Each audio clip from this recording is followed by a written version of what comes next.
Welcome to the Johnson Collection. New England Patriots radio broadcasts from 1985 through 2025.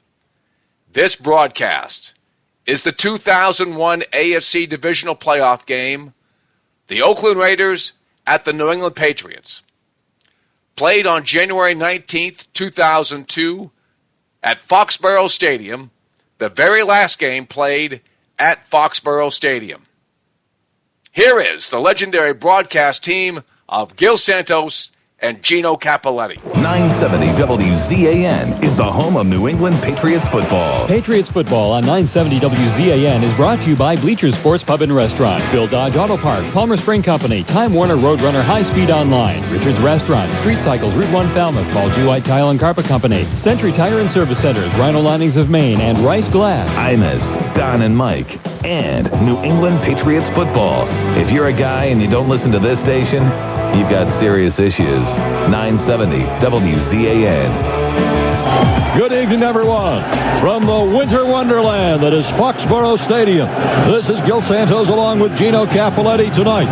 The AFC Eastern Division champion Patriots take on the Western Division champion Oakland Raiders in the AFC semifinals. And it is a winter wonderland and a wonderful sight.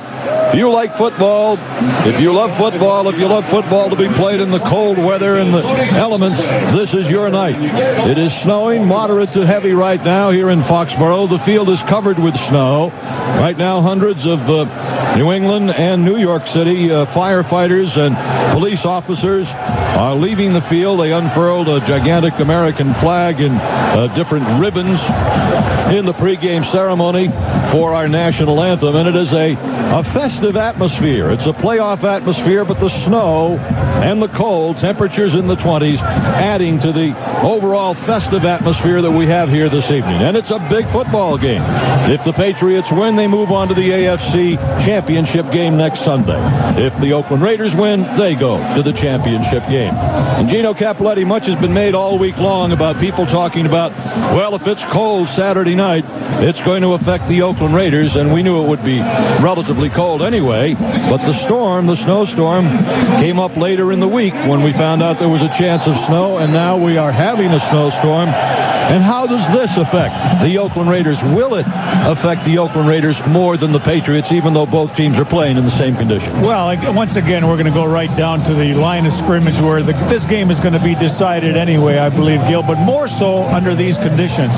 And, with what's happening now, had it been just cold and raw, and, of course, a green playing surface, you might have said that I think that'll have an effect on the Oakland Raiders. But now with the snow as well, it's going to carry on over to the Patriots. This makes playing conditions altogether different than what you might expect when it's just cold and raw, because now we're talking about footing, we're talking about the ability to make the cuts, we're talking about the ability to holding on to the ball. That's going to probably even out as far as the both teams are concerned. So this snowfall now is just coming down. We thought we were just on the borderline here. We're going to get just a little bit of snow, but it seems to be coming down quite heavily, and it's going to start to mount as this game progresses. And I think it's just going to make a different football game than you might get had the conditions and the field been more playable. Well, coming in, the Patriots are a team that will want to run the ball, and certainly the weather conditions are more conducive to running the ball than to throwing it and catching it. The Oakland Raiders are a team with more of a wide-open offense than the Patriots have. They are a team that likes to throw the ball to Jerry Rice and Tim Brown, and for darn good reason. They have the league's #1 rated quarterback in Rich Gannon. They come into this game averaging 25 points a game. They were second only to the Indianapolis Colts in scoring in the AFC over the season. They scored 399 points in 16 games, and then last week dismantled the New York Jets 38-24 in the wild card round of playoffs. Now this week they face a Patriots team that is going to play only its second game in 28 days, Gino. And what about that effect on the Patriots? Well, I asked Coach Belichick about that, and he said that, it also serves a purpose to kind of like heal up a few little minor injuries and nicks that some of the players might have, as opposed to something that may be a little more serious or require some time. But he said for the most part, they were able to occupy their time. They did some hitting from time to time just to make sure they stayed in contact. And I don't think it's going to have that big a difference as far as the idle time that they had. All right, coming up next, the starting lineups and the kickoff from snowy Foxboro on the WBCN Patriots Rock Radio Network. You are listening to the Johnson Collection.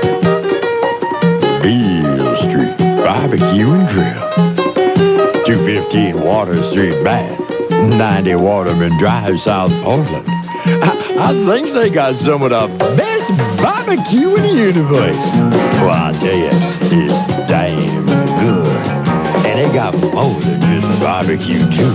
They got something for everybody. So I tell you, you get yourself on over to Beale Street. And be sure and bring a friend, too. Beale Street Barbecue and Grill. 90 Waterman Drive, South Portland. 215 Water Street in Bath.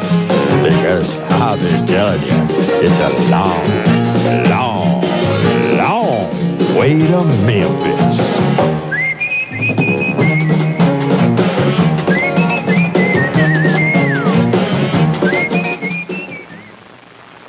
Here come the Pats out of the huddle, but wait, is that quarterback Tom Brady? It's me, Appliance Man, and I'm leading the Portland Appliance team. Yes, it's the Portland Appliance team, champions for great prices on top name brand appliances, TVs, audio, and video equipment. And leading the charge is Appliance Man, a superstar for more than just sales. He'll scramble to keep your equipment running with an experienced service team authorized to repair most major brands. Hold on, he's calling the signals. Panasonic, JVC, Frigidaire, Zenith. What a play! Appliance Man is doing an end run around the competition with the best brands at super low prices. He drops back and delivers free of charge within a 10-mile radius.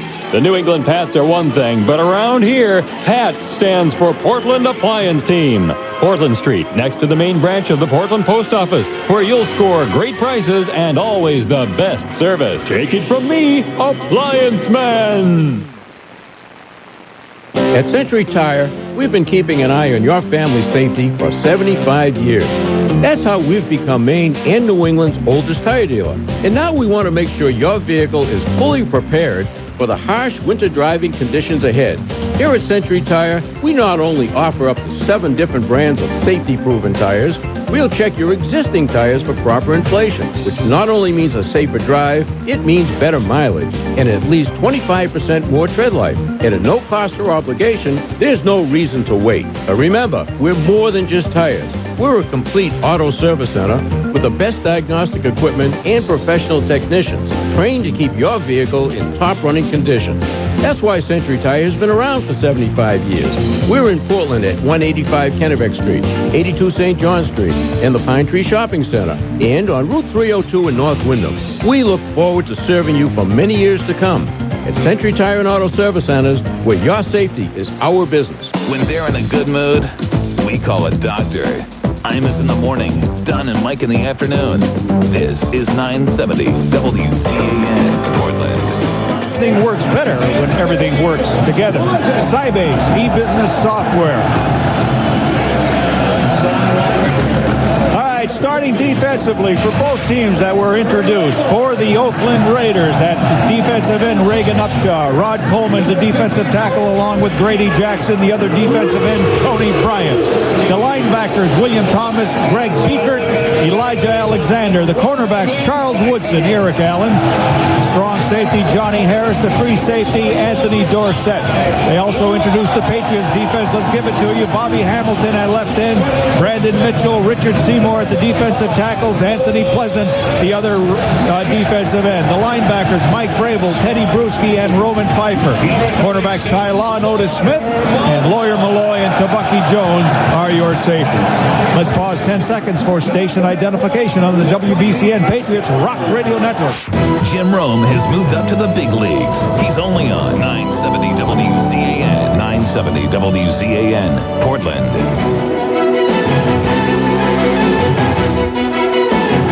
970 WZAN is the home of New England Patriots football. The Patriots are brought to you by Bleachers Sports Pub and Restaurant, Bill Dodge Auto Park, Palmer Spring Company, Time Warner Roadrunner High Speed Online, Richards Restaurant, Street Cycles, Route 1 Falmouth, Paul G. White Tile and Carpet Company, Century Tire and Service Centers, Rhino Linings of Maine, and Rice Glass. Imus, Don and Mike, and New England Patriots football.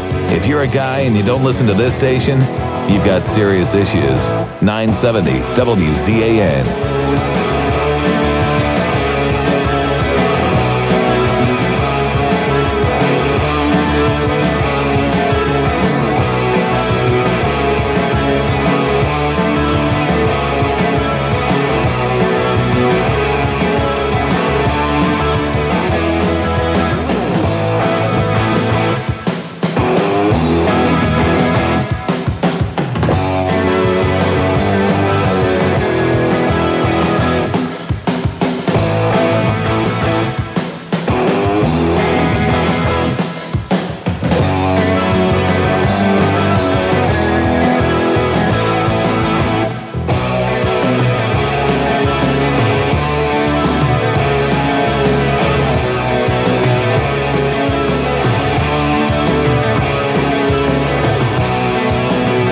Foxboro Stadium, here we go. The New England Patriots, the Oakland Raiders. Here with the kickoff, the legendary voice of the New England Patriots, Gil Santos and Gino Cappelletti. Today's time and temperature brought to you by Keyspan. Convert your home or business to clean, dependable natural gas heat. Call 1-800-755-4GAS and find out what incentives you qualify for. Keyspan, putting more energy into life. The time, 8:03. The temperature, 25 and snowing. In fact, a beautiful New England snowfall we have here tonight at Foxboro as we await for these two teams to battle off in the semifinal contest for the AFC Championship. The Oakland Raiders have won the toss, have elected to receive, and the coin toss was brought to you by Unisphere Networks, expanding the network edge for world's leading service providers. Unisphere Networks provides innovative network infrastructure products that enable revenue-generating broadband data, voice, and video services. Patriots will be kicking off to start this game as we get ready to go. The lines are being brushed cleanly, well, not cleanly, but to just get an idea of where everything stands. But this is the game that everybody has been pining for and everybody has been waiting for, and we're almost set to go. And we got a lot to talk about in this game as to what might be the difference between these two teams. And looking at Adam Vinatieri, looking for some good footing there at the 30-yard line, counting his players, and the official ready to give him the ball. And to bring you the play-by-play, the voice of the Patriots, Gil Santos. All right, Gino Cappelletti, great job as usual. Thank you very much, and good evening once again, everyone. The Patriots will be kicking off from left to right. Patriots in their blue home jerseys, silver helmets and pants, and the Oakland Raiders in their white traveling jerseys with the gray, silver-gray helmets and pants. Back deep for the Oakland Raiders at the 5-yard line is Terry Kirby, the veteran running back who's been in the NFL 9 years now. He averages 23 yards a kickoff return, and the Patriots will be kicking off left to right with the wind here in the first quarter. Snow-covered field. Bear with us on placement of the ball because it isn't going to be easy. Adam Vinatieri moves into it, and it's end over end and away. Coming down to about the 6-yard line to Kirby to the 10, right at the 15, 20, 25, and out to the 30, 32-yard line, more or less, goes Terry Kirby. He's brought down there on special teams, covering for the Patriots, Gerard Cherry, who had himself with 12 regular season special teams tackles. The Oakland Raiders on offense average 103 yards rushing, 232 passing, 335 yards, and 25 points a game. They've only been intercepted 9 times, have lost 16 fumbles, given up only 27 sacks. First and 10, Oakland at their own 32-yard line. The fullback offset right is Ritchie. The I-back is Charlie Gardner. From the right slot in motion, left comes Brown. Quick toss to the right side. Goes Gardner. Turns the corner at the 40 and knocked out of bounds. Across the 40-yard line at about the 42 on a first down. Taken out on the far side of the field by Riddick Parker, who is starting at defensive tackle in place of Richard Seymour. Ty Law was over there with Tabucky Jones, but it is a first down for the Oakland Raiders on the quick sweep to their own 43-yard line. They'll be going right to left here in the first quarter. The ball is on the far hash mark. To the near side left, Jerry Rice in the left slot for Oakland is Brown. Tight end in the backfield is Jeremy Brigham. In motion left to right goes Brown. Gannon on the give, this time up the middle to Tyrone Wheatley, and he's slammed down at the 45-yard line after a gain of 2. On the tackle was Riddick Parker for the Patriots. It'll be second down and 8 for the Oakland Raiders. This is the 82nd consecutive sellout at Foxboro Stadium, and the folks who are here tonight are hearty souls indeed. With the snow coming down, and it's a cold night, temperature 25 degrees. The wind not that much of a factor. Second down for Oakland, second and 8. A lot of motion, a lot of movement by the Raiders on the offense.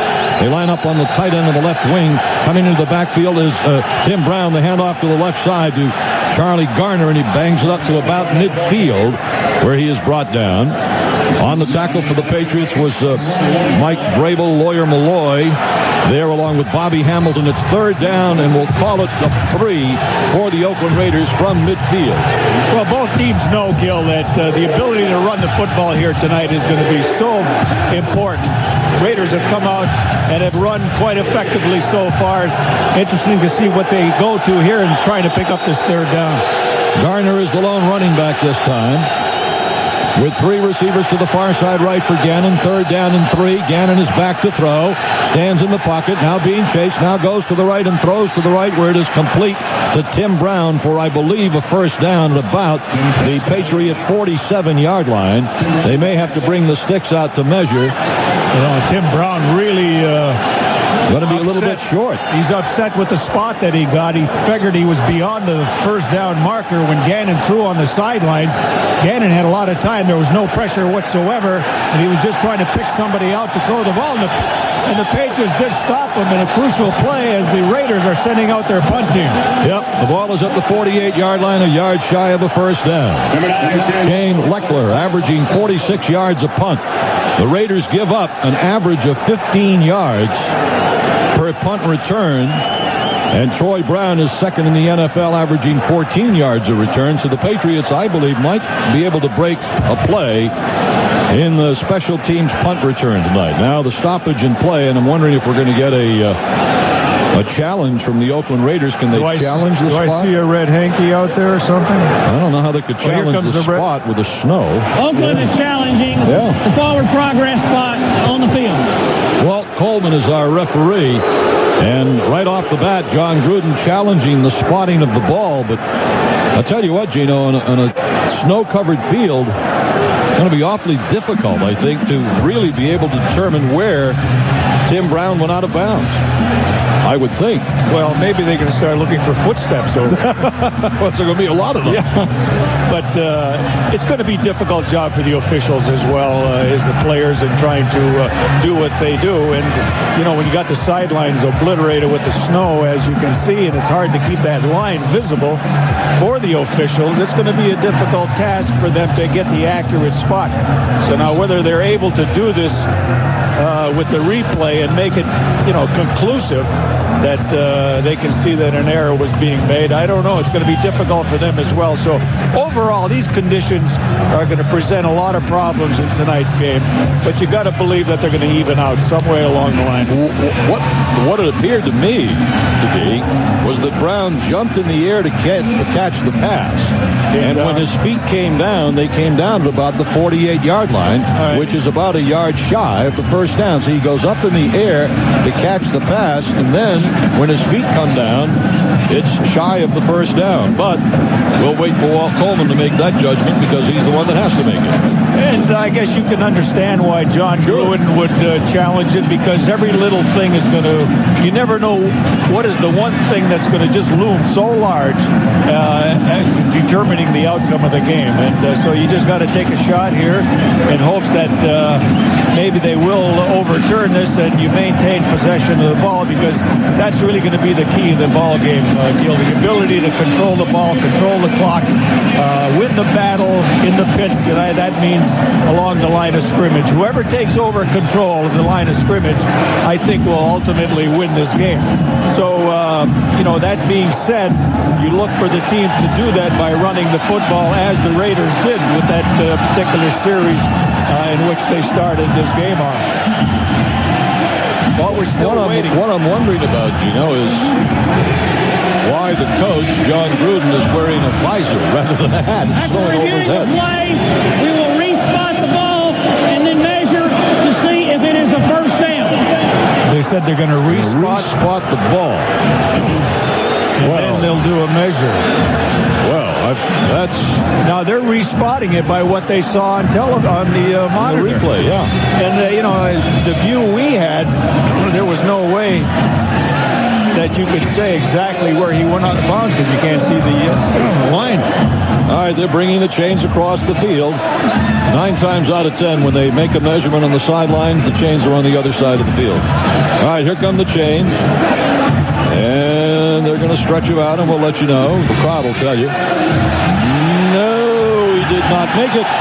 Inches shy of a first down. So the Oakland Raiders got their challenge, and they lost. And they lose a timeout in the process. And so Shane Leckler, second-year player from Texas A&M, on to punt for the Oakland Raiders. He'll be punting right to left, standing at about his 37-yard line. Back inside the 10 at the 9 is Troy Brown, this lone little figure in blue with an outline, or just contrasted with the white on the field. Moving of the ball did not result in a first down. Oakland will be charged a timeout. So Oakland is charged with the timeout, as we told you. Now they've got 2 remaining here in the first half. Yeah, Gruden's wearing a visor rather than a hat to keep the snow off his head. So the snow is falling all over his blonde locks. Doesn't he look like he was born to coach in California, Gino, with that blonde hair? Doesn't he? He really does. Surfer boy. Yeah. It's an interesting matchup, Gino, with the defensive genius of Bill Belichick and what is absolutely acknowledged as the offensive genius of John Gruden. And they're friends. That's what's going to take part at first, Neil, until they find out what their base philosophy and strategy is for this game. All right, the snap to Leckler, and the punt is away. It's going wobbly and rolls into the end zone. It was a low line drive punt into the end zone. So the Patriots will come out to their own 20-yard line. Timeout on the field. 12:19 to play first quarter. It's scoreless on the WBCN Patriots Rock Radio Network.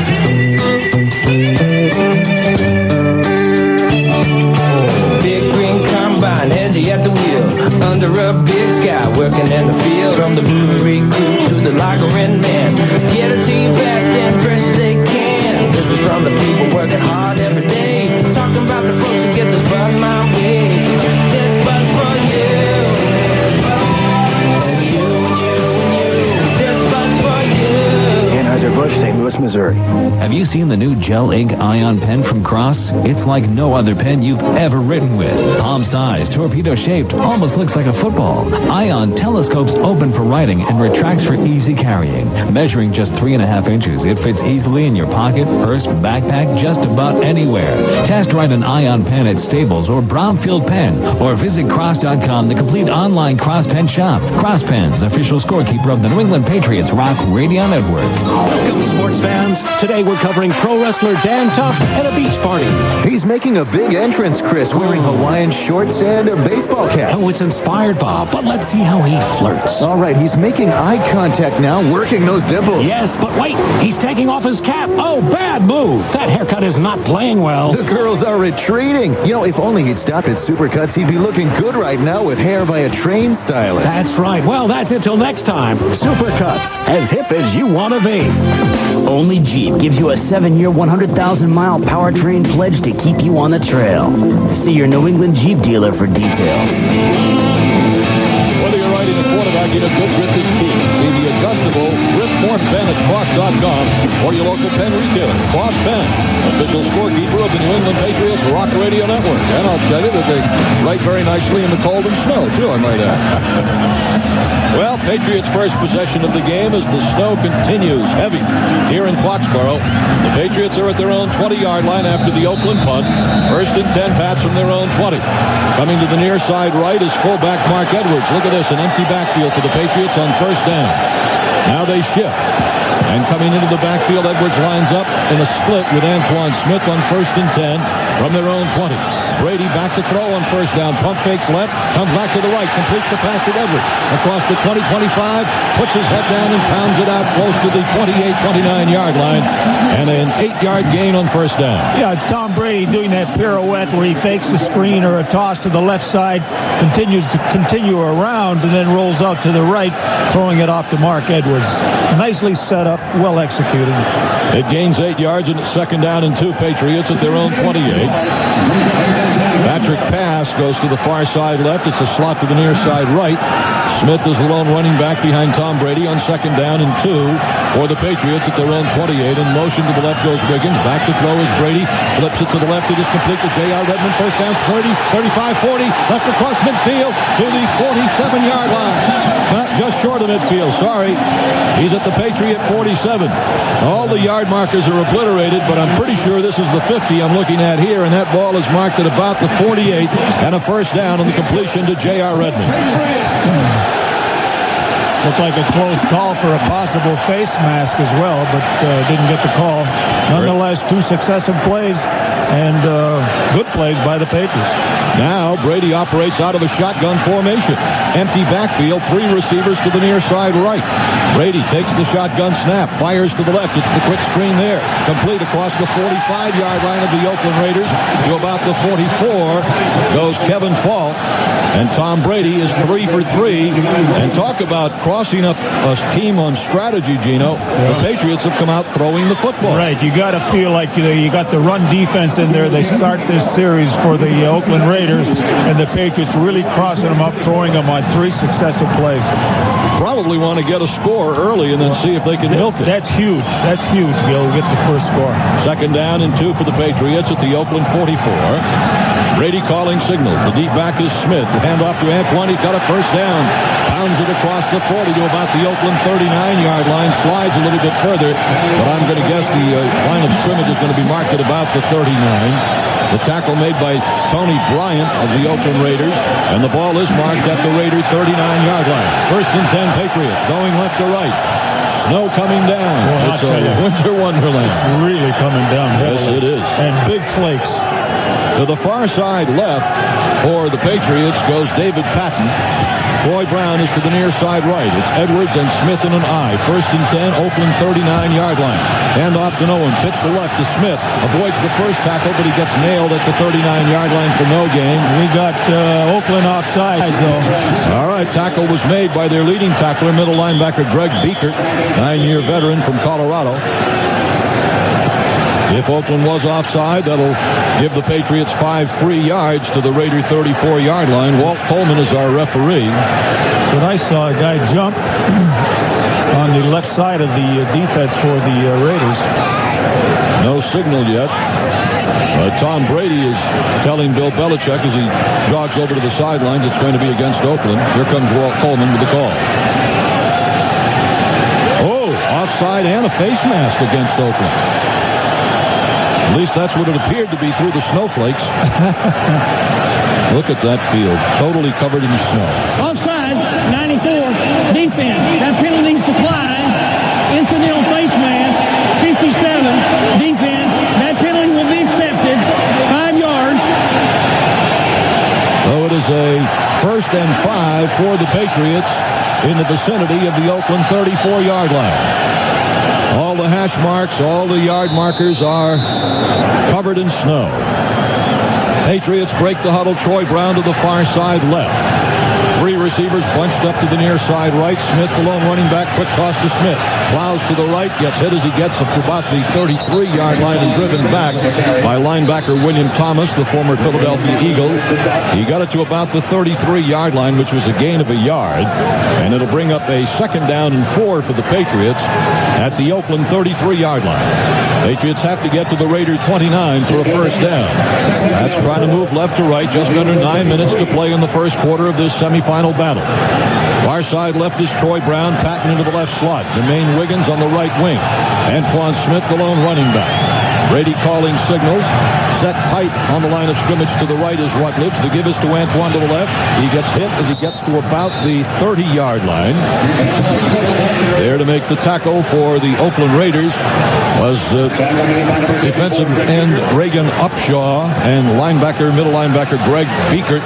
They marked the football at the 30-yard line of the Raiders, where it'll be 3rd down, and we'll call it the 31. 3rd and 2 for the Patriots at the Oakland 31-yard line. Brady comes out in a shotgun formation. 3 receivers to the near side right, 2 to the far side left. Coming into the backfield is Kevin Falk. The direct snap, the handoff to Falk. Tries to go to the right. He's going to get crushed and driven down. No gain. See, it's going to be difficult to come up with those kind of plays because that middle is going to be so clogged up, and it's going to be difficult for angle blocking by the interior line, and that's what you need there, Gil. So Patriots had something going, but started to sputter. They're going to go for it on 4th down. The ball is marked at the Oakland 32, though they need 3 yards. Brady is at quarterback. J.R. Redmond is the running back. Patrick Pass is in the right slot. 3rd down and 3 at the Raider 32. The pass to the right is incomplete. Intended for David Patton, that quick spot pass. And the Patriots do not come up with the first down, and they turn it over on downs to the Oakland Raiders with 7.5 minutes to go in the first quarter, and the game scoreless. Let's take a timeout on the WBCN Patriots Rock Radio Network. If you haven't been to Bleachers lately, you haven't been to Bleachers. Bleachers is a great restaurant and a sports pub. In fact, Bleachers is a sports media megaplex. The perfect place to watch your favorite sports action, featuring 11 TVs, including big screens. So every seat in the house is a good one. See all your favorite sports on satellite, including the ESPN College Football Game Plan on Saturday, the NFL Sunday Ticket on Sunday, and the NHL Center Ice Package all week, while kicking back with some of the best food around, including burgers, sandwiches, wings, and terrific deli specials. Looking for a place to go on Saturday night to relax and watch some sports? Every Saturday night starting at 9 p.m., Bleachers serves up 2-for-1 wings, 2-for-1 nachos, and lots of draft beer and wine specials. That'll score points in anyone's book, especially when you team it up with always free peanuts and plenty of free parking. Have the time of your life every time you go to Bleachers Restaurant and Sports Pub behind Pier 1, Forest Avenue, Portland. Bleachers, where sports are celebrated. A while back, David Weeks' family opened a shop to help people get their vehicles back on the road quickly. Now, I didn't say cars. There were no cars when Palmer Spring opened 150 years ago. And to this day, Palmer Spring doesn't horse around when it comes to quality repairs. They specialize in brakes, springs, and four-wheel alignments for cars and trucks of all sizes, import and domestic. For professional repairs from a company with a century and a half of tradition, go to Palmer Spring, Forest Avenue, off exit 6B of 295, across from Oakhurst. Look for the orange sign. This is the home of Imus in the Morning and New England Patriots football. 970 WZAN, Portland. Well, stay warm and comfortable this winter with an American-made Peerless cast iron boiler. Peerless cast iron boilers are affordable, efficient, and very dependable. Peerless builds America. Could use one in here right now. Yo. First and 10, Oakland at their own 32. Ritchie, the fullback, and the tailback is Charlie Garner. Back to throw Gannon on first down. Looking to the right, floats it to the right. It is caught there by Tim Brown and out of bounds on the far side of the field at about midfield. So the Oakland Raiders also not afraid to throw the football here in the snow. A lot of time Gannon had there, and Tim Brown found a big hole over there and an easy pass and catch, even in these conditions. Raiders allowed only 27 sacks all season long. So they have a very good pass-blocking offensive line. First and 10, Oakland from midfield. Gardner the lone setback. 3 receivers to the far side right. Off the right wing in motion. Left comes Brown. Back to throw Gannon. Looking right. Throws right. It is caught there. And driven out of bounds on the far side of the field is Jerry Porter. Taken out on the far side by Patriot Mike Vrabel and Ty Law. And Porter is coming off the field holding his right arm, and he looks injured. He goes down to one knee at the 45-yard line, and the Oakland training staff immediately heads out to check out Jerry Porter. It's a gain of about 5 yards. It'll be second down and 5 around the Patriot 45-yard line. There's a timeout on the field. 7 minutes to go in the first quarter with the game scoreless on the WBCN Patriots Rock Radio Network. Thinking about new windows for your home? Your best choice is Harvey Vinyl Windows. Your home will immediately become quieter and more comfortable. Built for New England, Harvey windows are designed to withstand the harshest weather. In fact, Harvey Industries was named an Energy Star Partner of the Year. Harvey earned the Energy Star Award because their windows outperform virtually all others on the market. For the name of a professional contractor that installs Harvey windows in your area, call 1-800-9-HARVEY or visit www.harveyind.com. Harvey Windows, built for New England. Lincoln Park in Lincoln, Rhode Island presents the Canine's Dream Opera.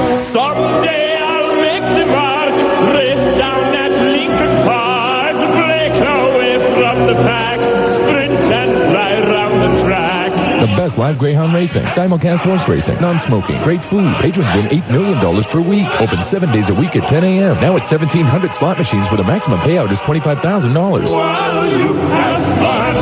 Lincoln Park, only 45 minutes from downtown Boston, just outside Providence of Route 146. Amtrak's Acela Express now departs Boston 8 times a day for New York. So there's probably an Acela Express train that leaves when you need it to. It's their way of continuing to help everyone in the Northeast get where they need to go. In addition to Acela Express, Amtrak has other trains and departures to fit your travel needs. As always, your satisfaction is guaranteed. Get Amtrak guest rewards points on every trip. For information or reservations, call 877-GO-ACELA or go to Amtrak.com. Schedules, routes, and offers are subject to change without notice. Other restrictions may apply. Amtrak and Acela are service marks of the National Railroad Passenger Corporation. Is your current vehicle registered with the Food and Drug Administration as a depressant? Grab life by the horns. Dodge. Want to build a new career in masonry? Call the Bricklayers and Allied Craft Workers Union and International Masonry Institute. They offer free training, great pay, and benefits. Call them today, 1-800-JOBS-IMI. That's 1-800-JOBS-IMI. Second down, 5 Oakland, the Patriot 45. Ritchie, the fullback, offset right, Garner the I-back. Off the right wing in motion left comes Williams. Now he sets tight on the left. Gannon on 2nd and 5, quick toss, right side to Charlie Garner. Turns the corner and is plowed down at about the 43-yard line. Well, with that formation now that they've used twice like that, with the tight end coming the left side, quick toss going right, there's no support coming from the Patriots defense, and they got a short corner. So they've been successful with that play twice now. Mike Vrabel made the tackle. 3rd down and 3, Oakland at the Patriot 43-yard line. 3rd and 3 for the Raiders at the Patriot 43. Garner is offset as the left half. 3 receivers to the near side left for Oakland. Gannon on 3rd down and 3. Calling signals. Drops back to throw. Looks. Fires left through the hands of Tim Brown. 4th down. Oakland forced to punt. It would have been close for a first down had he caught it because he was well covered. But a catch that Tim Brown would normally make under natural conditions, and these aren't natural right now as far as playing football. All right, Leckler in the punt for Oakland, stands at his 42-yard line. His last punt went 48 yards. Back at the 8 for the Patriots is Brown, punting right to left. Leckler, it's a low kick. Brown is going to let it bounce and pick it up at the 10. That's left for the 15-yard line, trying to turn the corner at the 20, and is chased out of bounds on the far side of the field at the 20-yard line. That's where the Patriot offense will go to work.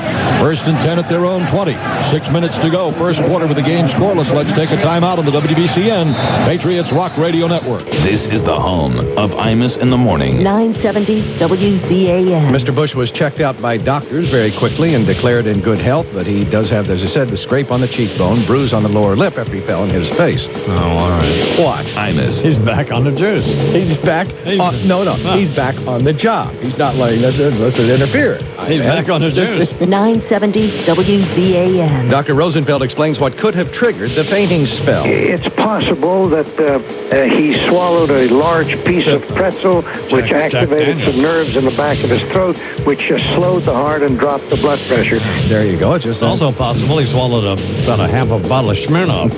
That's possible, too, isn't it? Mr. Bush's doctor said the president had complained that he hadn't felt all that well the past couple of days, in fact, because he thought he was coming down with a head cold, and that combined... He wouldn't have much to drink over, would he? Enron, that kind of stuff? No. Imus in the morning. Don and Mike in the afternoon. 970 WZAN.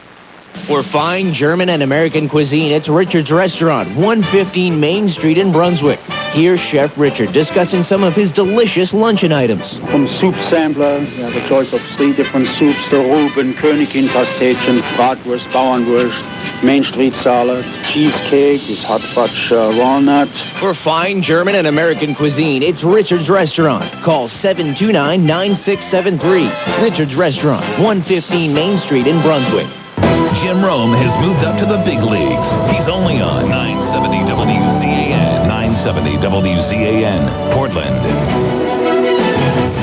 CBSMarketWatch.com has over 100 journalists worldwide reporting just for you, so you can get the most out of your money. CBSMarketWatch.com. It's more than just news. It's news you can use. First and 10 Patriots at their own 21-yard line. So far, it's been a game of exchanging punts. The Patriots try to go left to right here in the first quarter. The snow continues. Troy Brown to the far side left. David Patton in the left slot. The lone running back is Antoine Smith on first and 10. Brady checks over the Raider defense. Quick toss to Smith. Sweeping to the right. Trying to turn it wide. Gets a couple of yards and slides out to about the 24, 23-yard line. Checking where they're going to mark it. Looks like it'd be about the 24. The tackle made by Johnny Harris. And Elijah Alexander in on the tackle for Oakland. They mark it at the Patriots 20... Looks like the 25-yard line. 24-yard line. Now we'll call it the 25. Second down and 6 for the Patriots at their own 25. Edwards, the fullback, offset left. Smith is the eye back behind Brady. In motion left to right comes Troy Brown. Brady's back to throw. Looks, fires. It is caught by Troy Brown, but he's going to be hauled down at about the 28-yard line. Yeah, it should be a game of field position, Gil, and that's where special teams comes in.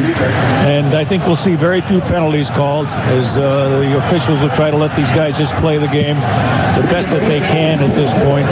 Third down and 3 for the Patriots at their own 28.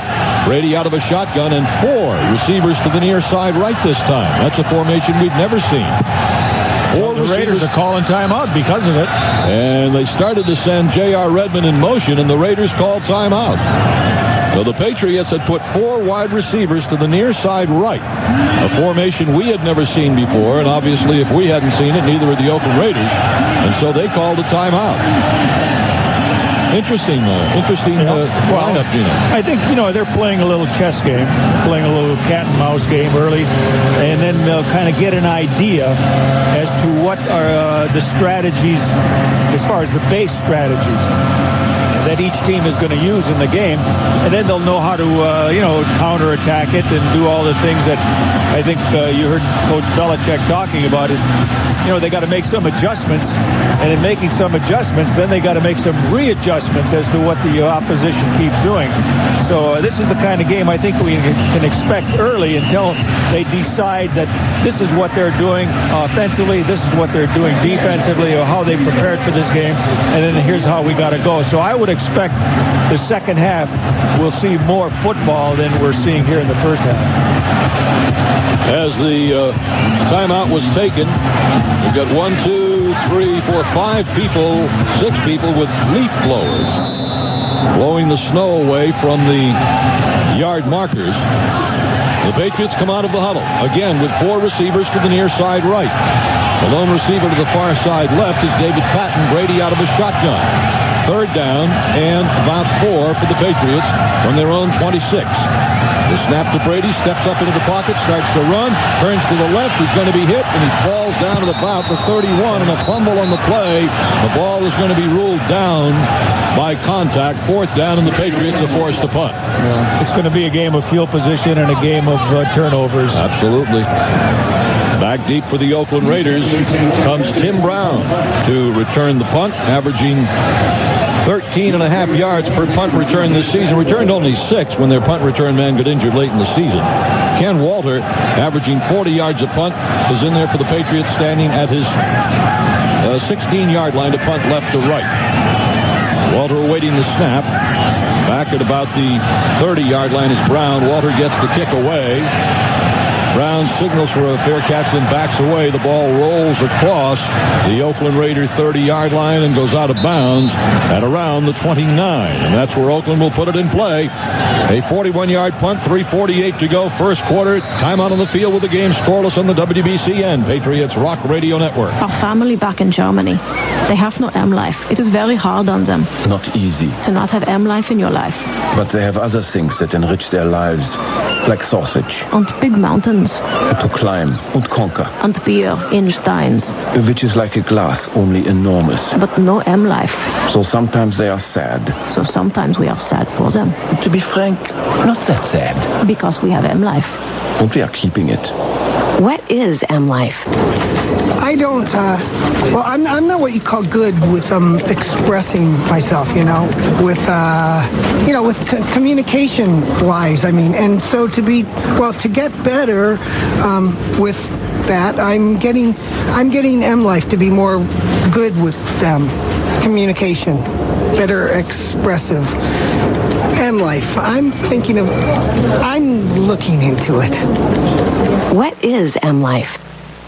Can't decide if you want to refinance, consolidate some debt, or get that home equity loan? Call BLS Funding at 877-MONEY91 today or visit them online at speedydollars.com. Licensed in over 40 states, BLS Funding is able to custom tailor a new loan to fit any of your mortgage needs. As a volume retail broker, BLS Funding can and will obtain the loan you want. Call today for a free consultation and let an experienced loan professional customize the loan you need. Call 877-MONEY91 or visit them online at speedydollars.com. BLS says go Pats and good luck today. For more Patriots news and more Patriots highlights, watch the 10 p.m. New England Sports Report on Fox Sports Net. 30 minutes of home team news, 100% dedicated to New England's teams. The New England Sports Report, nightly at 10 on Fox Sports Net. It'll be 1st and 10 for the Oakland Raiders at their own 30-yard line. Try to go right to left here in the first quarter. We're scoreless, 3:48 remaining. The snow continues, moderately heavy here in Foxboro. Braves, 60,000 plus in the stands, watching. Waiting to make a lot of noise, too. The fullback is Zach Crockett. He takes the handoff to the right and is pounded down at the 31-yard line. Teddy Bruschi made the hit on Crockett, and it'll be 2nd down and 9 for Oakland at their own 31-yard line. Hurry up offense. Now they go with a no-huddle.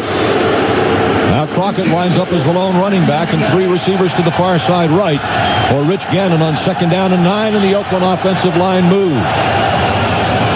The left guard moved before the ball was snapped. Ball start, 76, offense, 5-yard penalty, still 2nd down. That's veteran Steve Wisniewski. They'll penalize Oakland 5 yards, give them now 2nd down and 14 from their own 26-yard line. 2nd and 14 for Oakland from their own 26. The ball appears to be toward the near hash mark. But we can't tell you where the hash marks are because they're covered with snow. Crockett is the fullback. Garner the tailback in the I formation. Slot to the near side, left in motion, left to right, Jerry Rice. Gannon, play action fake. The throw, near side. It's complete to Tim Brown, and he's knocked out of bounds on the near side at the 30-yard line. Over to make the hit, Roman Pfeiffer and Bucky Jones. Otis Smith was there. And it'll be a 3rd down for Oakland. 2nd down, rather. 2nd and 10 from their own 30-yard line. They gained the 4 yards. 4 of the 5 they lost. I'm sorry, 3rd down and 10. 3rd down and 10, Oakland at their own 30. Gannon brings them out. Ritchie And Garner split in the backfield behind Rich Gannon. Patriots 5-man, now 4-man defensive front. Gannon back to throw. Stands in the pocket, has time, goes to the near side through the hands of Charlie Garner. Randy Jordan running. 4th down, and the Raiders are forced to punt. And so the Patriots may be inching their way toward winning a little field position here, Gino. Yes, they have. And it looks like, not so much what the defense was able to do. The penalty hurt the Oakland Raiders, and then 2 passes that were not caught. Standing at his 20-yard line, punting right to left, is Leckler. Back at the 28 for the Patriots is Troy Brown. The snap on the money to Leckler. He gets it away. Beautiful punt. Chases Brown all the way back to the 24, and he is immediately hit and driven down inside the 25-yard line at about the 24.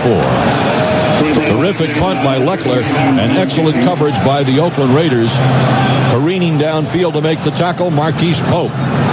So the Patriot offense comes back onto the field now with 2:34 to play in the first quarter. Well, the Raiders with 3 possessions, inch their way towards midfield, but not on that series. Now the Patriots with their 3rd possession. So there's going to come a time shortly where they're going to start doing the things that they thought they might be able to do after seeing what the Raider defense has been doing up to this point. Ball is marked actually at the Patriot 19-yard line. 19-yard line. They lost a little field position there. Yep. Antoine Smith, the lone running back. Brady on 1st and 10. Rutledge goes in motion from right to left. Brady the handoff to Smith. Comes to the left, plows out some yardage, and gets it across the 20 to about the 23-yard line. A gain of around 4 yards on the play for Antoine Smith. Elijah Alexander making the tackle for the Oakland Raiders. They mark it at the 23-yard line.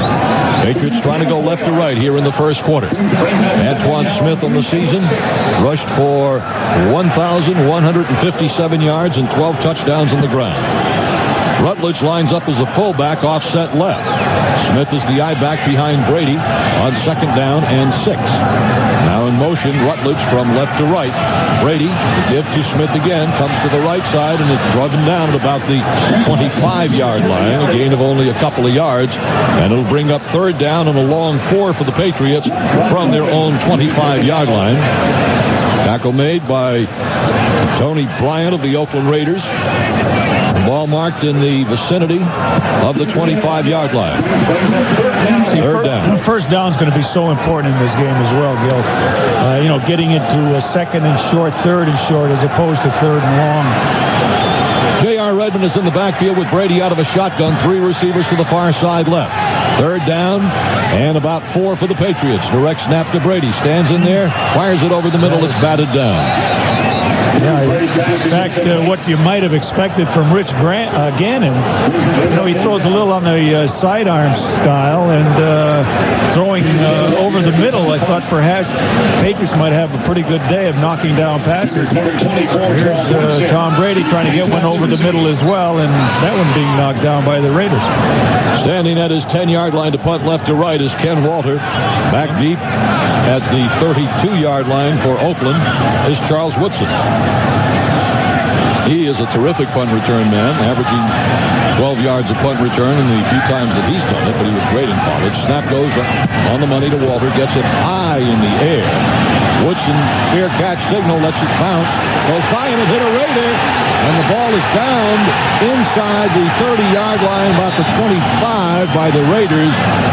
The ball just deflected off a Raider as Woodson backed away from the fair catch. But let's see what the officials come up with. I'm pretty sure it's going to be Oakland ball. We got a yellow flag down to it. I don't know what yard line that is, 10, 20 to 35. And I'm not sure if they're not going to say that they didn't give him the halo that he needs in order to catch the ball. Well, they're bringing the football back upfield to around the 25-yard line. What we believe to be the 25. Interference with the opportunity to make a catch. No, number 30 exactly what on the kicking team. 15 yards, 1st down. Oh, it's exactly right, Gino. Gerard Cherry gets called for the penalty. Boy, that's a big penalty. Yes, it is. It comes all the way to midfield. So the Oakland Raiders have great field position to start this drive. Midfield with 58 seconds to go in the first quarter. Woodson had signaled for a fair catch, and they have to give him a little, like as Gino described it, a halo to allow him to catch the ball. That was not the case, and so the Patriots are penalized. First and 10, Oakland from midfield. Gannon brings them out of the huddle. Now they shift. Crockett, the lone running back. On first and 10 from the 50-yard line, out of the left slot in motion right goes Brown. Gannon, a quick drop, looking left, pump fakes left, now looks back to the right, throws to the right, caught there by Charlie Garner and ridden out of bounds across the Patriot 40-yard line to about the Patriot 38. So the Oakland Raiders in good position right now at the Patriot 38-yard line with a first down. Yeah, I don't like what I see so far with the time that Gannon has to look left, look middle, come back to the right, and, just look players off and have time to throw the ball in the opposite direction. Well, he's only been sacked 27 times all season, so they pass protect very well. Evidently. First and 10, Oakland at the Patriot 38. In motion right to left comes Tim Brown. Gannon the handoff to Garner, trying to turn it wide to the left, being hemmed in and ridden down. Good job there by Otis Smith, along with Roman Pfeiffer, and Ted Johnson also came over to help out. Otis Smith doing his job as a cornerback, being the force man and making that carrier go inside, and then the pursuit comes like Teddy Bruschi there and a couple of other fellas, and prevent any kind of gain. With a gain of a yard, second down and 9, Oakland at the Patriot 37. Garner is the lone setback, and now Gannon turns and calls, no, that's going to be the end of the quarter. So we've come to the end of one quarter with the game scoreless. Let's take a timeout on the WBCN Patriots Rock Radio Network. Besides world-class roadside assistance, why do you love your AAA card? Because it saved me $4 off my ski lift ticket at Wachusett Mountain. This AAA card saved me 75% off of my enrollment fee at Gold's Gym. My friend saved 15% off of his monthly dues. This AAA card should be your favorite card because it saved me 30% of my new glasses from Lens Crafters. To enjoy all of AAA Southern New England savings from planning a vacation, banking online, car loans, and insurance discounts, call 1-800-JOIN-AAA. Stop by one of their 26 locations or log on to AAA.com. Yesterday, my friend got the call for the meeting everyone dreads. The one where they say, sorry, but we have to merge. And you've got 3 months to integrate all of our information systems with all of their systems. Suddenly, my friend feels like all the air has been sucked out of the universe.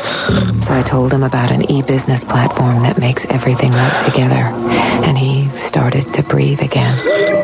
Sybase e-business software. Hi, I'm Vinny Orlando with some unbelievable deals from Direct Connect Wireless and AT&T Wireless. Now through January 31st, 2002, sign up on any AT&T Digital Advantage $39.99 calling plan and get unlimited free night and weekend minutes and 400 anytime minutes plus a free Motorola phone. Stop by Direct Connect Wireless or call 888-903-5800 to pick up a scheduled delivery of a Motorola phone with AT&T Wireless Digital Advantage service. Call 888-903-5800 and tell them Vinny said so. Dartmouth Hitchcock Medical Center in Lebanon, New Hampshire has openings for nurses, administrators, even high-tech positions. For a better tomorrow, visit hitchcock.org today and apply right online. Be sure to check out the 1,700 video slot machines in Lincoln Park. After all, what if today is your lucky day? Well, no score after one quarter. It'll be second down and 9 for the Oakland Raiders at the Patriot 37-yard line. The Raiders now trying to go left to right in the second quarter. As the snow continues to fall here in Foxboro, it appears to be just a tad lighter than it was a little while ago, but not a heck of a lot lighter. Well, the flakes are a lot smaller, which I think is encouraging. You know, when they get those big ones, they just really pile up. Being from Minnesota, I know all those things. Do you really? And being from New England, we don't? Not like we know in Minnesota. Second down and 9 for Oakland. Garner, the lone running back. Slot to the far side left for Rich Gannon. Game is scoreless. Second quarter just beginning. Brown in motion right to left. Gannon back to throw. Looking left all the way. Goes to the left. His man is open. Complete there.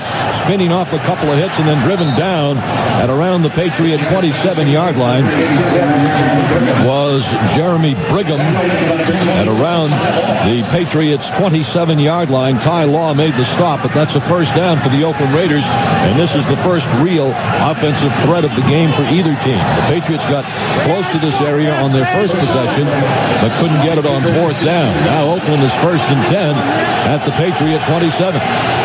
Ritchie is the fullback. Tyrone Wheatley now is the tailback. The give is to Wheatley. Shoots it to the right and gets to the 25-yard line before he's driven down. Ted Johnson in on the tackle for the Patriots. Also there was Mike Vrabel. And on the bottom of the pile is Roman Pfeiffer. Been a great player for the Patriots this year. It'll be 2nd down for Oakland at around the Patriot 25-yard line. The gain was 2 yards. 2nd down and 8 for the Raiders at the Patriot 25. Raiders trying to move from left to right. The ball is in the vicinity of the far hash mark. To the far side left is Rice. Into the left slot is Brown. To the near side right is Garner. Check that. Garner's in the backfield. Back to throw is Gannon on 2nd down. Looks, goes over the middle. It is batted away. Incomplete, intended for Tim Brown. Good job by Bucky Jones. And it'll be a 3rd down for the Oakland Raiders at the Patriot 25-yard line. Well, the formation that the Raiders threw at the Patriots was not covered properly, and the wide receiver who came out of the backfield lined up here on the right side was late in getting covered. Gannon tried to go over the middle and get it to Tim Brown, but Ty Law was there to knock it down. Jet to the far side left, Rice in the left slot. Brown to the near side right. The lone running back is Randy Jordan. The quick pass goes to Jerry Rice. He's got it for a 1st down inside the 15 to about the Patriot 13-yard line. Jerry Rice makes his first catch of the game. Over the course of the regular season, Jerry Rice had 83 receptions. He was uncovered in the slot formation and just 2-3 steps upfield and then broke it in. And, boy, I don't tell you, that's the guy that's dangerous at the yards after the catch when you leave him that wide open. 1st and 10, Oakland at the Patriot 13. Ritchie the fullback, Wheatley the tailback in the eye. Off the right wing in motion to the right goes the tight end. The give comes to Tyrone Wheatley, and he's driven down at the 13-yard line for no gain. Riddick Parker was there for the Patriots with Richard Seymour and Bobby Hamilton were there for the Patriots. And it'll be 2nd down and 10 for Oakland at the Patriot 13-yard line. The first serious scoring threat of the game. The Oakland Raiders are the ones who have it. It'll be 2nd down for the Raiders. Oakland huddling up back at the 20-yard line. They break the huddle. With Brown to the far side left, Rice to the near side right. The lone running back is Garner. 2nd and 10, Oakland at the Patriot 13. Gannon calling signals. Gannon drops back to throw. Sets, looks, fires, and it is caught. Touchdown to James Jett. James Jett, a 13-yard touchdown pass from Rich Gannon. So the snow and the cold not bothering the Oakland Raiders on that drive as they took over at midfield after the penalty by the Patriots on the punt, and they drive 50 yards for the touchdown from Rich Gannon to James Jett. Yeah, they got a good pass to the tight end, Jeremy Brigham's got a good pass to Jerry Rice, and it seems like the formations they're coming up with, they can spring somebody loose, as we just saw on that touchdown pass. Extra point attempt by Janikowski is up and good, and the teams come back upfield. The Oakland Raiders draw first blood. Timeout on the field with the score, Oakland 7, Patriots nothing on the WBCN Patriots Rock Radio Network. If someone asks you what's new, tell them Jim Rome's on 970 WZAN. That's what. Mr. Cub, Ernie Banks is joining me in studio. Ernie, it is a pleasure to see you. 970 WZAN. Would you trade a Hall of Fame career for a ring? Yes, I would. I've always wanted to see how I would perform at a World Series when the real pressure's on. I think athletes, when the pressure's on, it proves how good you are. Jim Rome, noon to 3 p.m. 970 WZAN. While driving throughout New England, oftentimes you get behind a truck with the name HEWS on its mud flaps. Did you ever wonder what it means? It means quality. Hughes is a family company. Its founder was Roland Hughes, who opened his shop in 1927. The Hughes family is committed to carrying on the tradition of ingenuity and excellence begun way back then. What do they do at Hughes? They provide truck bodies and truck-mounted equipment, dump bodies, platform bodies, and sanders. At Hughes, they're getting ready for another snowy, icy New England winter. Are you? If so, Hughes has salt and sand spreaders, electric, gas, or hydraulic operated, and painted or stainless steel. Hughes offers repair service, reconditioning, painting, and a complete line of replacement parts, including chains, spinners, bearings, hydraulic components, and warning lights. Stop in or call the sales department at 1-800-234-HUGHES. 1-800-234-HEWS. That's 1-800-234-4397. Hughes Company. Imus, Don and Mike, and New England Patriots football. If you're a guy and don't listen to this station, you've got some serious issues. WZAN, Portland. That makes writing fun again? That's Cross Eon. Check out Eon at cross.com or your local pen retailer. Cross Pens, official scorekeeper of the New England Patriots radio network. Well, the Raiders with a 7-0 lead, and that touchdown could loom very, very large as the playing conditions will worsen as this snowstorm continues here in Foxboro. We have 12:14 to go in the first half. Back deep for the Patriots. To the near side is Patrick Pass. To the far side is J.R. Redmond. Sebastian Janikowski kicking off from left to right for the Oakland Raiders with the wind at his back. And he's into it end over end and returnable. Coming down to Redmond at about the 17.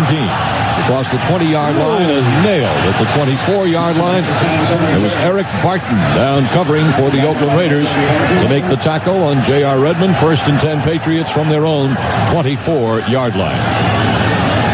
So far, Gino, the Patriot offense has struggled.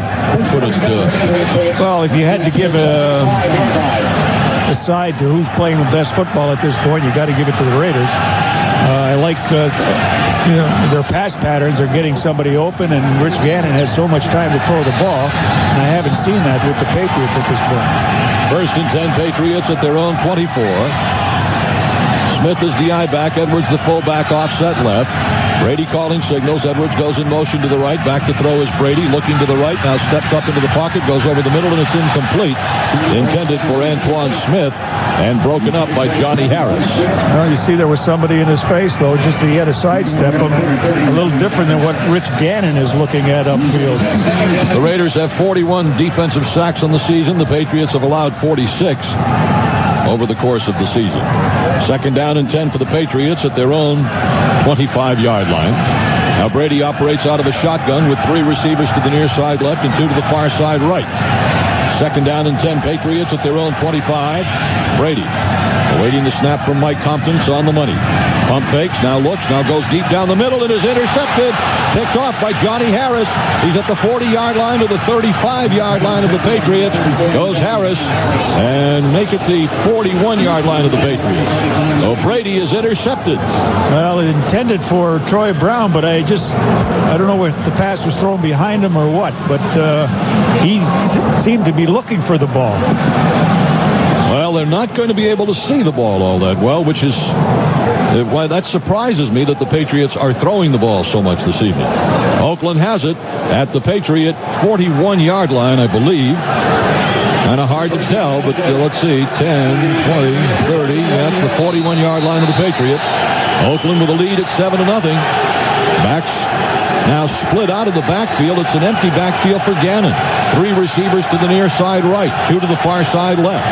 Gannon, long count, quick drop, looking left, now looking right, now starting to run with it, now being chased, heads to the right, looks down the field and is pushed out of bounds on the near sideline by Lawyer Malloy at the 40-yard line. It's a gain of 1 yard for Rich Gannon. It'll be 2nd down and 9 for Oakland at the Patriot 40-yard line. But one thing the Patriots certainly did not want to do there was, of course, you don't want to do it at all, but when you're down 7-0 and it's snowing and the weather's bad and the points are going to be hard to come by, you don't want to turn the ball over. 2nd down and 9 for Oakland at the Patriot 40-yard line. Gannon breaks them out of the huddle. His running back is Charlie Garner.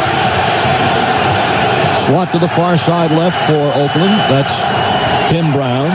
Gannon calling signals. Quick toss comes to the left side, and Randy Jordan, now the flag went down. We had a procedure call against the Raiders. A procedure call against the Oakland Raiders. With all the movement that they do. Prior to the snap, false start, 81, offense, 5-yard penalty, still 2nd down. With all the movement that they do on offense, it's not surprising that they are called for some offensive penalties. They were a heavily penalized team, 107 over the course of the regular season. So make it 2nd down for Oakland at the Patriot 45-yard line, 2nd and 14. 11:14 and the clock running here in the quarter. Raiders lead 7-0. Near side right is Brown. Right slot is Rice. The fullback offset right is Ritchie. Garner is the I-back on 2nd and 14. Into the backfield goes Brown. Play action fake by Gannon. Loops it to the right. It is complete there to Charlie Garner. Down the right sideline and knocked out of bounds at about the 35-yard line by Mike Vrabel. Let's pause 10 seconds for station ID on the WBCN Patriots Rock Radio Network. Jim Rome has moved up to the big leagues. He's only on 970 WZAN. 970 WZAN, Portland. Ball marked at the Patriot 35-36-yard line. Third down and a long 5 for the Raiders. They have to get it to the Patriot 31. 3rd and 5 for Oakland. Ritchie and Jordan split in the backfield behind Gannon. Big third down play here early in the second quarter. 3rd and 5 for the Raiders. Gannon calling signals. Brown in motion left to right. Back to throw is Gannon. Looks, fires to the right. Batted down with a terrific play by Otis Smith. It was intended for Tim Brown. Terrific play. Otis Smith stayed with Tim Brown coming across the middle. Jerry Rice going out on the left side. And Otis Smith staying with him all the way. Man-to-man coverage. And was able to bat it down. You could see Rich Gannon looking for that short over the middle crossing pattern to pick up that first down. But the Patriots stopped his drive. And I think it was a big defensive effort. Standing in midfield now is Leckler to punt left to right. Back at about the 8 for the Patriots is Troy Brown. The snap on the money to Leckler, and he hits it away.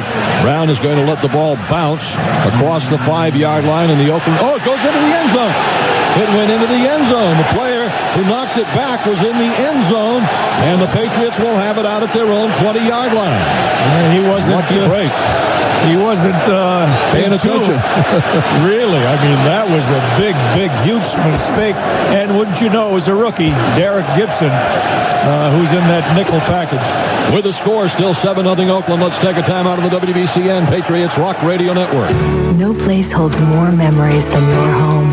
And James Hardie siding products can make sure they're secure, because Hardie Plank siding is non-combustible with a guarantee against rotting or cracking for 50 years, which means every laugh, smile, and act of mischief will be yours to enjoy for a lifetime.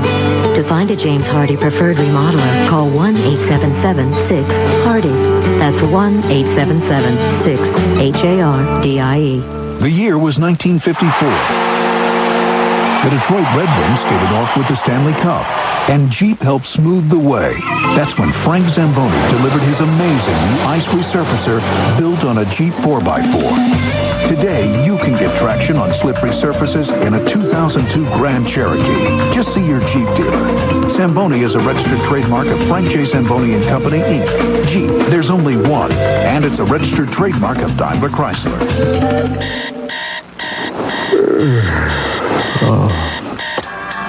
You've got alarms going off all day. The last thing you need is one more. That's why the efforts of the 26,000 members of the New England Carpenters Union are so valuable.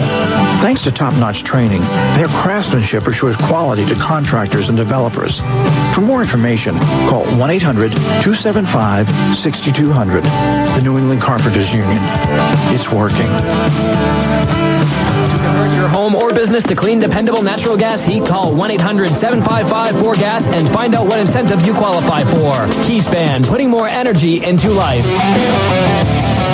First and 10 Patriots at their own 20-yard line. And a very fortunate turn of events there. The Raiders could have easily downed that ball at the 1-yard line. Patriots come out of the huddle. Antoine Smith is the lone running back. Double tight ends. Mark Edwards on the left wing. Brady on first and 10 at his own 20 to give us to Smith to the left. Cuts it back to the right. Gets a couple of yards to the 22 and is popped down there. Brady Jackson making the tackle for Oakland with Rod Coleman. It'll be second down and about 8 for the Patriots at around their own 22-yard line. Patriots so far have not been able to run the ball particularly well against the Raiders, who give up an average of 124 yards rushing per game. All right, Edwards now the fullback. And Smith, the tailback, in a straight eye with a slot to the near side left on 2nd and 8. Toss comes to Smith. Antoine to the left, breaks it across the 25-30, out across the 30 to the 34, 35-yard line. They're going to mark it at the 34, and that's a first down for Antoine Smith and the Patriots, brought down by Johnny Harris. A 12-yard run for Antoine Smith. Well, they heard you, Gil, and so they retaliated, see? Glad to hear it. Actually, I think this is what the Patriots have to do. They have to just continue to start pounding the ball a little bit, and the passing game will come after a little effectiveness running the football. First and 10, Patriots at their own 34. Smith, the lone running back. The give is to Antoine. Tries to come up the middle, and he is engulfed by two Oakland Raiders. Linebacker Barton. And they didn't even look like they got blocked. Nope. Eric Barton and Greg Beekert in on the tackle of Antoine Smith.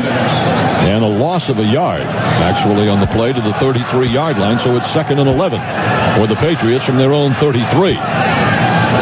Patriots break the huddle, trying to go right to left here in the second quarter. 8:45 to go. Round to the near side left. Pat is in the left slot. Smith, the lone running back behind Brady. Off the right wing in motion. Left comes Rutledge. Play action fake by Brady. Goes to the left. Steps, looks, fires it long and deep for Patton. And it is batted down. Outstanding defensive play at the 20-yard line by Oakland's Charles Woodson. Check that. Eric Allen, the veteran, 35 years old. Actually, could have easily intercepted it. Just a long bomb throw. I think Tom Brady was just trying to get one loose there. Once again, people are in his face, and they're forcing him out of the pocket, and they're just disrupting the overall timing of the Patriots passing game that they've enjoyed in the later stages of the season. So it's 3rd down and 11 from their own 33-yard line. Brady will operate out of a shotgun. Is flanked by Edwards and Smith in the backfield on 3rd and 11. The handoff comes to Antoine, tries to go to the right, but gets nowhere. Very easily and quickly read by Oakland linebacker Rod Coleman, and the Patriots are forced to punt. Well, they took a chance there. They looked at gave him a passing formation from the shotgun and see if they couldn't spring him loose. They're only down 7 points, and they don't want to make any huge mistakes back here. And I can understand the play and the call. At the 17-yard line, Walter punting right to left. Back deep for Oakland. Inside the 25 is Woodson. Snap is on the money to Walter, and he gets the punt away. It is going to hit on the far side of the field and go out of bounds at around the 36-yard line. And that's where Oakland will put the ball back into play. Timeout on the field with the score 7-0 Raiders on the WBCN Patriots Rock Radio Network. Street Cycles of Falmouth has been the trusted name for thousands of snowmobile riders for the past 29 years. So right now is the time to check out the exciting new 2002 Arctic Cat snowmobiles at Street Cycles, all at great savings. With an Arctic Cat, you get the superior technology that has utterly dominated snowmobiling for nearly a decade. Arctic Cat and Street Cycles for snowmobile reliability. Plus, for a limited time, save 30% on all prior year in-stock Arctic Cat wear and save 10% on this season's Arctic Cat wear.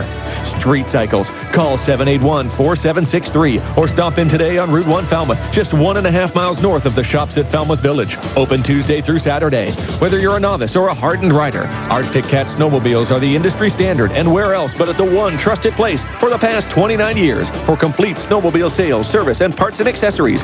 Street Cycles of Falmouth, of course. Don't miss the great savings on 2002 Arctic Cat snowmobiles going on now at Street Cycles. There's always something new in store at Paul G. White Town and Carpet Company, like the newest ideas in easy care vinyl from Armstrong. Stop by the Paul White showroom and see for yourself. The new Jaspe Designer Solarian collection features Armstrong's exclusive inlaid color construction. The result is a vinyl floor with incredible depth, texture, and durability. Armstrong's true-to-nature colors and gloss levels are the perfect complement to almost any decor. Ask a Paul White decorating consultant about an Armstrong vinyl floor today. They're at 50 Allen Avenue, Morrill's Corner in Portland. The Sea Dogs and the Pirates are gone for good. Catch Don and Mike uninterrupted every weekday afternoon, right here on 970 WZAN, Portland.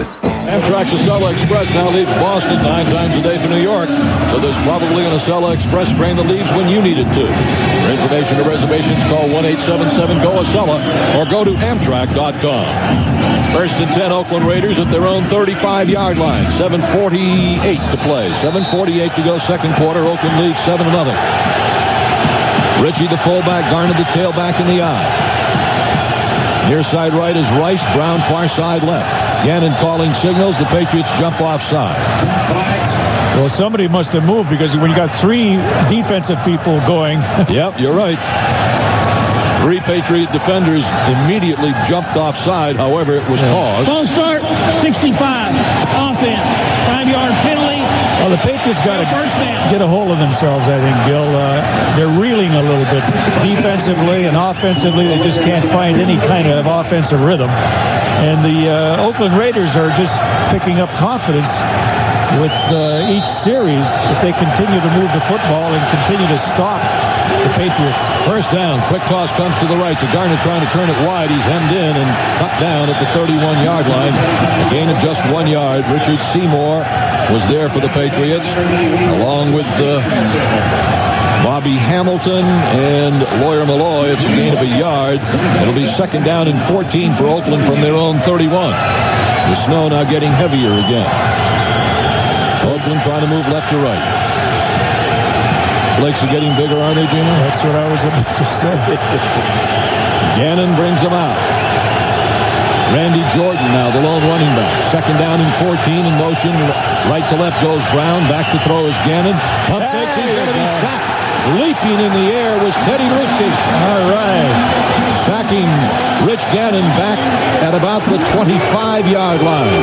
Gannon tried to pump and pull it back down, and this time the Patriots were there by virtue of a blitz. So you got to feel like Coach Belichick is going to start letting them loose. That's a great athletic play, Gino. Yep. Yep. Well, you know what? He's got to be a great athlete to play that position at his size and for as many years as he's played there. Third down and 20 for Oakland at their own 25. Backs are split behind Gannon. Chance for the Patriot defense to do something. Back to throw is Gannon. Here's the blitz. He starts to run with it. He's going to be hit and tackled at about the 29-yard line. And the Oakland Raiders are forced to punt. Well, you know, now you had one-on-one coverage, man-to-man, and so the coverage had to be there by virtue of the blitz. And it was there because Gannon didn't let it go. Tried to run it up the middle, and there were just too many blue shirts there to allow him to make up any ground. So good defensive stand. Things are picking up a little bit now for the Patriots defensively, which I think they have to do. Leckler at his 15 to punt left to right. Away to Troy Brown. He hits it high in the air.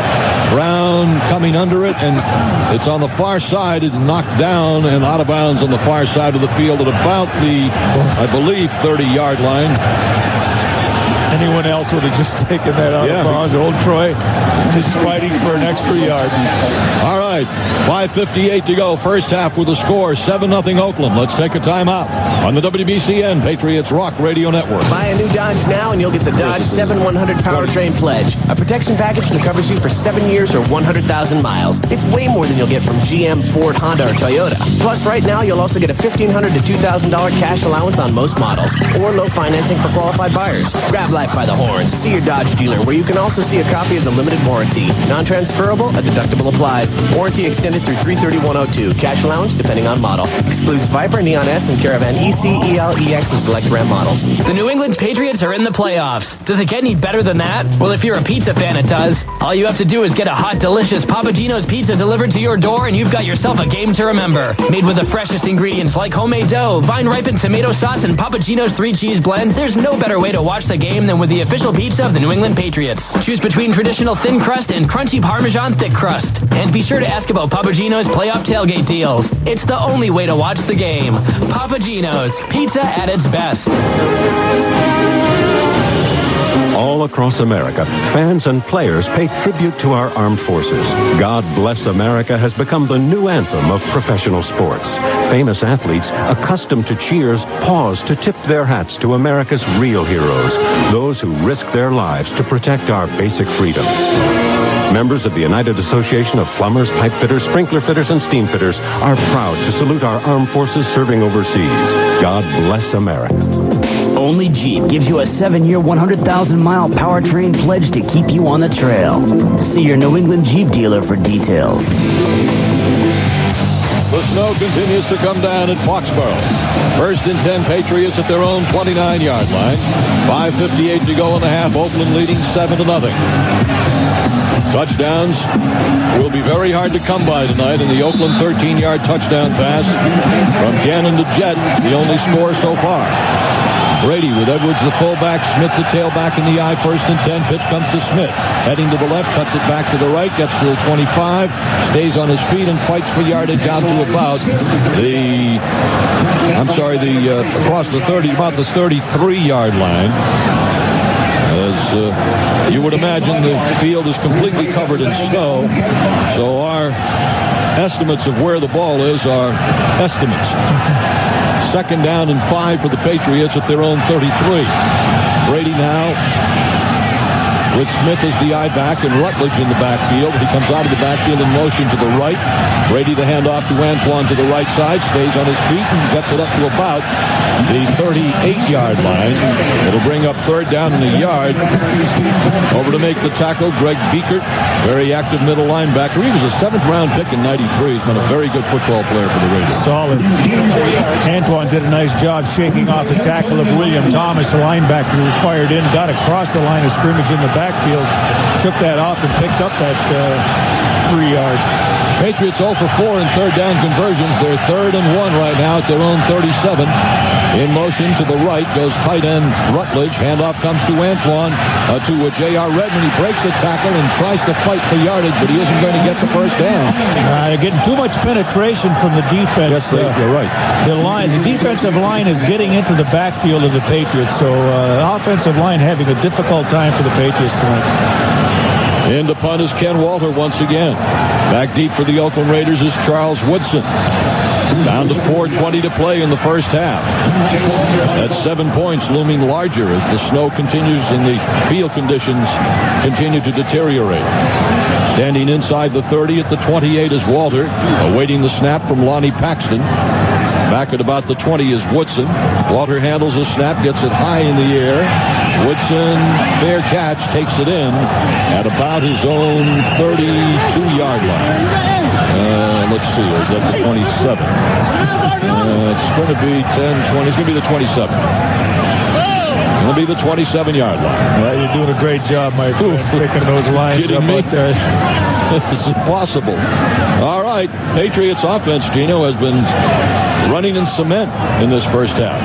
Well, they tried a 4th down play on their first series, unsuccessful. After that, it's been punts on every series except the interception.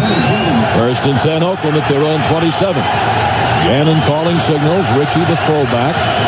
The handoff comes to the left side to Charlie Garner, and he slams it across the 25-yard line.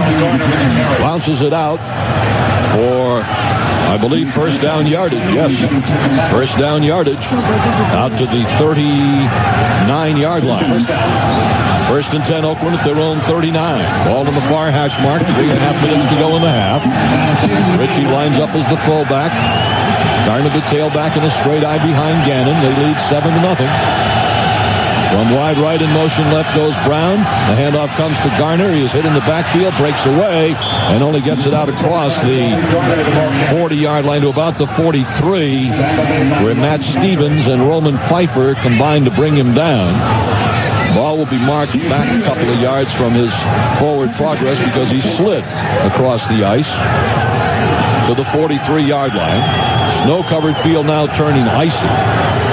Second down, Oakland, 2nd and 6 at their own 43. Gannon with one lone setback. This time, Tyrone Wheatley, now the tight end, lines up in the backfield. On 2nd down and 6, Gannon drops back to throw, looks, comes to the right. It is caught out of bounds, knocked out of bounds on the near side is Tim Brown. It's a reception up to about the Oakland Raider 45-yard line. It'll bring up third down and about 5 for Oakland from their own 45. So another big third down play for the Patriot defense here. They trail 7-0. Third down and 5 for Oakland from their own 45-yard line. They're having some problems with communicating the defensive calls to the players. See, they're slow in lining up. Look at them. They're a little confused. Third down, 5, Oakland. Garner the lone setback. From wide left in motion right comes Weiss. Toss sweep to Garner to the left side. He's hemmed in and cut down for a loss. Well, they got to get confused on up more plays defensively because that was just pure stoppage of anything the Oakland Raiders were going to try there. Ty Law and Bucky Jones made the tackle, dropping Gannon for a loss as we're coming to, dropping Garner for a loss. We've come to the 2-minute warning in the first half. Timeout on the field with a score 7-0 Oakland on the WBCN Patriots Rock Radio Network. Expanding the network edge for the world's leading service providers. Unisphere Networks provides innovative network infrastructure products that enable revenue-generating broadband data, voice and video services featuring wire speed performance, IP quality of service, and carrier-grade reliability. Unisphere Networks, every bit IP. For more information about their award-winning products and services, please visit their website at unispherenetworks.com.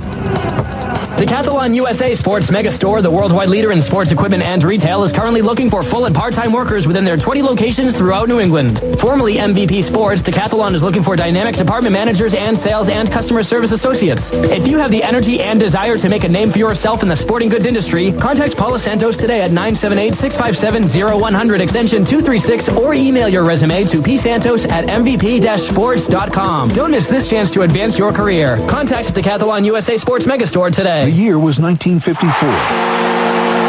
The Detroit Red Wings skated off with the Stanley Cup, and Jeep helped smooth the way. That's when Frank Zamboni delivered his amazing new ice resurfacer built on a Jeep 4x4. Today, you can get traction on slippery surfaces in a 2002 Grand Cherokee. Just see your Jeep dealer. Zamboni is a registered trademark of Frank J. Zamboni and Company, Inc. Jeep, there's only one, and it's a registered trademark of Daimler Chrysler. The preferred contractor directory of the skilled union laborers and signatory contractors of the New England Laborers Labor Management Cooperation Trust. Log on to necOOPtrust.com. CBSMarketWatch.com is the #1 online source for financial news. CBSMarketWatch.com. It's more than just news. It's news you can use. Shane Leckler into punt for Oakland. Stands at his 24-yard line to punt it left to right. And back at about the 17 for the Patriots is Troy Brown. When the punters go in and the ball is kicked, it really gets lost in this swirling snow.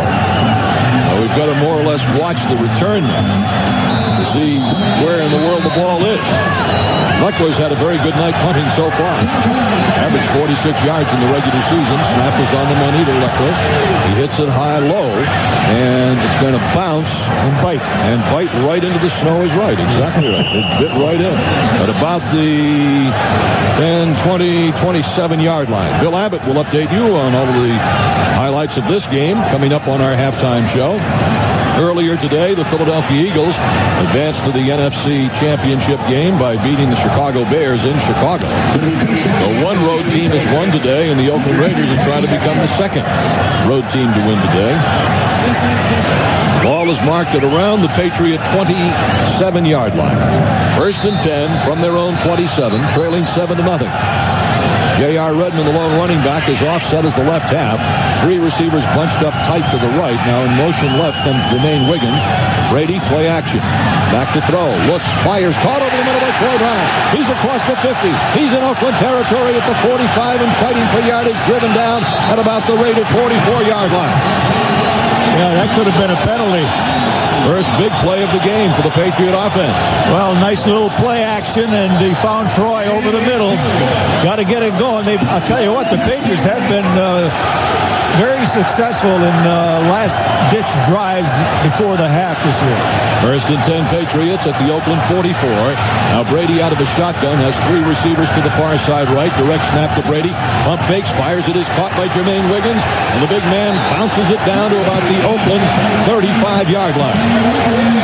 I think the Patriots got 3 timeouts, so you might as well use them. The Raiders have none. Or they have one left. The Patriots call a timeout with 1:07 remaining in the first half. That was about an 8-yard gain for Wiggins, and it'll bring up second down and 2 for the Patriots around the Oakland 35 to 36-yard line. Give or take an inch or two. Yeah. The The field completely covered in snow. There are some delineations of the yard markers, you know, the 5, 10, 15, 20 and all that, because they've had people out there with snow blowers trying to blow the snow away since before the ball game began. So you get a little bit of a sense, more or less, of where the ball is. Right now it looks to be at about the Oakland 37-yard line. We'll call it the 36. It'll be second down and 2 for the Patriots at the Raider 36 with 1:07 to go in the half. Oakland leading 7-0. Kevin Falk is in the backfield, and he lines up as the I-back. To the near side left is Coleman. To the left slot, Patton. Left slot is Brown. 2nd and 2. Brady back to throw. Looks right. Fires to the right. It is incomplete. He's thrown it away. Yep. They had Kevin Falk in the backfield, but they were slipping him out on a little slant pattern out towards the sidelines, and it was covered, so Tom Brady had nothing to do but wait and see if he could release from that coverage and get open, but he couldn't, so he just threw it away. The Patriots have yet to convert a third down play in this game. They're 0 for 5 on third downs. Looking at 3rd and 2 at the Oakland 36. Brady out of a shotgun has a slot to the near side left with Falk to his right in the backfield. Brady awaiting the direct snap. Now he's pointing out the middle linebacker to his offensive lineman. Snap to Brady. Looking right. Throwing right over the head of David Patton. Blitz coming. Safety blitz. And they were coming in. Hurried Brady's throw, but he had the open receiver in Patton. He just threw it over his head.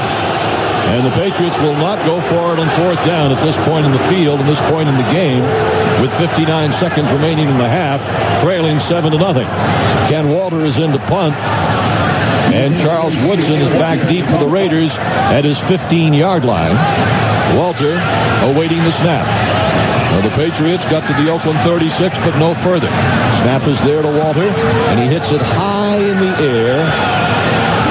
The Patriots watching the football bounce across the 15 to about the Oakland 11 or 12-yard line. And that's where the Raiders will put the ball in play with 46 seconds to go in the first half. The crowd booing. They think the crowd wanted the Patriots to go for it, but I don't know, Gino. Trailing 7-0, you don't want to do anything foolish at that point on the field, and give them field position of the 36-yard line, and perhaps give them the opportunity to get down the field and get at least a field goal before the half, which would make the second half sure all the more difficult. I thought they should have gone for it. You did? Okay. They went for it on the 4th down in the first half on their first possession in the first quarter. Didn't get it. I mean, if it was like 2.5, 3 yards, if it was beyond that, what would you have it at? I think 2 yards. Yeah. 1st and 10 Oakland. Gannon goes to one knee. And the Patriots call a timeout. Patriots call a timeout, stopping the clock with... I thought they'd signal for a timeout. Now it's been a while since they signaled for that timeout with about 40 seconds left. And they reset the clock. The Patriots will have one timeout remaining. And so that isn't going to really do them any good because Oakland dropped to one knee again. That'll be the end of the half. Even if the Patriots call a timeout, the Raiders could do it again on 3rd down, and that would be the end of the half.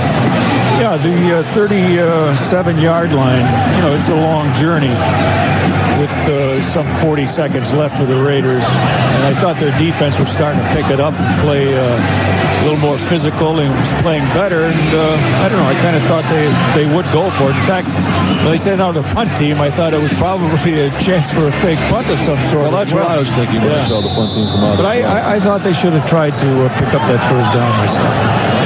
All right, Gannon to the line of scrimmage at his own 11-yard line, takes the knee, and this time the Patriots do not call a timeout, and the Oakland Raiders and the New England Patriots head to the locker room. That is the final play of the first half, the only score of the first half. The Raider, Rich Gannon to James Jett, 13-yard touchdown pass.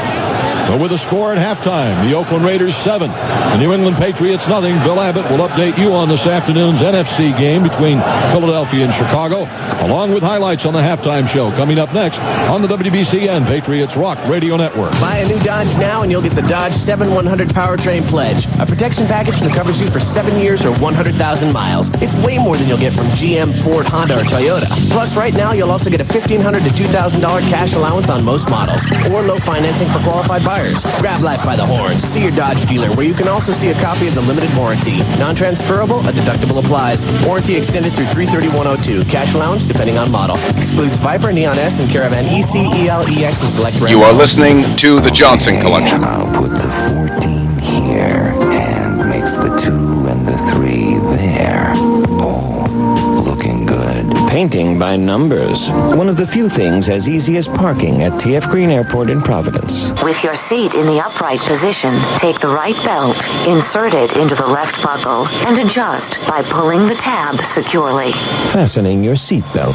One of the few things as easy as finding a direct flight from TF Green Airport in Providence. This is the WBCN New England Dodge Dealers Halftime Report, brought to you by your New England Dodge dealers. Is your current vehicle registered with the Food and Drug Administration as a depressant? Grab life by the horns. Dodge. Also brought to you by Papa Gino's, pizza at its best. Budweiser, the king of beers. The Iron Workers District Council of New England. Lappins. It happens at Lappins. Supercuts. As hip as you want to be. AT&T Wireless. Your world's close at hand. Smirnoff Ice. Intelligent Nightlife. The Environmental Protection Agency. If you must smoke, take it outside for your kids' sake. And the New England Chrysler dealers. Now, from down there at balmy Foxboro Stadium in the Budweiser Broadcast Palace is WBCN's Bill Abbott.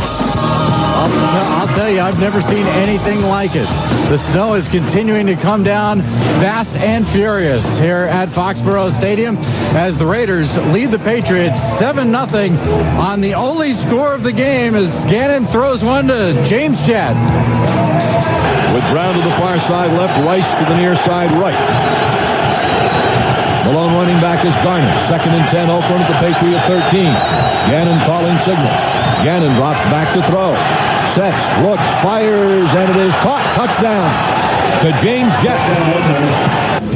That is the lone score of the first half. Neither team able to move the ball very well in the first half, but given what's going on weather-wise, it's not unexpected. There was one other game of the National Football League today, divisional playoffs in the NFC, where the Philadelphia Eagles beat the Chicago Bears 33-19 at Soldier Field. Turning point in this game came early on in the first quarter as Hugh Douglas sacked Chicago quarterback Jim Miller, separating his right shoulder. At that point, Miller had been 3 of 5 for 23 yards, but after that, it was all Donovan McNabb, 26 of 40, 262 yards in the air, throwing for 2 touchdowns. He also carried 8 times for 37 yards and a touchdown in this game. Shane Matthews took over for the Chicago Bears at quarterback through the last 3 quarters, 8 of 17, only 66 yards and throwing 2 interceptions. Philadelphia moves on to the NFC Championship game against either the St. Louis Rams or their opponent tomorrow, the Green Bay Packers, and we'll give you the preview of that game coming up on the WBCN Patriots Rock Radio Network.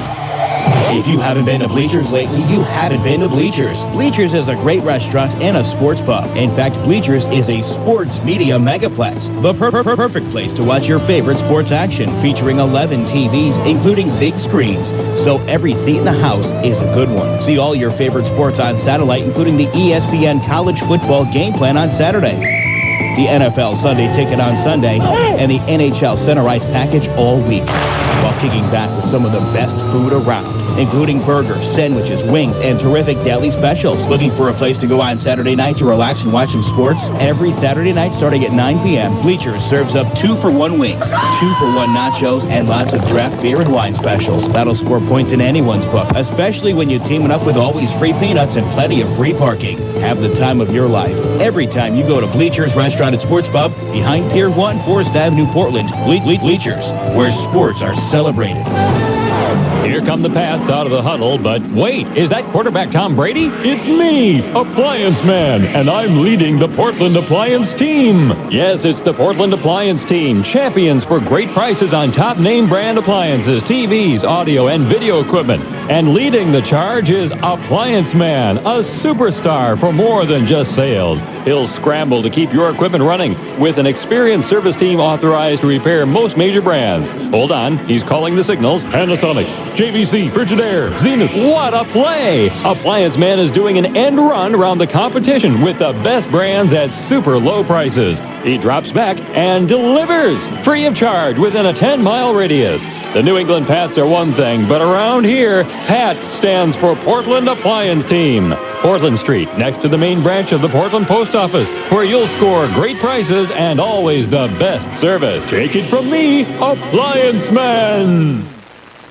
Standing in midfield now is Leckler to punt left to right. Back at about the 8 for the Patriots is Troy Brown. The snap on the money to Leckler, and he hits it away.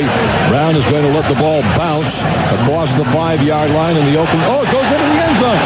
It went into the end zone. The player who knocked it back was in the end zone, and the Patriots will have it out at their own 20-yard line.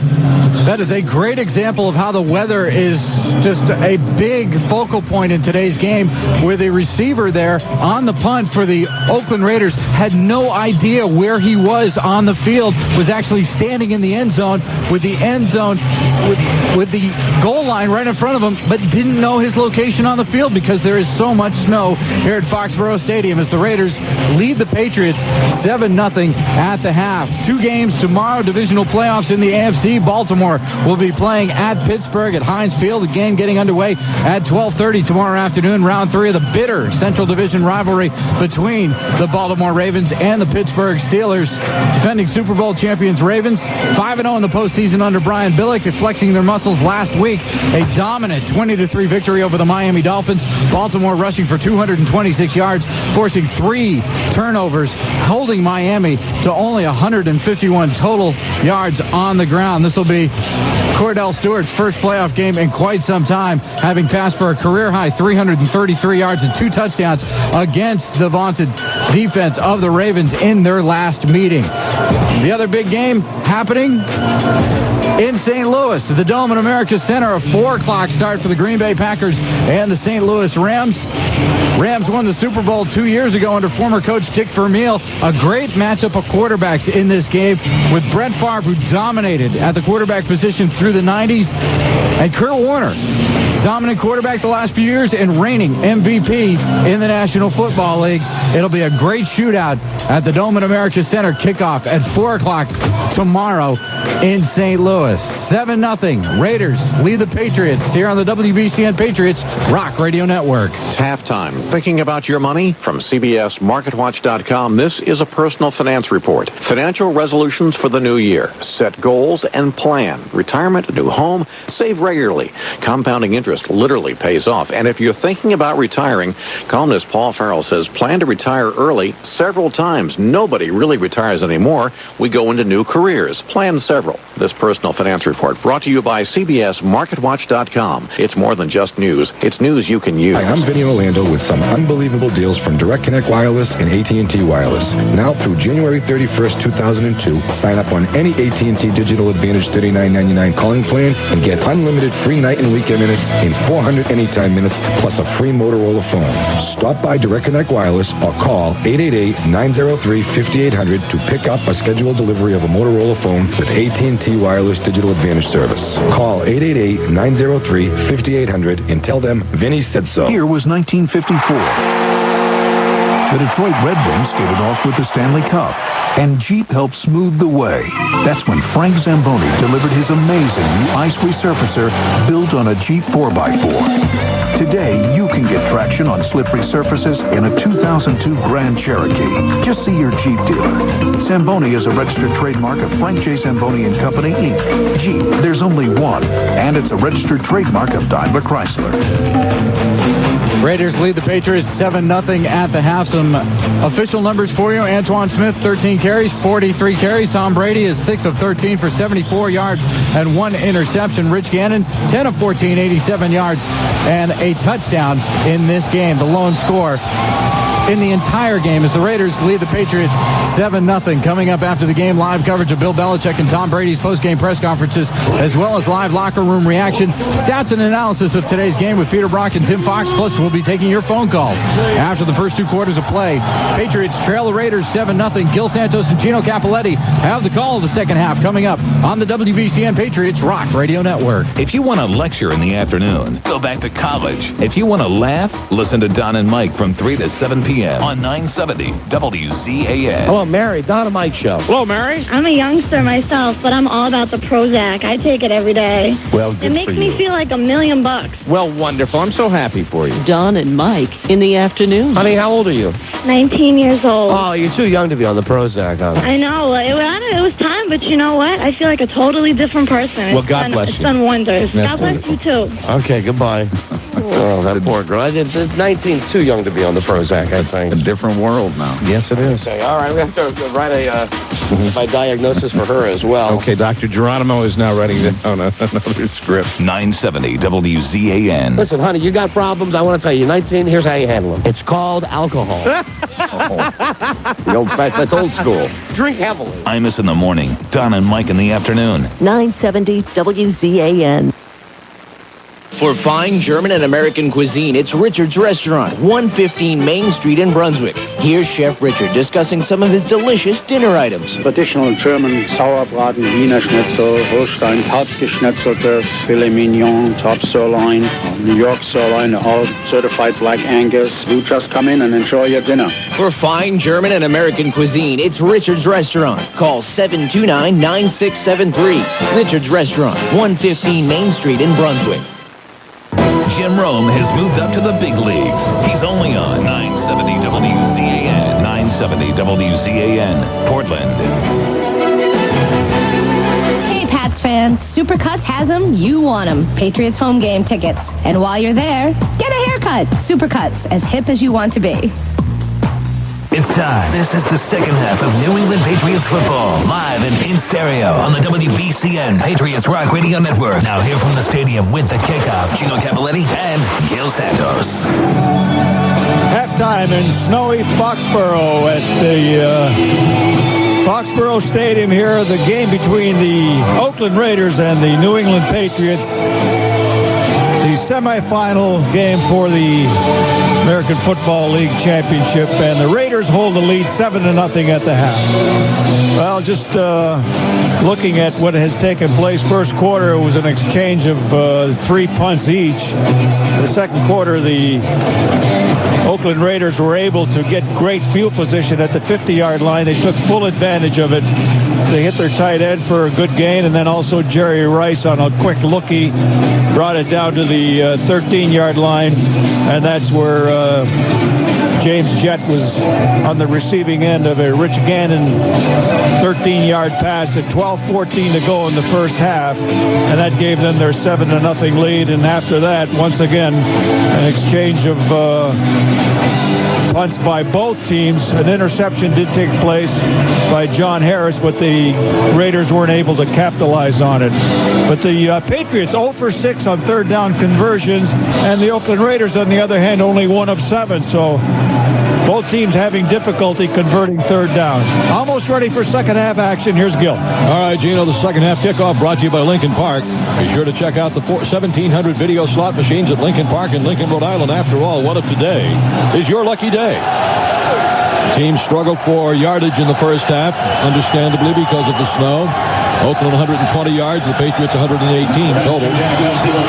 Janikowski kicking off left to right with Redmond and pass deep. The kickoff end over end. Pass has it at the 10, to the middle of the 15, 20, 25-yard line, across the 30, across the 30 to about the 33-yard line, where he is snowed under. I was waiting for the right spot for that one. Tackle made by Travian Smith of Oakland. First and 10 Patriots at their own 33-yard line. The Patriots seem to have a semblance of some offense going late in the first half, Gino, when they punted on that fourth down at the Oakland 37. Yeah, that last series, at least they started from their own 27. They were able to get down to the 36 and 37 of the Oakland Raiders, and then decided to punt. than many of us thought they should have gone for it. Let's see if they can get it going here in the second half. 1st and 10 at their own 33-yard line. Brady on 1st down, play action fake. Looking over the middle, going deep over the middle. It is incomplete, intended for David Patton, broken up beautifully by Eric Allen at about the Oakland 40-yard line. So the Patriots went for a deep strike on 1st down. Yeah, but they had to feel like they might get that deep middle, but Eric Allen, the 14-year veteran, was there to bat it away just at the last moment. There isn't too much the Raiders haven't seen over the years. A lot of veteran players on this team. 2nd and 10, Patriots at their own 33. The backs are split behind quarterback Tom Brady. Pump fakes left, now goes to the right. It's a screen complete to Edwards. He is on his feet, spins away from one hit, gets it across the 40 to the 41-yard line, where he goes down there. The tackle is made by Tony Bryant. About an 8-yard gain for Mark Edwards. It'll bring up 3rd down and 2 for the Patriots at around their own 41-yard line. Yeah, well developed. They started off the game with those kind of screens.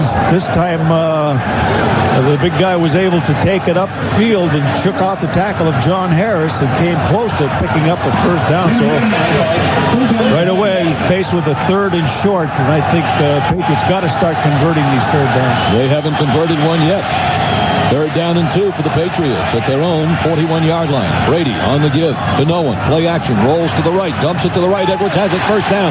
He's across midfield into Oakland territory to about the 46-yard line. Good play action that time, Gino, by Tom Brady. Well, they converted their first 3rd down and couldn't come at a better time. They got to pick up some momentum. They got to take care of the Oakland Raiders picking up a lot of confidence as they were doing in the first half. And I thought the Patriots were playing a little soft. 1st and 10 for the Patriots at the Oakland 46. Far hash mark. Patriots trying to go right to left. To the far side right is Patton. To the near side left is Brown. Edwards the fullback, offset left. Smith is the I-back. Tight end is left. Edwards in motion to the right. Brady hand off to no one. It's an end around to Troy Brown. And Troy Brown's going to be cut down for a loss back at the 45-yard line.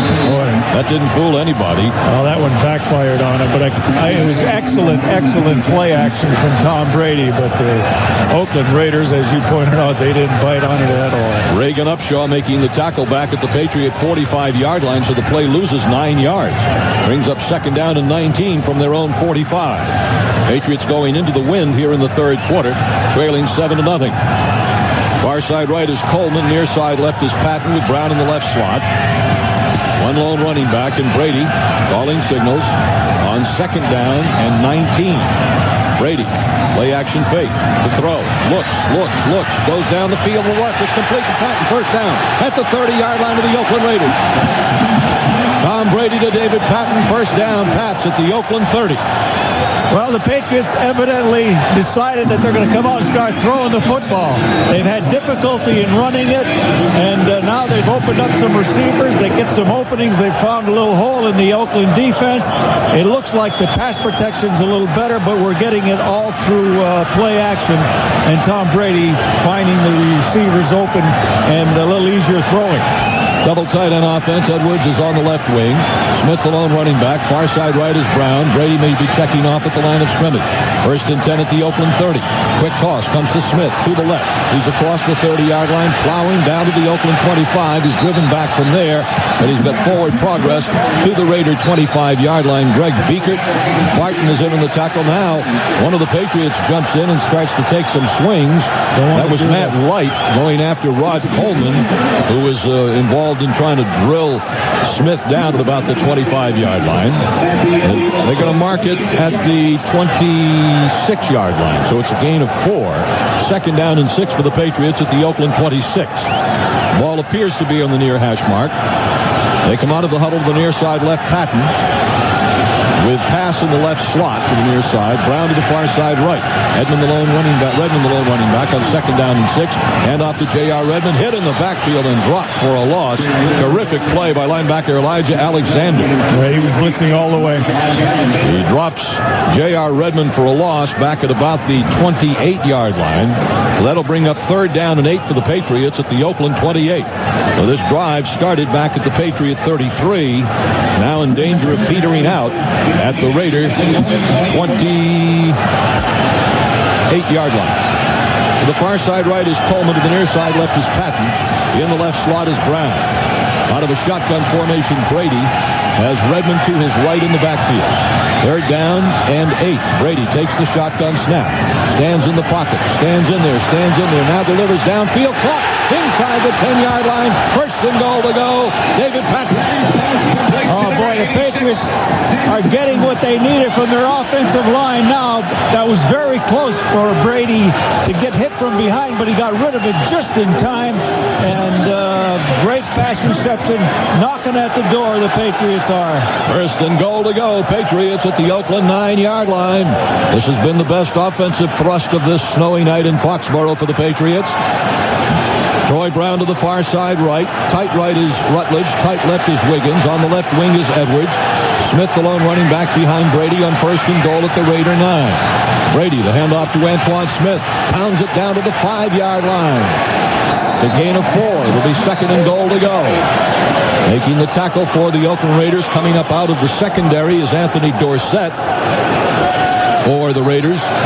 And umpiling is Greg Beekert, their middle linebacker. Ball marked at the Raider 5-yard line. We're at 2nd and goal to go, Patriots. The ball appears to be in the vicinity of the far hash mark.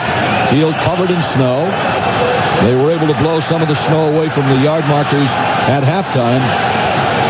All right, the Patriots out. Near side left Coleman. Left side slot to the near side is Brown.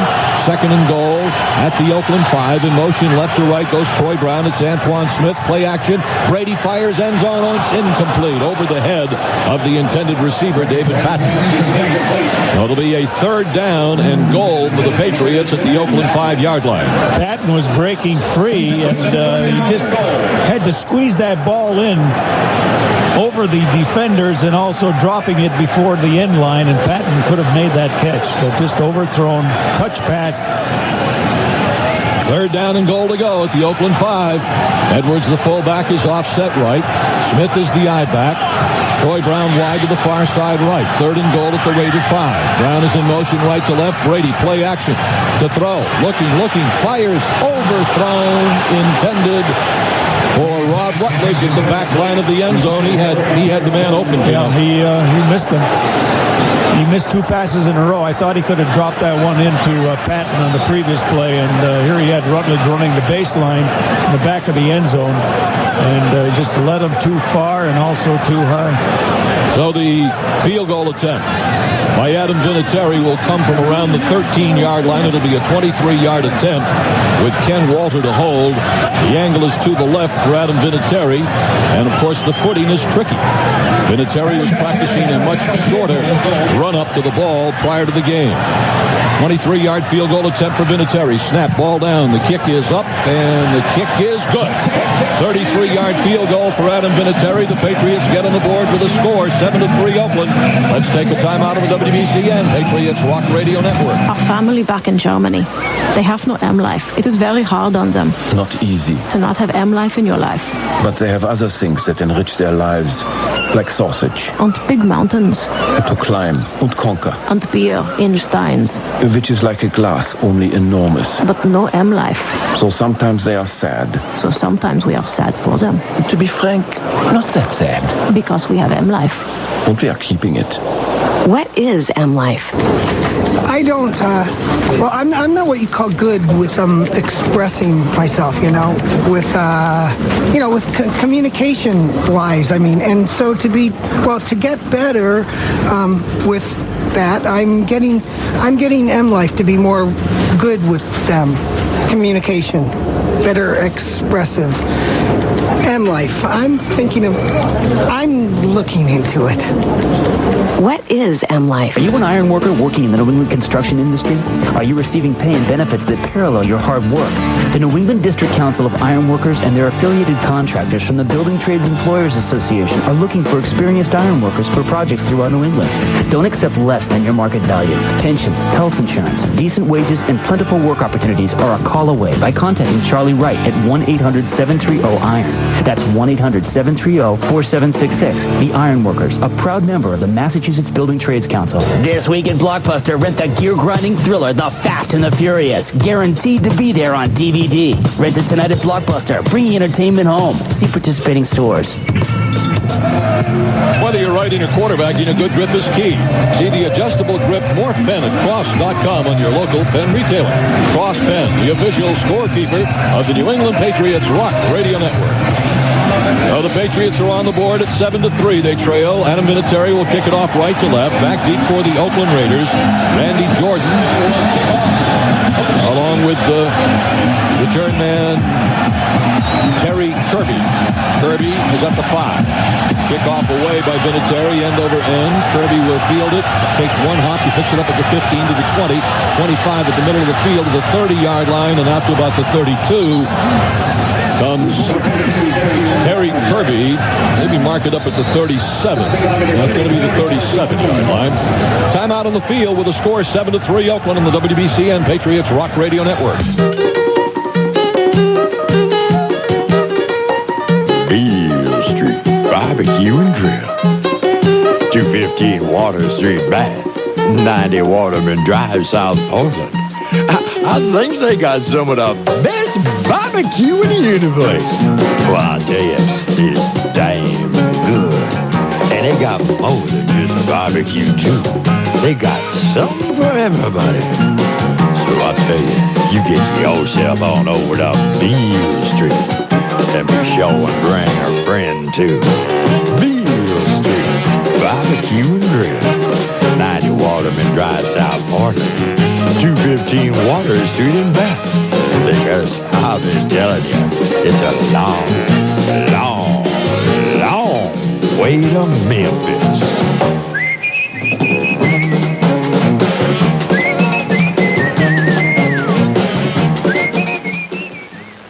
A while back, David Weeks' family opened a shop to help people get their vehicles back on the road quickly. Now, I didn't say cars. There were no cars when Palmer Spring opened 150 years ago. And to this day, Palmer Spring doesn't horse around when it comes to quality repairs. They specialize in brakes, springs, and four-wheel alignments for cars and trucks of all sizes, import and domestic. For professional repairs from a company with a century and a half of tradition, go to Palmer Spring, Forest Avenue, off exit 6B of 295, across from Oakhurst. Look for the orange sign. When they're in a good mood, we call it Doctor. Imus in the morning, Don and Mike in the afternoon. This is 970 WZAN, Portland.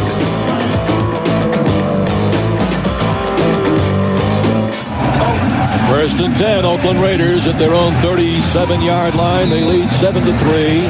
8.5 minutes to go, third quarter. Snow continues to come down in Foxboro. Raiders trying to go left to right. The fullback is Ritchie. The I-back, the tailback is Garner. First and 10, Raiders. Gannon calling signals in motion left to right. Brown back to throw. Gannon looks, flares it out left, complete to Charlie Garner, and he's going to be taken out of bounds on the far side of the field at about the 38-yard line. A gain of a yard for Charlie Garner. On the little swing pass, Ruski pushing him out on the far side. It'll be second down and 9 for Oakland at their own 38. Field getting slipperier as the snow piles up here in Foxboro. Patriots bring in an extra defensive back now, as Terrell Buckley comes in and Willie McGinnis goes out. The backs now, Ritchie and Garner split behind Gannon. Off the left wing in motion, right comes Jett. Second down and 9. Back to throw. Gannon looking left, now looking right. Throws to the right. It is incomplete. Batted away from James Jett. Terrell Buckley turned to try to catch it on the rebound, but couldn't get it. It'll be third down and 9 for Oakland at their own 38-yard line. Yeah, it looked like Terrell Buckley behind James Jett just reached underneath, batted it up in the air, and it went backwards, almost made the interception. It would have been a big turnover, obviously. Raiders 1 for 7 in third down conversions. Call it third and 8 for Oakland at their own 39-yard line. Again, Ritchie and Garner are split behind Gannon with a slot to the near side right. Gannon calling signals on third down and 8. In motion to the left goes Brown. Back to throw is Gannon. Here's the rush. He looks, fires to the left, complete to Tim Brown. First down, out to midfield goes Tim Brown. Oh, boy, I could see all that crossing taking place, and I believe Terrell Buckley was supposed to be in coverage along with Tim Brown going underneath. Ty Law then picked him up, but he had the opening he needed in order to catch that ball. And a first down in Patriots territory at the Patriot 48-yard line. Yeah, third down play, too. First and 10, Oakland at the Patriot 48. Trying to go left to right here in the third quarter, leading 7-3. Straight eye formation behind Gannon. Hand off to Tyrone Wheatley, hits into the line of scrimmage, and is driven down at the 46-yard line after a gain of 1. Willie McGinnis finished him off. With help from Mike Vrabel, Richard Seymour hit him first. And it'll be a second down and 9 for Oakland at the Patriot 47-yard line. Second down and 9 for the Raiders at the Pats 47. Now Buckley comes in and McGinnis goes out. Patriots with an extra defensive back out there. Far side left is Rice. Jet in the left slot, Brown to the near side right. Gannon back to throw on second and 9. Here's the rush. He looks, he fires to the left. It is caught for a first down to the Patriot 36-yard line. Caught by Jerry Rice. Brought down there by Roman Pfeiffer, but a first and 10 for Oakland, and this is a critical drive for both teams. The Raiders leading 7-3 and driving here in the third quarter.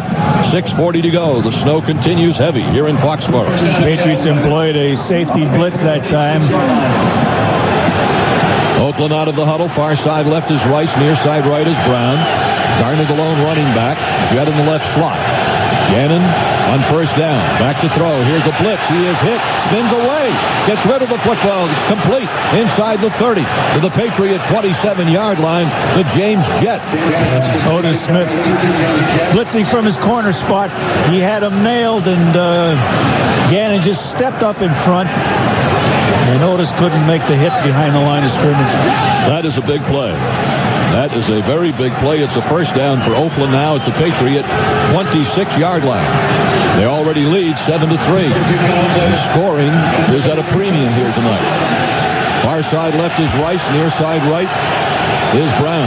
Gannon only intercepted 9 times all season long. High formation behind Gannon on first down. It's a handoff to Garner. Pops it inside the 25 to about the 24-yard line. Let's pause 10 seconds for station ID on the WBCN Patriots Rock Radio Network. Jim Rome has moved up to the big leagues. He's only on 970 WZAN. 970 WZAN, Portland. 2-yard gain for Garner. Second down and 8 for the Raiders at the Patriot 24-yard line. Rice to the near side right, wide side of the field. To the far side left is Brown. Jet in the left slot. Garner the lone running back behind Gannon on second down and 8. Gannon back to throw. No rush. Looks, goes to the near side. Caught by Rice and taken out of bounds on the near side at about the 21-yard line. It'll bring up a third down for Oakland. They have to get to the Patriots 17. So it's 3rd and 4 for the Raiders at the Patriots 17-yard line. Patriots have got a hold here and force this team into a field goal attempt. Otherwise, the going will be very tough the rest of the way. Oakland breaks it out. 3rd down and 4. Patriot 21-yard line. Lone running back offset left is Randy Jordan. Back to throw is Gannon. Steps up. Fires. It is incomplete at the 5-yard line, intended for Jerry Rice. He couldn't hang on. Ty Law did a great job in dislodging that ball from Jerry Rice. It appeared like he was coming down with it, and Ty got his left hand in there and batted it down. And now a field goal attempt coming for Sebastian Janikowski. On the season, he was 23 of 28. This kick will come from the 28-yard line. It'll be a 38-yard field goal attempt for Janikowski. The angle to his right. He was 9 of 10 on the season from this range. Ready to go. 38-yard field goal attempt. Snap, ball down. Kickoff on the way, and he splits the uprights. 38-yard field goal for Janikowski. 4:14 remaining.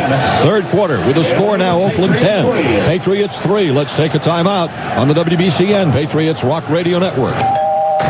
Hi, Dolores. Hi, Carl. You look well. New hairstyle? No. New dress? No. Oh. Every Tuesday, Carl showed up at Dolores' doorstep at 7 p.m. sharp, same as he'd been doing for the past 27 years. Here you are. Tomato juice, room temperature. How'd you know?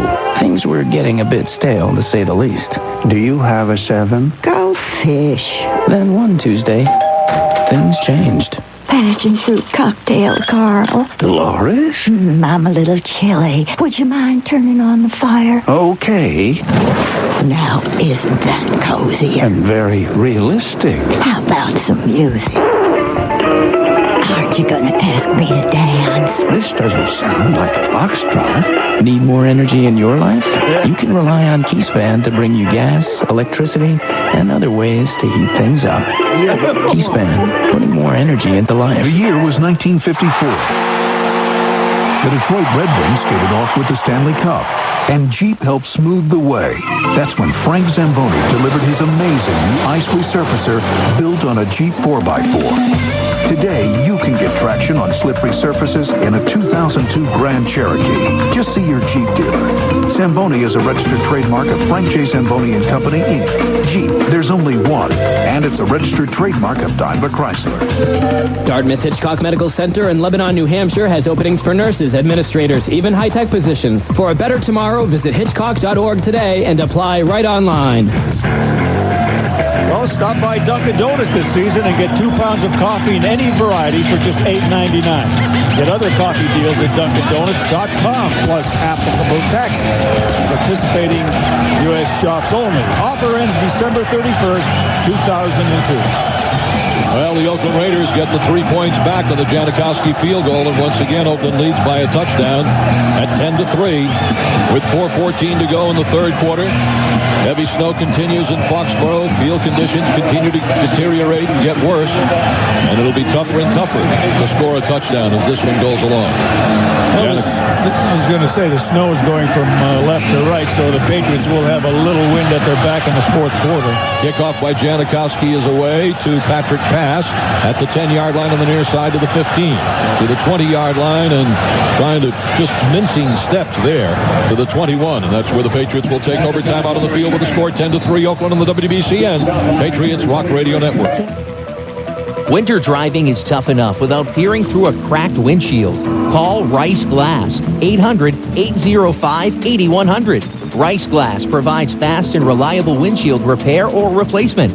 No one stocks a larger inventory of foreign and domestic auto glass. Their factory-trained installation experts will have you ready to roll in no time. And speaking of no time, if you can't get to one of their 4 convenient locations in Portland, Biddeford, Auburn, or Bangor, Rice Glass will pick up and deliver your vehicle free of charge.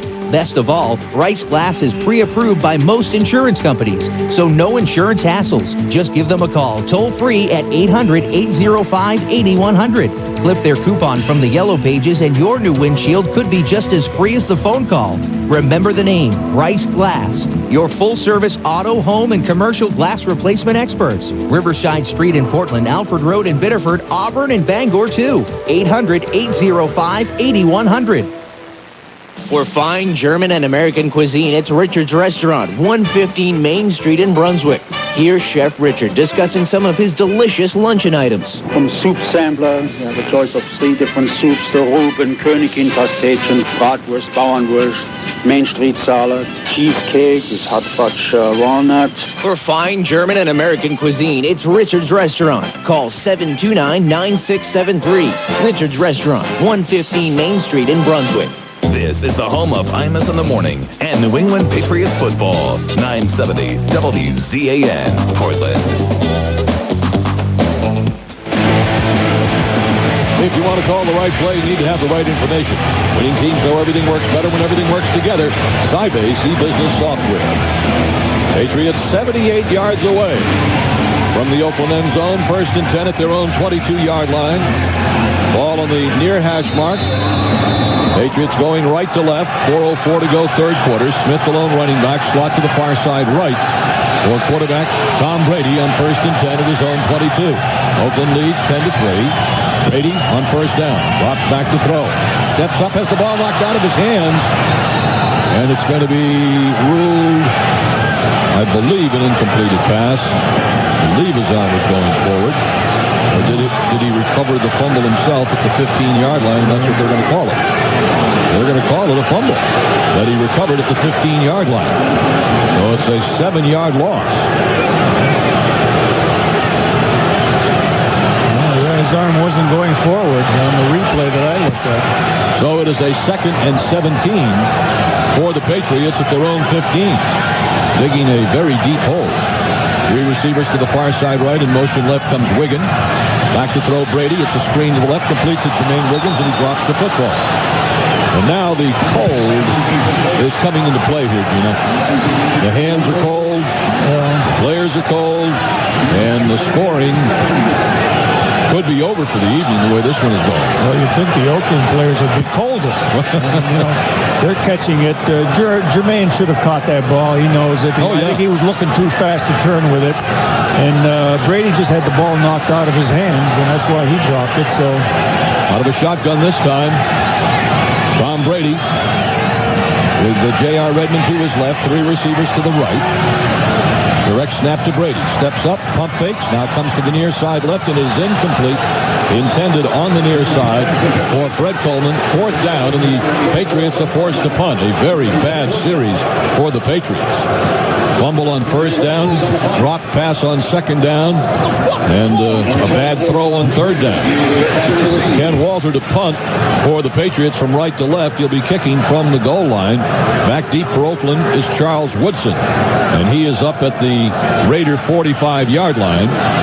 Walter will be kicking into the wind. This could be a crucial play right here and now. Awaiting the snap from Lonnie Paxton. It's on the money. Walter gets the kick away, but it's low.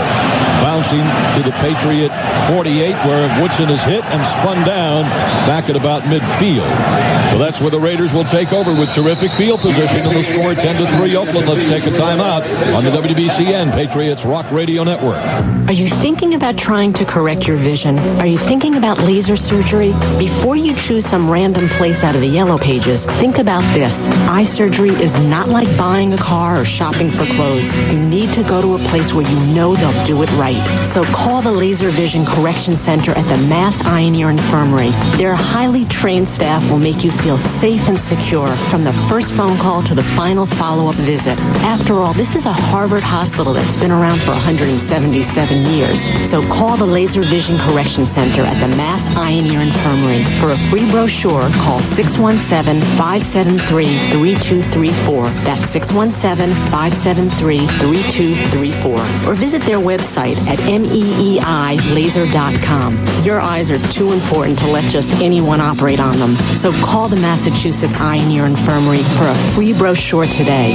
617-573-3234. Buy a new Dodge now and you'll get the Dodge 7100 Powertrain Pledge, a protection package that covers you for 7 years or 100,000 miles. It's way more than you'll get from GM, Ford, Honda, or Toyota. Plus, right now, you'll also get a $1,500 to $2,000 cash allowance on most models, or low financing for qualified buyers. Grab life by the horns. See your Dodge dealer, where you can also see a copy of the limited warranty. Non-transferable, a deductible applies. Warranty extended through 3/31/02. Cash allowance depending on model. Excludes Viper, Neon S, and Caravan EC, EL, EX, and select Ram models.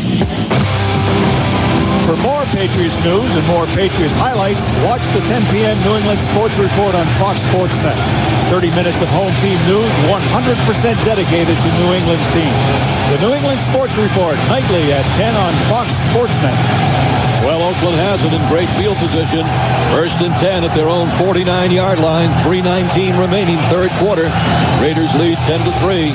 Patriots cannot afford to let Oakland get any more scores, because 7 points are going to be very tough to overcome. 10 or more would be even more difficult, obviously. Tyrone Wheatley, the eye back. The fullback offset right is Ritchie. 1st and 10. Play action fake. Gannon comes to the left wing and it's batted down.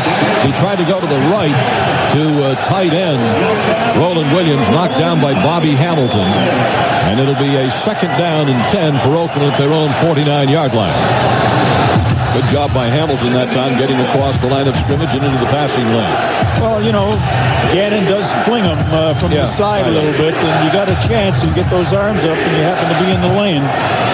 2nd and 10 Raiders at their own 49. Ritchie this time lines up as the fullback. Now he moves over to the left wing with Garner, the lone running back, on 2nd down and 10. Back to throw is Gannon. No pressure. Dumps it over the middle and batted down again. This time, Richard Seymour. It was intended for Charlie Garner, and Seymour batted it down.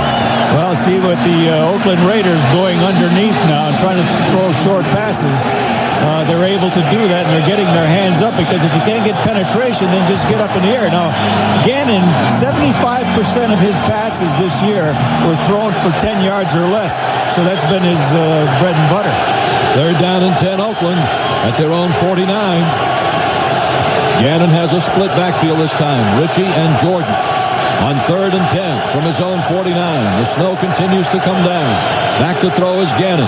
No rush. Looks, fires, and it is caught by Jerry Rice for a first down to the Patriot 30-yard line. And a big third down conversion by Rich Gannon to the old pro, Jerry Rice, 39 years old, 17 years in the NFL, destined, obviously, for the Hall of Fame. First down, Oakland at the Patriot 30, and now the situation becoming perilous for the Patriots.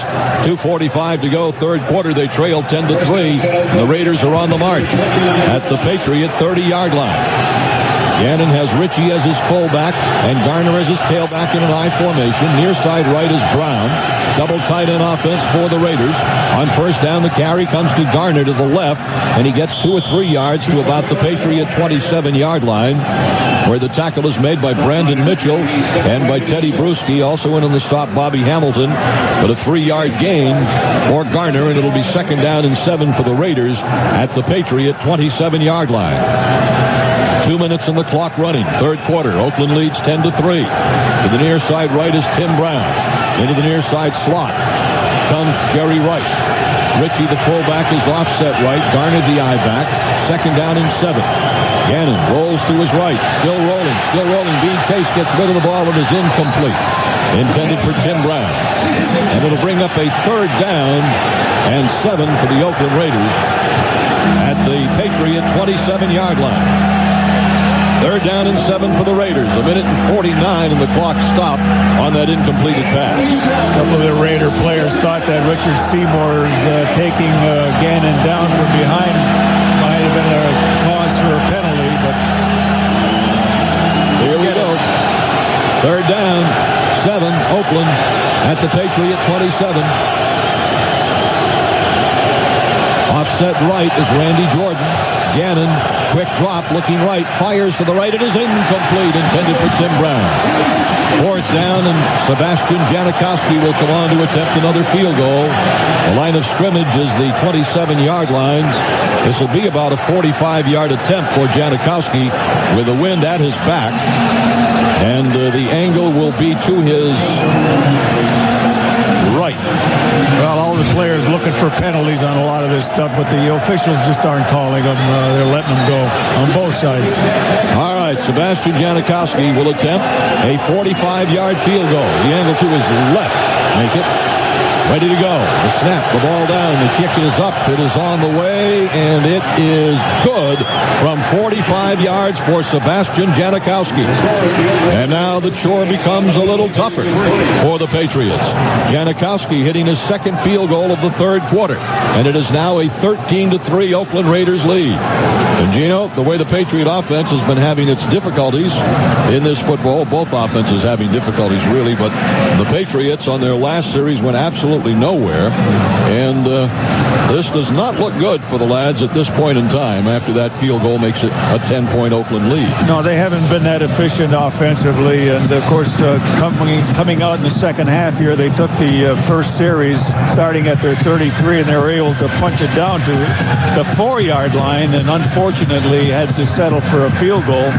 But the Raiders answered right away, and that's a good sign for a team when they can come right back and answer and get a field goal. And now with their other series, beneficiaries of great field position at the 50-yard line, is able to get into field goal territory, and a big third down play once again to Jerry Rice, as the Raiders are able to pull off these third down plays, and the Patriots on the other hand having much difficulty in third down efficiency. Janikowski will kick it off from left to right. Back deep for the Patriots. At the 10-yard line on the far side is J.R. Redmond. At about the 8-yard line on the near side is Patrick Pass. Janikowski, left-footed kicker. number 1 draft pick a year ago. Kickoff is away, coming to Patrick Pass at the 8. Heads to the left at the 15, to the 20, to the 25-yard line, and out close to the 30. Goes down at about the 30-yard line. That's where the Patriot offense will go to work. 1st and 10 at their own 30-yard line. So far, the Patriot offense has been able to muster just 1 Adam Vinatieri field goal. Of course, the conditions making for a low-scoring game. Last week, when the Raiders and Jets played, each time the team got the ball, they got it over midfield. Every time. Both teams. Patriot offense, 136 yards. Oakland, 194. 1st and 10, Pats at their own 31. Edwards, the fullback, Smith, the tailback in the eye. Brady, quick toss to Smith, trying to turn it wide to the right. Going to be hemmed in and driven down at the 29-yard line. That's a loss of 2 yards. Coming over for the Oakland Raiders was Elijah Alexander with Chris Cooper. Cooper, a rookie from the University of Nebraska at Omaha, 6th-round draft pick. They make the tackle for a loss of 2 yards, and it'll be 2nd down and 12 for the Patriots now from their own 29-yard line. Well, a quick toss going right, and the whole defense of the Oakland Raiders was over there waiting for him, so it had nowhere to go. It just couldn't develop. Now Rutledge lines up in the backfield as the fullback, offset left. He goes in motion to the right. Smith, the lone running back. It's a quick screen to the left, complete to David Patton. Breaks across the 35, out across the 40 to about the 45 or 44-yard line. David Patton does the quick pop to the receiver on the left side. And it's a 1st down for the Patriots at about their own 43-yard line. Yeah, and plays like that sometimes can do things for you. Just breaking that first tackler who comes up. This was Eric Allen coming up, broke away from him and picked up the yardage. Haddon to the near side left, Brown to the far side right. Smith is the eye back in motion, left to right goes Rod Rutledge. A handoff to no one. Play action fake by Brady. Down the middle he goes. Caught. 1st down. Mark Edwards breaks it down to Jermaine Wiggins, breaking it down to the Oakland Raider 35-yard line. Oh, Brady to Jermaine Wiggins with an excellent job of running after the catch, and that's going to be the end of the 3rd quarter. Timeout on the field after 3 with a score. Oakland 13, the Patriots 3 on the WBCN Patriots Rock Radio Network. Everywhere you turn, new highways, bridges, buildings, and stadiums are being constructed. They're being built by proud laborers, members of the Laborers International Union of North America. Their workers getting paid what they deserve, plus comprehensive health and pension benefits, all under safe working conditions. If you want to be part of building America and enjoy the wages and benefits union members receive, call the New England Laborers at 1-866-88-UNION. That's 1-866-88-UNION. The Laborers International Union of North America. Strong, proud, and united. Are you mentally prepared for a big night out? Take the Smirnoff Ice Intelligent Nightlife Quiz. Your hometown pro football team just won a huge game. You've managed to get into the post-game party where you find yourself surrounded by the entire cheerleading squad. You, A, make random comments about their pom-poms. B, jump as high as you can into the air, yell woo, and land in a perfect split. C, ask if cheerleaders really are dumb. Repeat the question if necessary. D, none of the above. The correct answer? D, none of the above. As any Smirnoff Ice drinker will tell you, you gotta be smart. Think on your feet. Use your wits. Before the night's over, you might find yourself at the bottom of a giant standing humid pyramid, looking up. This quiz has been brought to you by Smirnoff Ice. Intelligent nightlife. Copyright 2001, Society Pierre Smirnoff FLS, Stamford, Connecticut. Smirnoff Ice, premium malt beverage. Check out SmirnoffIce.com. Be smart, drink responsibly. CBS Market Watch is the #1 online source for financial news. CBS Market Watch. It's more than just news. It's news you can use. 1st and 10, Patriots at the Oakland Raider 35-yard line as we start the 4th and final quarter of this AFC semifinal battle. Raiders lead 13-3. Patriots with the football on the far hash mark. They'll go left to right in this 4th quarter with the wind at their backs. 2 big pass plays got them in position here, Gil, and it looks like the Patriots are going to have to do it in the air. But then again, Antoine Smith gets stronger as the game goes on, so if that offensive line can move somebody, give them some room, you might be able to run the football as well. Edwards and Redmond are split in the backfield behind Brady on 1st and 10 at the Oakland 35. Brady is straight back to throw, steps up, looks, drills it to the right. It is incomplete. Coming in short and low to David Patton at the 15-yard line. It'll be 2nd down and 10 for the Patriots at the Oakland 35-yard line. The Patriots, I believe, Gino, must score on this series. Preferably, obviously, a touchdown, but they must score at least 3. Well, yeah, then there's going to be forced to go for a touchdown after that. If this drive, if they can muster up, well, it's just stating the obvious here. You've got to score a touchdown. Brown to the far side left, Patton to the near side right. Passes in the right side slot. Running back offset left is Redmond. Back to throw is Brady. Blitz, and he's sacked. Back at the 45-yard line of the Patriots. And could not be picked up. Tony Bryant, Elijah Alexander, and they sack Brady back at the 45-yard line. So it's a loss of 10 yards, and now it's 3rd down and 20 for the Patriots at the Oakland 45. Just too many guys coming and too few blockers. But that means you got a hot receiver someplace, because they were really in on the top of him immediately. Coleman to the far side left. Patton to the near side right, bunched up with Brown and Jermaine Wiggins. Wiggins in motion right to left, 3rd and 20. Brady rolls to the right, steps up, looking, still looking, nobody there. Now he steps and he fires over the middle. It is incomplete, intended for Jermaine Wiggins. Now that was a disaster.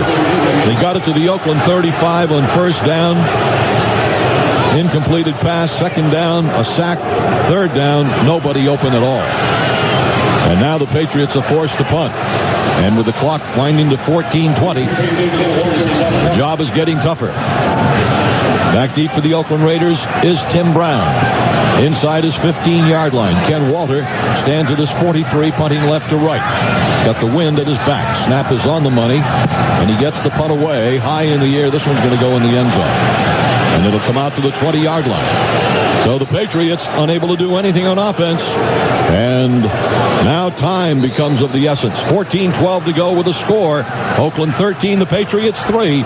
Let's take a time out on the WBCN Patriots Rock Radio Network. Here was 1954. The Detroit Red Wings skated off with the Stanley Cup, and Jeep helped smooth the way. That's when Frank Zamboni delivered his amazing new ice resurfacer built on a Jeep 4x4. Today, you can get traction on slippery surfaces in a 2002 Grand Cherokee. Just see your Jeep dealer. Zamboni is a registered trademark of Frank J. Zamboni and Company, Inc. Jeep, there's only one. And it's a registered trademark of Daimler Chrysler. America's #1 comedy is now the must-own DVD, American Pie 2. It's bulging with 10 hours of fun. Get your hands on it, and you'll never let go. I kind of super glued myself to myself. Plus, the DVD is loaded with all your favorite scenes. Who wants me to kiss Amber? Oh, yeah! You guys first. What? Oh! Where's my big guy? Oh, no. Get out, Dad! This must be your daughter. Didn't get her name, but hopefully my son did. It's loaded with all your favorite moments. I can taste the bubbles. Keep it real, homies. And even more craziness than ever. Get off! I am getting off. American Pie 2, with more laughs than the original. And it's also available in an unrated version with scenes you couldn't see in theaters. Was I any good that night? Oh, jeez. How could I forget? You suck. You have to own American Pie 2 on DVD. Packed with 10 hours of fun, available in R-rated and unrated versions. Buy it today from Universal Studios Home Video. This is just too good to miss. For preferred contractor directory of the skilled union laborers and signatory contractors of the New England Laborers Labor Management Cooperation Trust, log on to necoooptrust.com.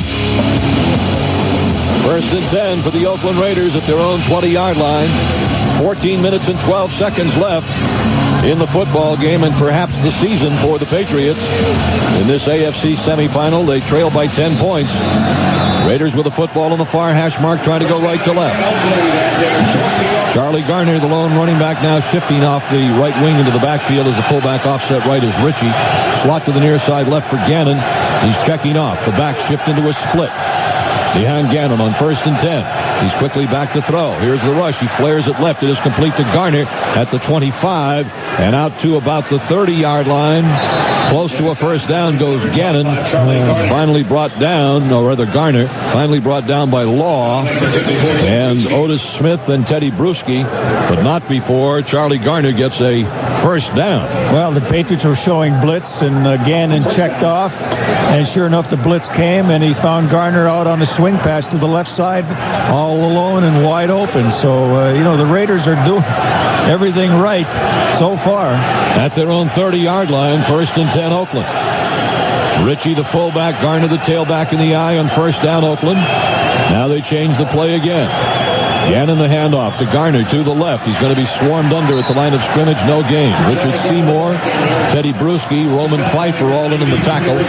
2nd down and 10 for Oakland at their own 30. You know that Ritchie does not have one carry? I know it.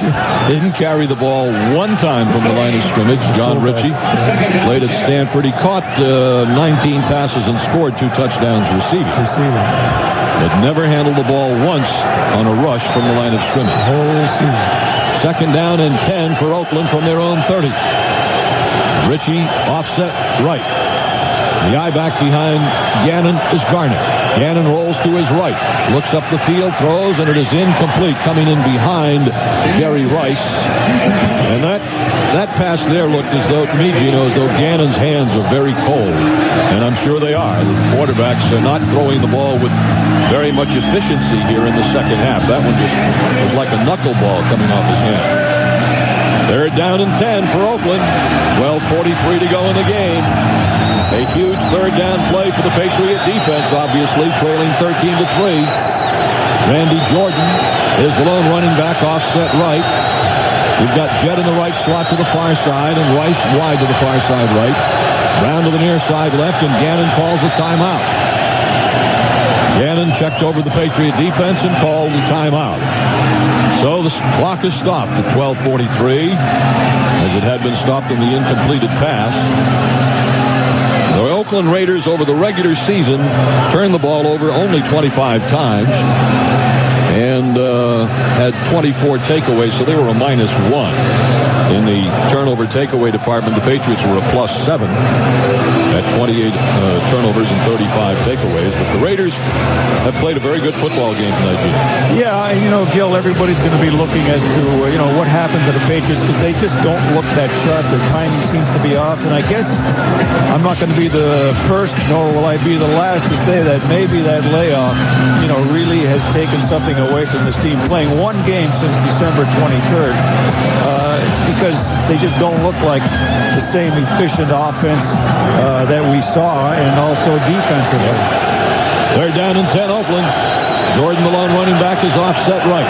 Jett in the far side slot to the right. To the near side left is Rice. Back to throw is Gannon.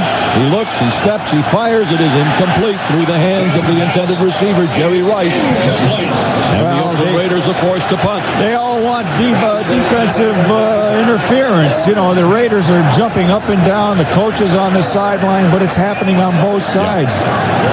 That it is. And as we said, the officials are going to let this go a little bit because of the weather and get the game rolling. Standing at his 15-yard line, Leckler to punt, right to left. Back deep for the Patriots at his 32, Troy Brown. It's a low punt. Chases Brown back to the 20-yard line. Heads to the left 25 to the 30-yard line and knocked off his feet and down at about the 35. 12:29 to go in the football game. Timeout on the field with a score 13-3. Oakland on the WBCN Patriots Rock Radio Network. He's brash. He's bold. He's Jim Rome. And he's only on 970 WZAN. To any college athlete, let me make this clear for you. If you get something from somebody that isn't your family, assume it's a violation. Cars, you are listening clothing, to jewelry, the Johnson Collection. Money, whatever. 970 WZAN. You can't take that, or you end up on the front page of the fish wrap looking like a bozo. Jim Rome, noon to 3 p.m. 970 WZAN. Imagine what it would be like to climb into a ring and challenge a 230-pound trained professional heavyweight. It just wouldn't be a fair fight. Most people aren't foolish enough to do that. Why then do some people hurt in car accidents think they can take on trained professionals in a multinational insurance company without help? that's not a fair fight either. I'm Bill Hardy of Hardy Wolf and Downing. Our job is to help car accident victims make it a fair fight. We take on insurance companies every day. We are trained professionals, but most of all, we're tough enough to deal with anything the insurance company throws at us. If you call us at 1-888-MAIN-LAW now, you'll speak to a lawyer who'll fight for you and won't back down. You'll speak to a winner, and you can get the money you deserve. Call a winner now. Call Hardy Wolf and Downing at 1-888-MAIN-LAW. Don't settle for less. Jim Rome has moved up to the big leagues. He's only on 970 WZAN. 970 WZAN, Portland. The New England winter landscape. Here in Foxboro, the snow continues. The field's snow-covered. Patriots first and 10 at their own 33. Trailing 13-3 with 12:29 to play in the game and perhaps the season for the Patriots. They've been able to muster just one drive that got them a field goal. That was in the third quarter. Other than that, the Raiders' defense has shut them down, as well as the weather. Weather shut both offenses down quite a bit. Redmond, the lone running back behind Brady, first and 10. Play action fake, turns to the right, looks to the right, fires, it is caught across the 40-yard line to about the 45, 46-yard line. A splendid play by David Patton because he fell down as he made his cut and then jumped back up to make the reception at the 46-yard line of the Patriots for a first down. And then slipped again as he made a turn to go forward. So the field obviously getting more slippery. It'll be first and 10 for the Patriots. They're going to mark it at the Patriot 47. Falk to the far side left, Coleman to the left side slot. Three receivers to the near side right for Brady out of a shotgun in an empty backfield. First and 10 at their own 46. Direct snap to Brady. Quick shot to the left is complete there to Fred Coleman. He gets it down to the Oakland Raider 45-yard line. That might have been Kevin Falk. Yes, it was Kevin Falk. To the Oakland 45, a gain of 9 yards. It'll be second down and 1 for the Patriots at the Oakland Raider 45-yard line. Patriots quickly to the line of scrimmage. Three receivers to the near side right. Falk is in the backfield to the left of Brady out of a shotgun formation on second down and close to 2. Raiders showing blitz. The direct snap to Brady. Stands in there, fires. It is caught for a first down to Jermaine Wiggins across the 45-yard line to the Oakland 43. And that's a first down for the Patriots. Yeah, you might as well look for a guy like Wiggins. He's got those big claws, and he can really pull the ball down. He dropped one, which was kind of a surprise to a lot of people, and namely himself. First and 10 Patriots at the Oakland 43. Redmond to the left of Brady in the backfield in the shotgun. Slots to both sides of the field. First down, Patriots. Direct snap to Brady. Throws to the left. Caught by Troy Brown. He's spun around. Bends to the left. Gets down to the 35-yard line of the Oakland Raiders. 2 yards shy of a first down. It's an 8-yard gain to Troy Brown. Caught that one just off the snow-covered grass. Yeah, I thought actually it was going to go into the ground at the angle that the ball was going there, but Troy made a great catch. Patriots going without a huddle. Patriots going without a huddle. Three receivers to the near side right for Brady on for a second down and 2. Direct snap to Brady. Pump fakes. Now fires right. It is caught there down to the Oakland 30-yard line, and that's Jermaine Wiggins. And that is a Patriot first down. Or is it the 35? It should be the 30-yard line. First down. They mark it at the 31. First and 10 Patriots at the Oakland 31, 9:50 in the clock running. Brady again out of a shotgun. On first and 10, direct snap to Brady. Stands in there, fires to the right. A leaping grab, first down at the Oakland 20-yard line. Leaping catch by David Patton. I'll tell you what, that was a tough throw from Brady, too, because they had a couple of guys right on top of him. He almost threw that off his back foot and throwing across the field. Didn't think he could get it there in time, but what a great catch. First and 10 Patriots at the Oakland 20-yard line. Patriots going without a huddle. Brady has Redmond to his right in the backfield and slots to both sides of the field. Patriots trying to go left or right. First and 10 at the Oakland 20. Brady calling signals. Mike Compton makes the snap. Brady looks to the right, fires to the right, and it is knocked, and it's caught. Knocked in the air and then caught on the rebound at the 15-yard line by Jermaine Wiggins. Patton had it, couldn't hang on, but Wiggins made the catch on the rebound. running an out pattern, and Brady hitting him on the out pattern. Patton had the ball caught momentarily, and the ball popped up in the air, and coming from behind was Jermaine Wiggins, who fielded it before they both went out of bounds with it. Ball marked at the Oakland 16, so it's a gain of 4. Second down and 6 for a first down at the Oakland 16 to 8:45 to play. Brady out of the shotgun with Redmond to his right in the backfield and a slot to the far side left.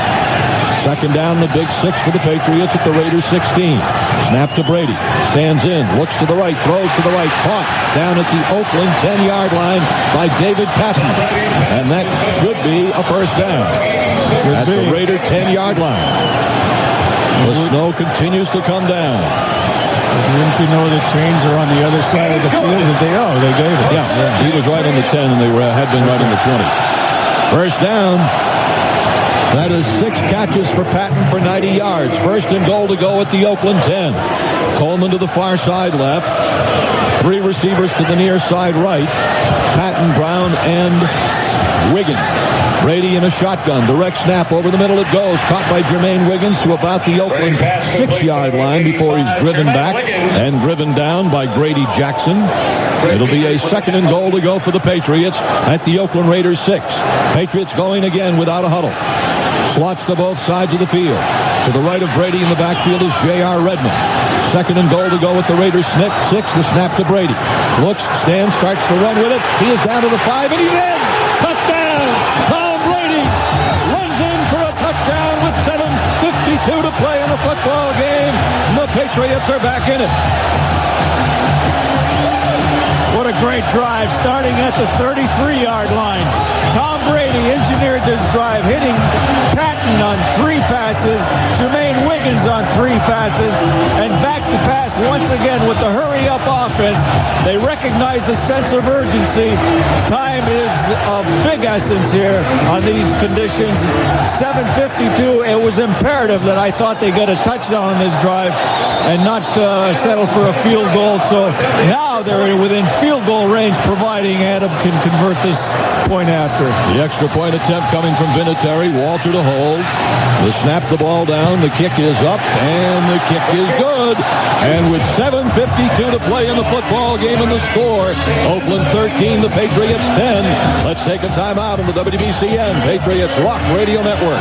Can't decide if you want to refinance, consolidate some debt, or get that home equity loan? Call BLS Funding at 877-MONEY91 today, or visit them online at speedydollars.com. Licensed in over 40 states, BLS Funding is able to custom tailor a new loan to fit any of your mortgage needs. As a volume retail broker, BLS Funding can and will obtain the loan you want. Call today for a free consultation and let an experienced loan professional customize the loan you need. Call 877-MONEY91 or visit them online at speedydollars.com. BLS says go Pats and good luck today. Designed to appeal to the free spirit of us all, the Kawasaki Vulcan 1500 Classic Cruiser answers the call of the open road with an unparalleled combination of performance and styling. Our mammoth liquid-cooled 90 cubic inch V-twin engine delivers pavement-pounding torque. Yet the ride is exceptionally smooth and quiet thanks to a shaft drive and a wide ratio 5-speed transmission. And while the Kawasaki engineering is something out of the future, the styling will take you back to the classic cruiser of days gone by. Vulcan 1500 Classics are available with digital fuel injection or traditional carburation. Go by Riverside Kawasaki to Union Square in Somerville today and see for yourself.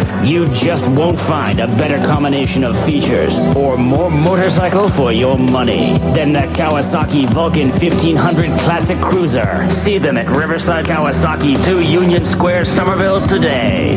This game is brought to you by the United Association of Plumbers, Pipe Fitters, Sprinkler Fitters, and Steam Fitters, making life livable for all Americans. Visit UA.org. A tremendous drive engineered by Tom Brady. 10 plays, 67 yards. And on second down and goal at the Oakland 6, everybody covered. He ran it into the end zone for his first ever NFL touchdown. And now with 7:52 to go, the Patriots are within range at 13-10. Now it's up to the defense, Duke, to get the ball back in field position. Well, the defense has got to feed off of that offensive drive that the Patriots just made. I mean, really they feed off of it and shut down the Oakland Raiders here. Adam Vinatieri to kick off left to right with the wind at his back. Back at the 5-yard line, Terry Kirby. The kick is away, end over end. Kirby takes it at his 10. Heads to the right, to the 15, to the middle 20. Turning left at the 25. Takes across the 25 and hit and goes out of bounds at about the 30-yard line. Chased out on the near side by Matt Chatham. 1st and 10 Oakland at their own 30-yard line. 1st and 10 for the Raiders at their own 30. The snow continues to come down. It hasn't let up all night long.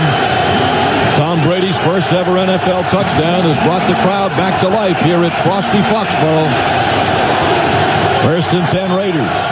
Gannon huddles them up and breaks them out at their own 30-yard line. Ritchie, the fullback, offset right. Garner, the tailback, in the eye. Indeed, the only man in the eye, rather. The handoff comes to Garner, turning to the right side, being hemmed in, breaks away, gets it across the 35, and is ridden out of bounds on the far side, close to the 40-yard line. They had him hemmed in and let him get away. It sure looked like they had him hemmed in over there. 4 blue shirts, but they let him slip away and close to a first down. Patriots, the Raiders were enjoying a little comfort zone there with a 10-point lead, but now the Patriots narrowed it down to only a 3-point lead, and you expect that the Raiders might just be squeezing it a little bit here, knowing that any kind of turnover would put the Patriots in great position. So 2nd down and 1 for Oakland at their own 39. On the handoff to the fullback, Zach Crockett, he breaks a tackle and gets a first down to the 41-yard line to the right side. That's where Roman Pfeiffer makes the tackle, along with Willie McGinnis. That touchdown scored by Tom Brady was the first touchdown ever scored by a Patriot quarterback in playoff history. Patriots have been to the playoffs 17 times or played 17 playoff games in their history, and that was the first touchdown ever scored by a Patriot quarterback in the playoffs. 1st and 10 Oakland at their own 41. The Patriots have got to come up with a stop here. Gannon with Ritchie, the fullback, offset right. The handoff to Garner, turning wide to the left. He's got speed. He turns the corner, and he gets it across the 45-yard line and is run out of bounds up the near side at about the 47. Chased out by Pfeiffer, but the Raiders now, Gino, are starting to employ the wide running game with Charlie Garner, and it's become effective. Yeah, and especially on first down, which is a killer. He picked up 9 yards on that first down. Makes for, fairly easy conversion to a first down, and here a good 6 almost 7 yards on this first down. So you're talking 2nd and short. 2nd down and about 4 for Oakland at their own 47. Now the lone running back is Tyrone Wheatley. Gannon calling signal. The give comes to the right side and plowed down. Stopped short of the first down. Sorry, it wasn't Wheatley, it was Terry Kirby. Coming out of the pile with the ball was Lawyer Malloy. But it's going to be ruled that Kirby was down as he tried to plow to the right. Looking for the first down and couldn't get it. It'll be 3rd down and a huge 3rd down play coming for the Oakland Raiders. The football is just shy of midfield. 5:29 to go in the ball game. And a official timeout is taken here. Ball is spotted right about midfield, but they're going to bring the chains out for a measurement. The ball is at midfield, as a matter of fact. I believe they had to get it to the Patriot 49-yard line, but they're going to bring the chains out for a measurement. And a critical measurement it is. All right, let's see. The ball is marked right at midfield. Now the officials have to scratch to find the line. Now they're a yard short of the field. They're a yard short. It looked like they were about a yard short. I mean, he went flying up in the air and got stopped in midair. So the biggest 3rd down of this season coming for the Patriots. 3rd and 1 up for the Patriot defense. 3rd and 1 for Oakland at midfield. 5.5 minutes to go in the game. The Raiders lead 13-10. Patriots have just scored a touchdown to get back into it, but right now they need a defensive stop. The Raiders are 2 of 3 of 12 in 3rd down conversions. This is a huge 3rd down play, obviously. Gannon brings them out. Heading into the wind, driving snow. Gannon, third down and 1 at midfield. They give us to Garner to the left. Got a first down. Breaks it to the Patriot 45-yard line before he's finally hauled down by Ty Law and Otis Smith. But Charlie Garner gets the first down with 5 minutes to go and the clock running. They're at the Patriot 45-yard line, leading 13-10. This is the drive of the game right here. This is where the game is on the line. Charlie Garner has just been running with reckless abandon here and picking up important yardage. I mean, this is so critical. Ritchie, the fullback, offset right. Garner, the I-back. Slot to the far side right for Gannon. 1st and 10. The handoff to Garner to the right side. This time Roman Pfeiffer wrestles him down at the 45-yard line for no gain. All right, now this might change things. No big first down production where they can continue to run the football. Now this may force Gannon and the Oakland Raiders to throw the football. And that's what the Patriots have to get them to do. 2nd down and 10 for Oakland at the Patriot 45-yard line. Down to 4 minutes to go in the game. The Raiders lead 13-10. Raiders break the huddle. Ritchie, the fullback. Tyrone Wheatley, the tailback in the I formation. On 2nd and 10. From wide left in motion, right goes Brown. Gannon back to throw. Looks, flips it. It is incomplete. If you want them to have to put the ball in the air because it's hard to complete them, and as well a turnover can take place. Stops the clock with 3:52 remaining. If this is to be the final game at Foxboro Stadium, it's one that people will remember for a long time. Not only because it was a playoff game and a tough, hard football game, but the snow and the whole atmosphere. 3rd down and 10. Oakland. The play of the game coming from the Patriot 45-yard line. Backs are split behind Gannon on 3rd and 10. Gannon long count. Gannon still barking signals. Drops back to throw.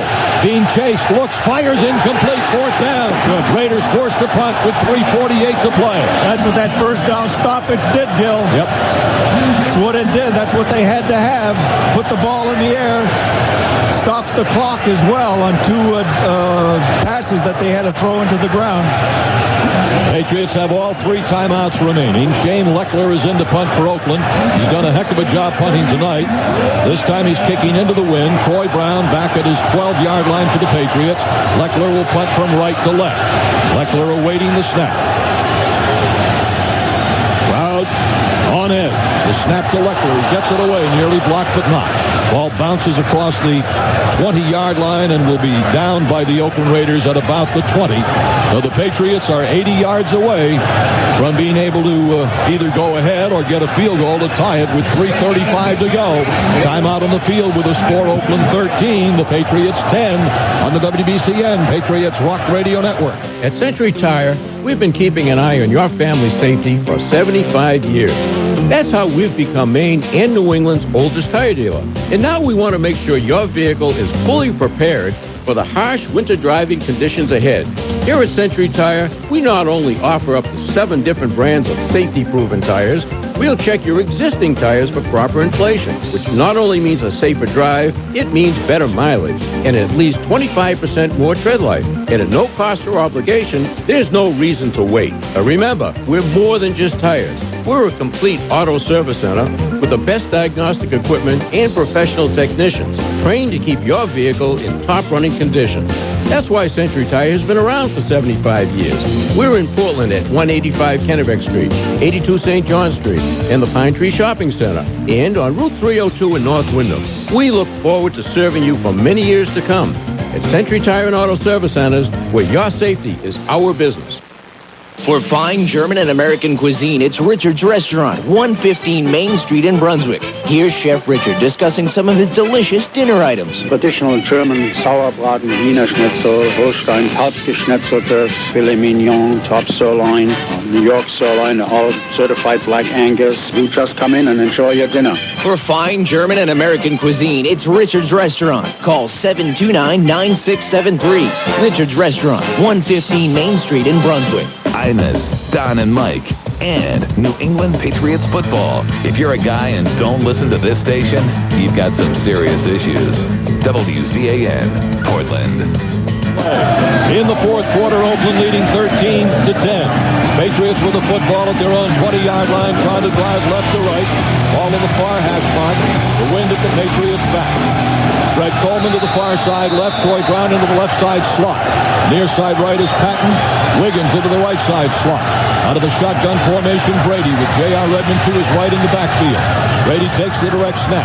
Looks, bumps, fakes, fires. It is caught by Jermaine Wiggins at the 31-yard line for a Patriot first down. Terrific catch by Wiggins as he went in the air and caught it on the way to the ground. It's the kind of guy you want to look for as a target because he's big, he's strong, and he just grabs that ball out of the air. He catches just about everything, and he's continuing to do it. So East Boston native Jermaine Wiggins. Patriots going without a huddle. First and 10. Now at their own 31. Brady again out of a shotgun. Slots to both sides. Direct snap to Brady. Steps up into the pocket. Shoots it long and deep. And incomplete. Intended for David Patton at about the Oakland 45-yard line. The Patriots went for the downs on that one. Second and 10. Pats at their own 31. 2:53 remaining. Patriots they're doing what they have to do to win this game, or at least tie it, with that last great drive, 67 yards in 10 plays. Here they came up with the first down play, got a first down, and here they went for a bomb, so things are so close, almost pulled it off. Second down and 10, Patriots at their own 31. Slot to the far side left for Brady. Direct snap. He's being rushed. Brady fires. It is incomplete. Intended on the near side for David Patton. And it'll bring up third down and 10 for the Patriots at their own 31. 2 minutes and 50 seconds remaining. The Patriots with all three of their timeouts remaining. Tremendous pressure applied by the Raiders that time. Their blitz package has been very effective, and it hurried Brady in throwing that ball, and that's why it was a little errant, I believe, just because of the hurriedness. To the near side right is David Patton. Three receivers to the near side. To the far side left is Fred Coleman. They're down in 10. Patriots at their own 31-yard line. They trail 13-10. Direct snap to Brady. Fires. It is incomplete. Intended on the left for Coleman, and it's fourth down, and the Patriots are forced to punt with 2:47 to go in the game. Brady goes over and talks to Coleman. I don't know if he was saying that he expected him to be a little shorter or closer, but he threw it low right at his feet. Now into punt. Ken Walter stands at his 17-yard line to punt left to right.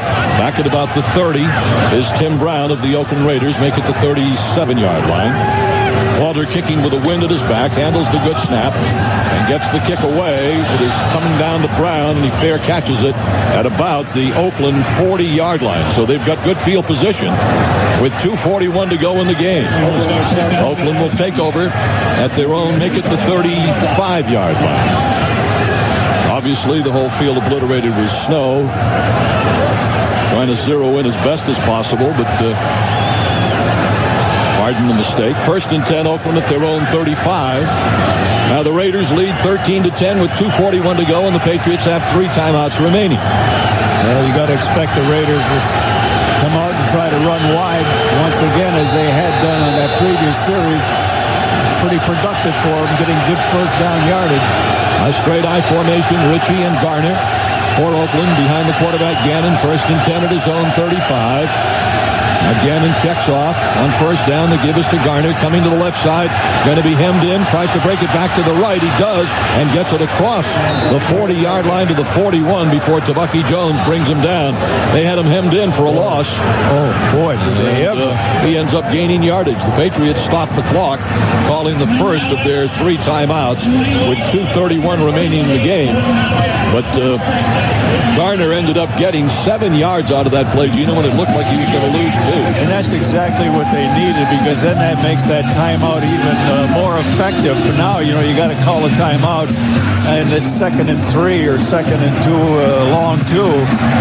not as effective, the timeout, had they been thrown for a loss like it looked like he surely was going to be nailed for a loss. But, boy, he's done a big job here today. Yeah, I'll tell you, they wind up on the upper end of this score. It's going to be a lot to do with Charlie Garner and his running here tonight. Especially here in the fourth quarter. He's been very productive for them. He has 62 yards rushing and 17 carries, but it's been a far more effective game than that. He also caught 4 passes for 32. Second down and 3 for Oakland. Ball is at their own 42-yard line. Ritchie, the fullback, Garner, the tailback in the I formation. Behind Gannon on second down and 3. The handoff comes to Garner to the right. He plows up close to a first down, but doesn't get it. Stopped at about the 44-yard line. The tackle made by Patriot getting up off the ground, Teddy Bruschi. And it'll be a third down. The Patriots again call a timeout to stop the clock. With 2:24 remaining, they have 1 timeout left. So it's third down and a yard to go for the Raiders at their own 44-yard line. They lead 13-10, 2:24 to go in the game. Patriots obviously have to get the football back. And this big third down play is going to be the play of the season at this point. Yeah, right now, it's a position that the Oakland Raiders realize that they make this first down here, they're going to take a big chunk of that clock off. That first down play was just huge. Charlie Garner running left and being hemmed in looked like a sure loss of 4 yards anyway, and nowhere to go, and he was able to slip away, pick up 7 yards. Now the Patriots defense faced with a third and short, and with only 1 timeout left. Third down and 1 for Oakland at their own 44. Ritchie, the fullback. The tailback in the I formation is the handoff to the right side. He doesn't make it. That was Zach Crockett, stopped shy of a first down. Well, I'll tell you what, they better get the spot they deserve here. They better get the spot they deserve, because we're looking right down the line from our viewpoint here.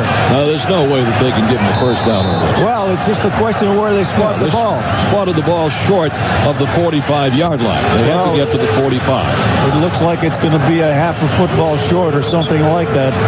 Let's hope it stays that way by the time they get the chains out there. They'll be bringing out the chains. The clock is stopped with 2:19 remaining. Patriots have 1 timeout left. A big third down hit on running back Zach Crockett. And I don't think this is going to be even that close, Gino, to be honest with you. All right, the officials have the ball spotted. And they're about to spread the chain. So hang on. 13-10, Oakland leads. 2:19 left to play in the game. Critical measurement here. Fourth down. Oakland forced the punt. Fourth down. 2:19 to go in the game. The Patriot defense rose up and stopped Zach Crockett on 4th and 1. Length of the football, they were short. Boy, I'll tell you, that first down play, and then you got second and third to try to punch it across like that. Big stand by the Patriot defense. In the punt, Shane Leckler ends at his 30-yard line. Back inside the 15 at the 14 is Troy Brown. Well, the official is... The Patriots just called their last timeout. Well, there's... Can you explain that one, Gino? Well, wait a while. They just called their last timeout. I saw one of the Patriot players raising his hands up saying, no, we didn't call timeout. And Bill Belichick is over on the sideline saying, no, I didn't want a timeout. Yeah. But you want to say... Can't get it back. See, you want to save one for inside the 2 minutes. You're going to have any hopes of maybe kicking a last-second field goal or something like that. The other thing was, if you call it now, then you get the stoppage at the 2-minute warning. You get the full 2 minutes. But it depends on whether they were going to start the clock. And I don't know how many seconds Oakland had to get this play off yet. They could have run the clock down, I'm not sure, to 2 minutes. At the 30-yard line, Leckler will punt right to left. Back at the 14 for the Patriots is Troy Brown. Leckler awaiting the snap. The snow continues to fall. Oakland leads by 3. Snap is on the money. Leckler's punt is away. Tumbling across to the 15-yard line. Troy Brown at the 20. 25 up the middle. 30. 35. Still on his feet. Out at the 45-yard line. Troy Brown. A fumble after the ball. Tackle was made. And now Patriots have the football. Oof. First and 10, Patriots at their own 46-yard line. Let's pause 10 seconds for station ID in the WBCN Patriots Rock Radio Network. Jim Rome has moved up to the big leagues. He's only on 970 WZAN. 970 WZAN, Portland. The ball is marked at the 45-yard line. So Troy Brown, about a 15-yard punt return, mark it at the 46. First and 10, Pats at their own 46. 2:06 to go in the game. They trail 13-10. This entire game played in this driving snowstorm. It may be played even longer. Well, let's see. I smell overtime. Brady out of a shotgun formation. 3 receivers to the near side right, 2 to the far side left. Now coming from wide left into the backfield is Kevin Falk. Direct snap to Brady. Stands in the pocket, fires it left at his pocket. Kevin Falk at the 50-yard line. Down to the Oakland 46-yard line goes Falk. He slipped as he was trying to make a cut. Now to the 2-minute warning with a score. 13-10 Oakland. Let's take a time out of the WBCN Patriots Rock Radio Network. Are you mentally prepared for a big night out? Take the Smirnoff Ice Intelligent Nightlife Quiz. Your hometown pro football team just won a huge game. You've managed to get into the post-game party where you find yourself surrounded by the entire cheerleading squad. You, A, make random comments about their pom-poms. B, jump as high as you can into the air, yell woo, and land in a perfect split. C, ask if cheerleaders really are dumb. Repeat the question if necessary. D, none of the above. The correct answer? D, none of the above. As any Smirnoff Ice drinker will tell you, you gotta be smart. Think on your feet. Use your wit. Before the night's over, you might find yourself at the bottom of a giant standing human pyramid, looking up. This quiz has been brought to you by Smirnoff Ice. Intelligent nightlife. Copyright 2001, Society Pierre Smirnoff FLS, Stamford, Connecticut. Smirnoff Ice, premium malt beverage. Check out SmirnoffIce.com. Be smart. Drink responsibly.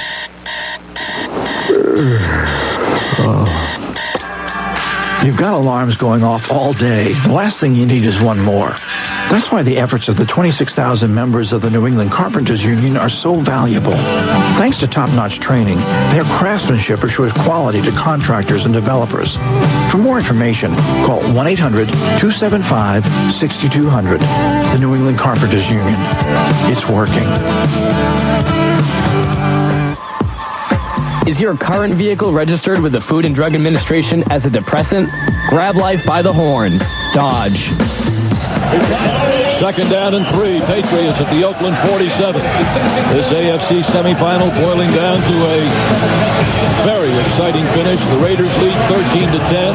The Patriots are out of timeout, trying to at least get into field goal range so Adam Vinatieri can try to tie it. And the Patriots have a second down and 3 at the Raider 43-yard line. Patriots huddling up, back at midfield. And they said no timeouts remaining. The ball on the far hash mark. They break the huddle. Coleman to the far side left. 3 receivers to the near side right. Brady out of a shotgun has Redmond to his left in the backfield. Mike Compton the center. It is a second down and 3 for Tom Brady. Awaiting the snap. Still awaiting the snap. It's there. Drops back. Steps up. Looking. Now he's hit. Now he starts to run to the left. Got a man open down the field, but he won't throw it. He runs out of bounds for a first down at the Oakland 42-yard line. Nice check that, 37-yard line. Nice job by Tom Brady that time. Good reaction. Stepped up in the pocket. It was just squeezing him, and he was able to get away from a couple players. And a first down. They mark it at the 42, I'm sorry. First and 10, Patriots at the Raider 42. Time remaining 1 minute and 50 seconds left to play. Oakland leads 13-10. Coleman to the far side left, 3 receivers to the near side right.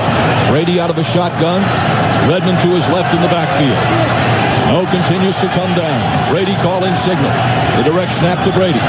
Standing in there. Looks to the left, loses the football. It's on the ground, and let's see if it's a fumble or a pass attempt. I believe it's going to be called a fumble. It is. A fumble, and the Oakland Raiders recover. at the Patriot 40, at the Oakland 49-yard line. With 1:43 to go, it did look as though his arm was moving forward, and I don't know if this one will be looked at once again. As we look at it, Brady's arm was coming forward. Yeah, they're going to have to call it from upstairs. Yeah, because the Patriots cannot ask for a replay look in the final 2 minutes. The blitzes have really hurt the Patriots.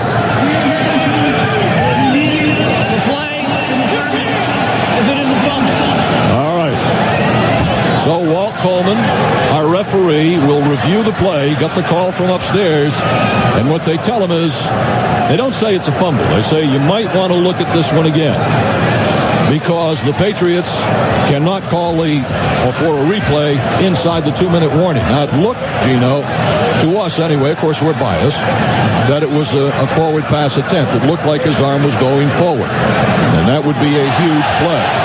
Yeah, but it's a question of whether he was going forward and to pull it back in. But that would be the only thing that I could see that they might say. He was trying to pull it back? Yeah. That's possible.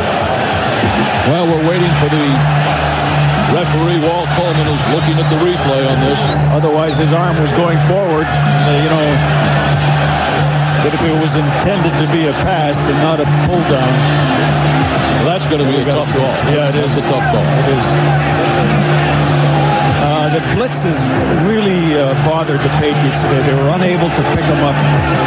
The hot receiver in some of the situations that develop with blitzes, when you got more rushers than you do blockers and the back does go out, or if you're in an empty backfield, you got to see it. Now, he didn't see that backside blitzer coming, and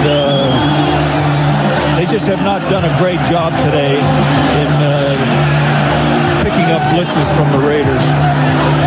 Walt Coleman still looking at the replay of this one, and we're waiting for the referee to make his determination, because the ball game is riding on it. Right now the ball is at the Oakland Raider 47. He also got hit in the head, and if it had been a pass attempt, it would go back to what? The Oakland 42.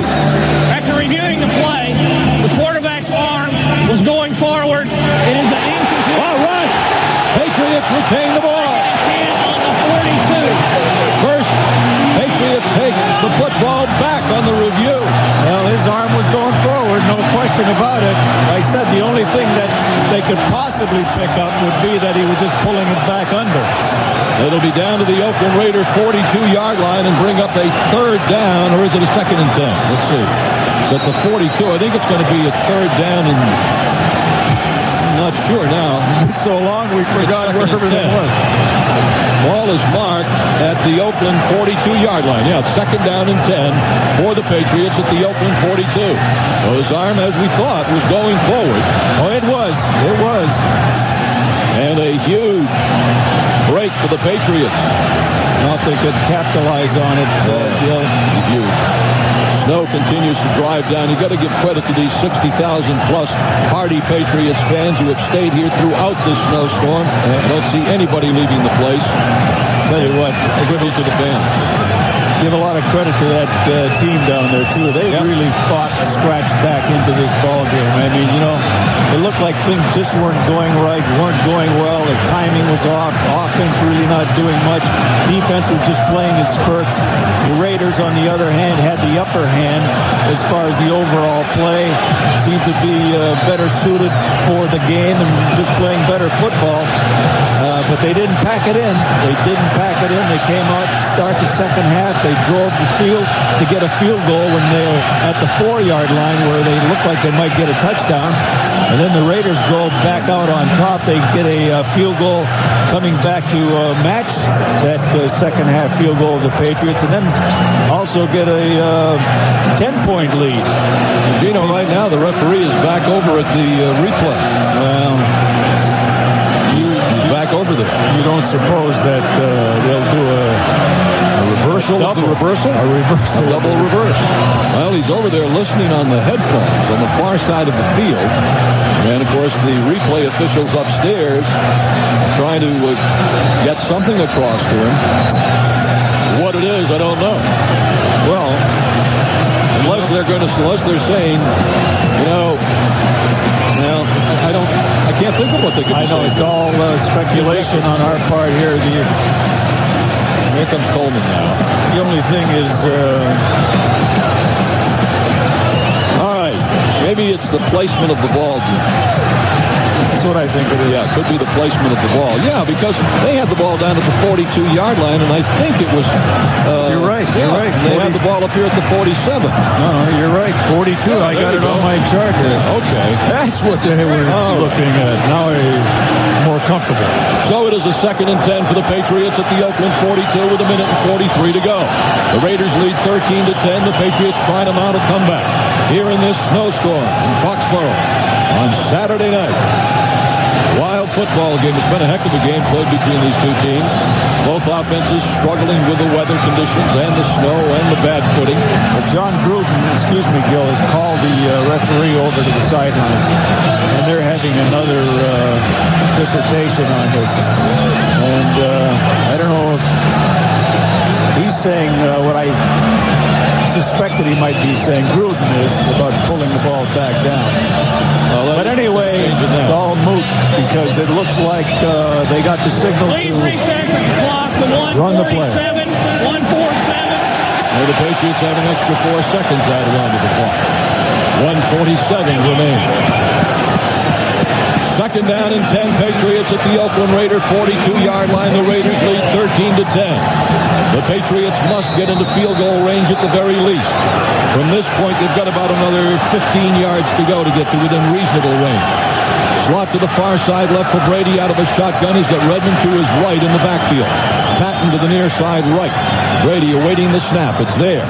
Brady stands in the pocket, fires to the near side. Caught by David Patton. He's across the 25. Down for a first down to the Oakland 22-yard line. Torrey James in coverage slipped when he tried to come up to make Patton have a difficulty with that pass. He slipped. Patton made the catch, and we're inching towards field goal territory at least. They mark it at the 28-yard line. 1st and 10 Patriots. The Oakland 28 slots to both sides. Direct snap to Brady. Stands in, goes over the middle, batted down, intended over the middle for wide receiver Troy Brown. It's incomplete, so it'll bring up a 2nd down and 10 for the Patriots at the Oakland 28. Now, a field goal from this line of scrimmage would be a 45-yard kick with the wind at Adam Vinatieri's back. 1:15 to go on 2nd down and 10. Coleman to the far side left, Brown into the left slot. Near side right is Patton, Wiggins into the right slot. In the backfield, to the right of Brady, is Redmond out of a shotgun formation. 2nd and 10. Brady takes the direct snap. Pump fakes, looks, fires to the right. It is incomplete. That ball was tipped at the line of scrimmage and just floated away. Either that or his arm was hit. But once again, the effectiveness of the Raider defensive blitz packages has really done a job on the Patriots. 3rd down and 10 for the Patriots at the Oakland 28-yard line. Ball is in the middle of the field. Patriots trying to go left to right, 1:11 to go. Patriots are 2 of 9 in 3rd down conversions. They trail 13-10. This time Brady ducks up under center. Got 3 receivers to the near side right. In motion right to left goes Jermaine Wiggins. Brady rolls back to throw. Steps up. Starts to run with it. He's running down inside the 28-yard line to about the 26-yard line. He just tried to save the play as much as possible by pulling that one down and trying to get what he could up the middle. Clock running down to 52 seconds remaining. Adam Vinatieri will attempt a 45-yard field goal to try to tie it. Ken Walter will hold. The wind is at the back for Vinatieri. It's a 45-yard field goal. Adam is 7 of 12 from this range on the season. The ball is in the middle of the field. 45-yard field goal attempt coming up. Snap, ball down. Kick up on the way, and it is good! It is good! 45 yards! Adam Vinatieri kicks it through the snow, and we're tied at 13-13 with 27 seconds left to play. How about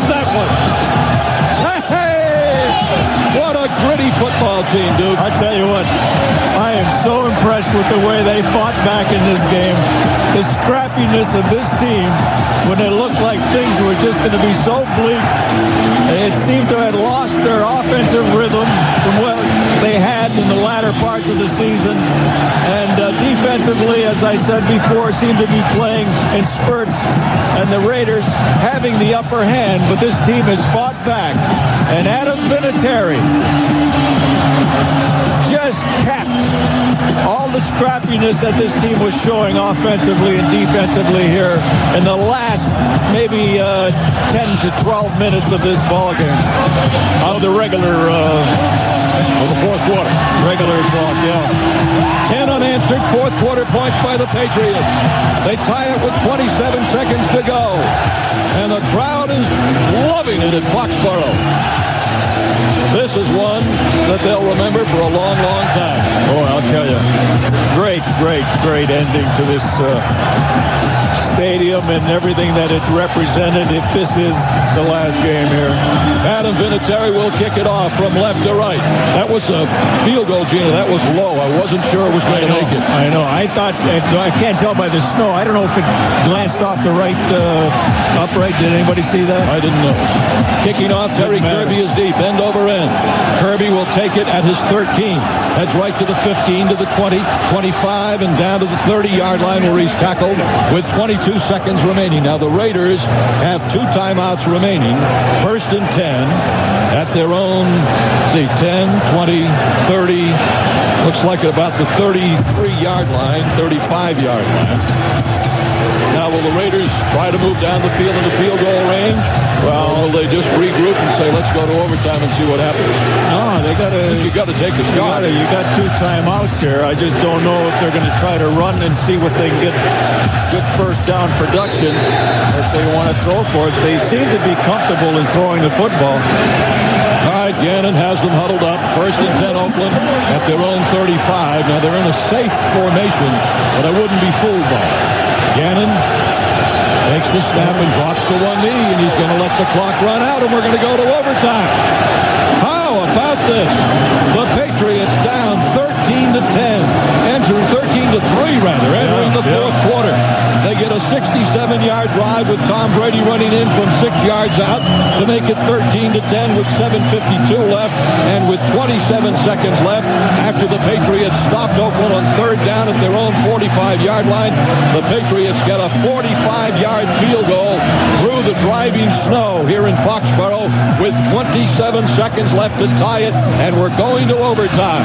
And this gritty bunch of Patriots, a team that Bill Belichick worked hard in the offseason with Scott Pioli to build a team of character, showed us that character here in this fourth quarter tonight, Gino, no matter what happens. No matter what. You're absolutely right. I mean, they just fought back in such a manner that you have to just stand up and cheer for them, really. All right, man. We're going to play. Well, let's listen to the coin toss. This will be timed like the beginning of the game. We'll start with the first quarter. Each team will have 3 timeouts. The first team who scores wins. All right, Oakland, you're the victor. His coin is head. It is a tails. All right, Patriots get the football. And now the question, Gino, that pops into my mind is how tired at this point is the Oakland defense, because they were on the field for about the last 8 minutes of that fourth quarter. Well, I don't know about tired. You know, you're just playing on fumes if you have to at a stage like this. You just, whatever you have to find, you'll find someplace in your system. And, you know, the game is such that this is what it's all about. You know, there comes a time during the course of the game when the pressure is going to be on and the game can be won or lost. And the only thing now are the Raiders are going to be enjoying the benefits of maybe a little wind at their back, but that would be it. Although, because the snow is going down from our left to right, early stages of the evening, it was coming straight down, meaning there was hardly any wind at all. I got to believe that just a little bit of a factor. You can punt maybe a little farther, and you can kick field goals a little farther, going from left to right, which the Raiders are going to go. But nonetheless, the Patriots got the ball to start it. And as I had mentioned to Gil last time when the Patriots were in an overtime game at Buffalo, that one would think that the team that wins the toss wins most of the games in overtime, but that's not the case. It's 50-50. Oh, yeah. All right, so the Patriots show their mettle. They come back with 10 unanswered fourth quarter points, and now we go to overtime. And a nationwide audience on television is watching what the New England Patriots are made of. Pretty gritty stuff. I'll tell you what could be big here is a good kickoff return for field position. Yes. The Patriots have been unable to really get that, and Patrick Pass, a lot of times the left-footed kicker, Janikowski, is pulling the ball a little bit. So he's pulling it to the Patriots' left side, and I'm surprised that Pass hasn't just taken it straight up. On these kind of conditions, this kind of weather, I don't think you want to go with the wide right returns or middle returns. If the ball is not there, just take the ball up where it's fielded, and you probably get the most yardage that way. All right, Janikowski to kick off left to right. Back at the 5 to the near side is Pass. Up at the 10 to the far side is Redmond. Janikowski's kick is end over end. It is coming down to Pass at the 10, right up the middle of the 15, to the 20, heading right to the 25, to the 30, still at the 34-yard line. A saving tackle made by Oakland Raider special teamer Terry Kirby. One guy. Looked like Pass was going to bust that down the right sideline for big-time yardage. All he had to do was turn that corner, and he would have got a big chunk, as you stated, but good saving tackle there prevented it. First and 10 Patriots at their own 34-yard line. They're trying to go right to left here in the snow at Foxboro into the wind. To the far side right is Patton. Wiggins in the right slot. Near side left is Coleman. Brown in the left slot to the near side. Brady out of a shotgun formation has Redmond in the backfield with him. First and 10 Patriots at their own 34. We're in overtime. Brady takes the snap. Looks over the field. Looks over the field. Fires over the middle. Caught there by Wiggins, but only for a gain of a yard to the 35-yard line. I'm sorry, caught by J.R. Redmond. Gain of 1 to the 35-yard line, where he was immediately dropped by Oakland linebacker Eric Barton. It'll be second down and 9 for the Patriots at their own 35. Not the situation you want, second and long. Slots to both sides for Brady on second down. Direct snap to Brady. It's a screen to the right, complete to Redmond. At the 35, 40. On his feet at the 45. Up to the midfield stripe and driven down at the Oakland Raider 45-yard line. J.R. Redmond. Through this blizzard, we can't even see those things developing and happening by spinning off the tackles, turning to the outside and up the sidelines on a little quick screen to the right. First down, Patriots at the Oakland 45-yard line. Great piece of running by J.R. Redmond after the catch. Gino, I got to admit, in the fourth quarter, the Patriots looked dead early in that fourth quarter, but they really showed me something in coming back. First and 10 at the Raider 45. Slots to both sides for Brady. Going into the wind. Redmond to the right of Brady in the backfield out of a shotgun formation. Mike Compton making the snap. It's on the money. Brady looks to the right, throws to the right, caught there and driven out of bounds is Jermaine Wiggins on the far side of the field. I don't think he gained more than a couple of yards. Yeah, they mark it to about the Oakland 42-yard line. Boy, when you're looking for that first down yardage, it couldn't come at a more important time in a series like this. Actually, the ball marked at the Oakland 40. Well, I can't really tell, Gino. Comes a linesman. Yeah, the wave off. They've got the ball spotted back where the down started. There you go.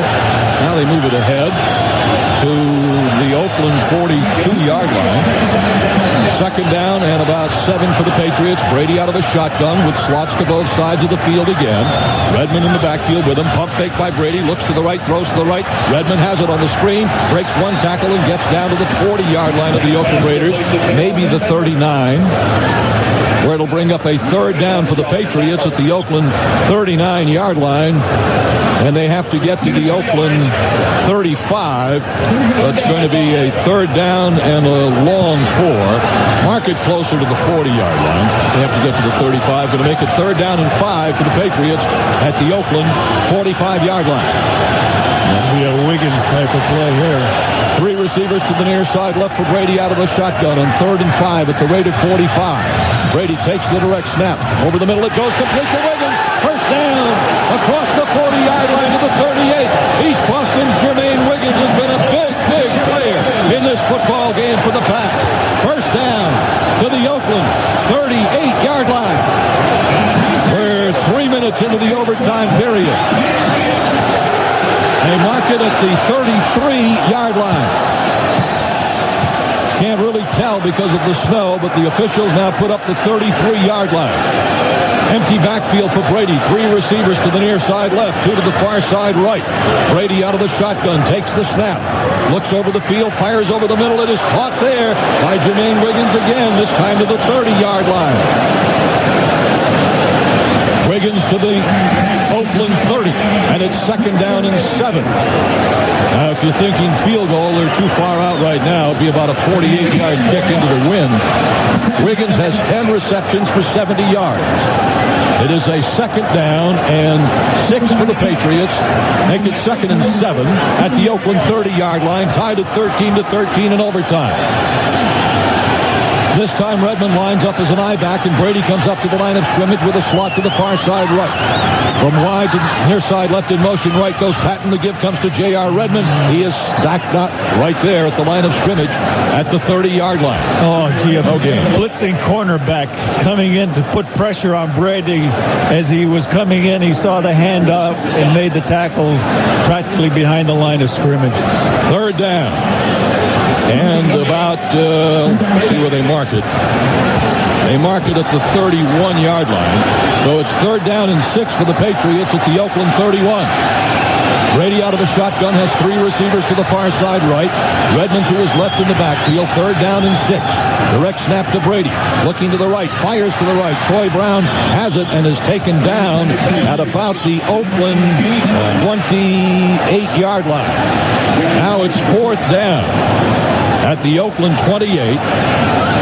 A field goal attempt would be about a 45-yard attempt into the wind, and the Patriots will call timeout to talk things over. You got to really look at this situation, because if the field goal is unsuccessful, then of course a great field position for the Raiders. So let's take a timeout on the field with a score 13-13 in overtime.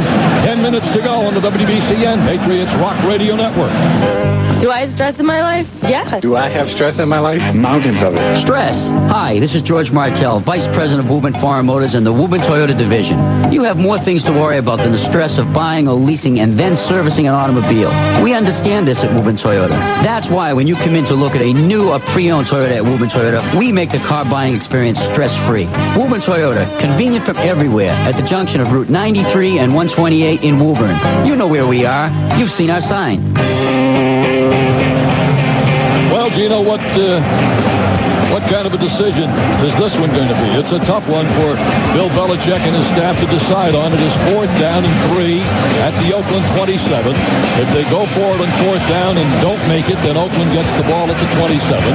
If they punt, they're only going to gain about 7 yards in all likelihood, and a field goal would be 45 yards into the wind. Well, we can throw all that out the window. Brady's in there, and it looks like they're going to go for it. So this is it. Fourth down and 3. Brady is 29 of 49 for 251 yards, and he has scored 1 touchdown here this evening, his first ever as a Patriot. Might be a long count try as well, you know.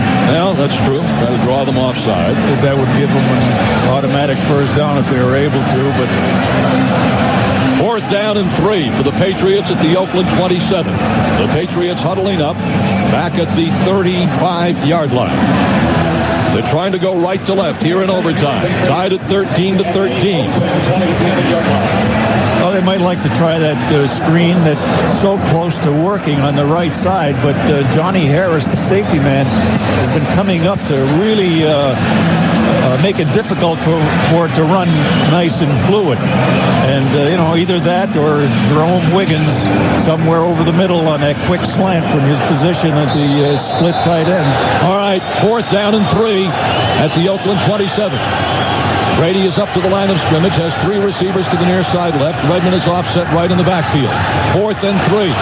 Brady drops straight back to throw. Pump fakes, fires, caught, first down at the Oakland Raider 22-yard line.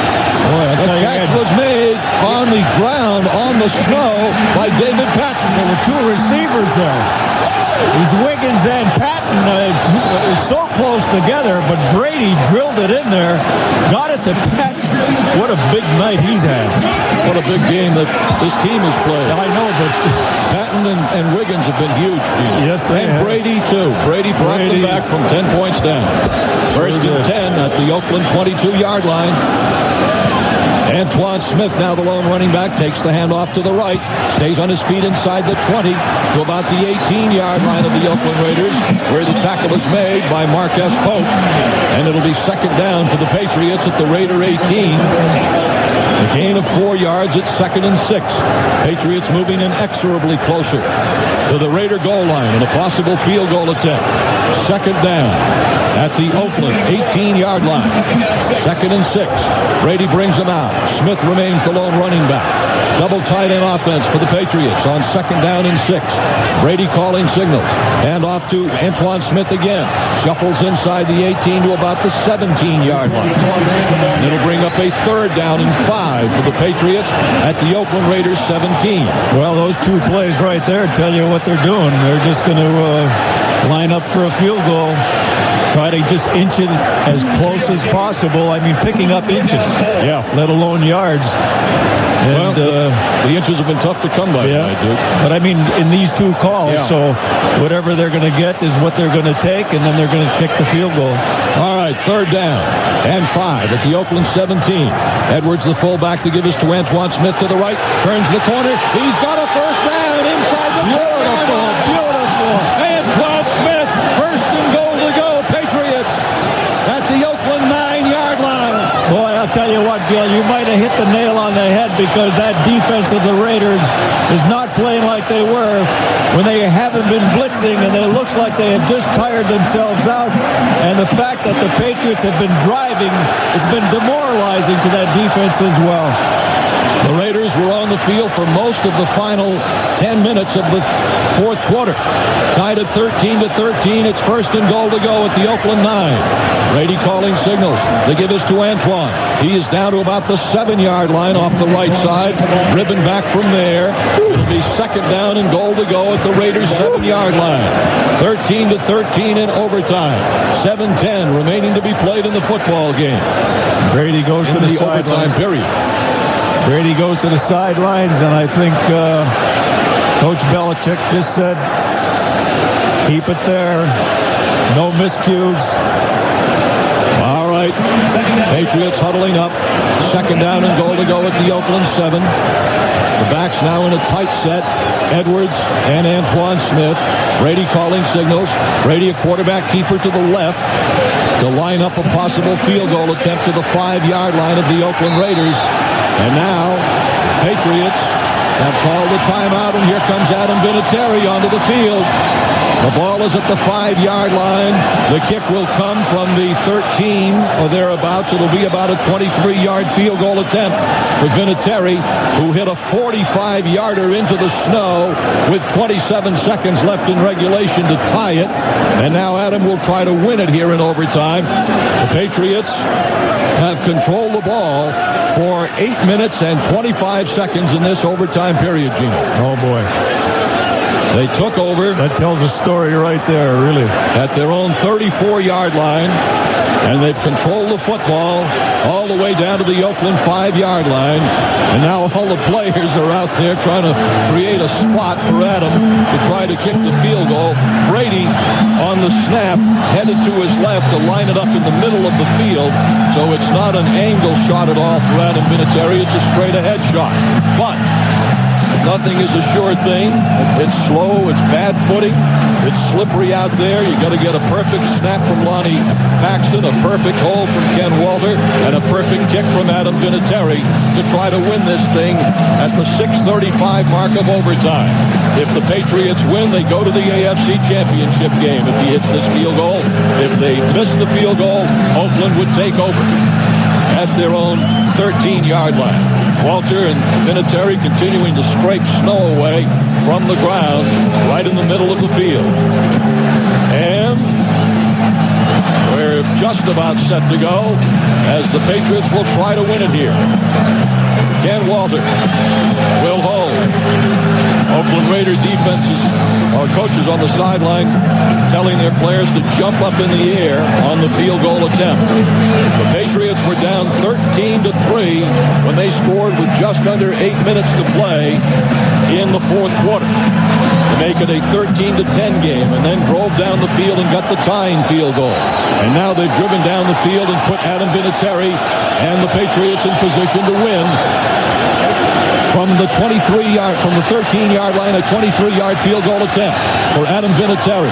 Lonnie Paxton to snap, Ken Walter to hold. The crowd will tell you whether he makes it or not. Set to go. Snap, ball down. Kick is up. Patriots win in overtime. 16-13, and it's a mob scene on the snowy field of Foxboro.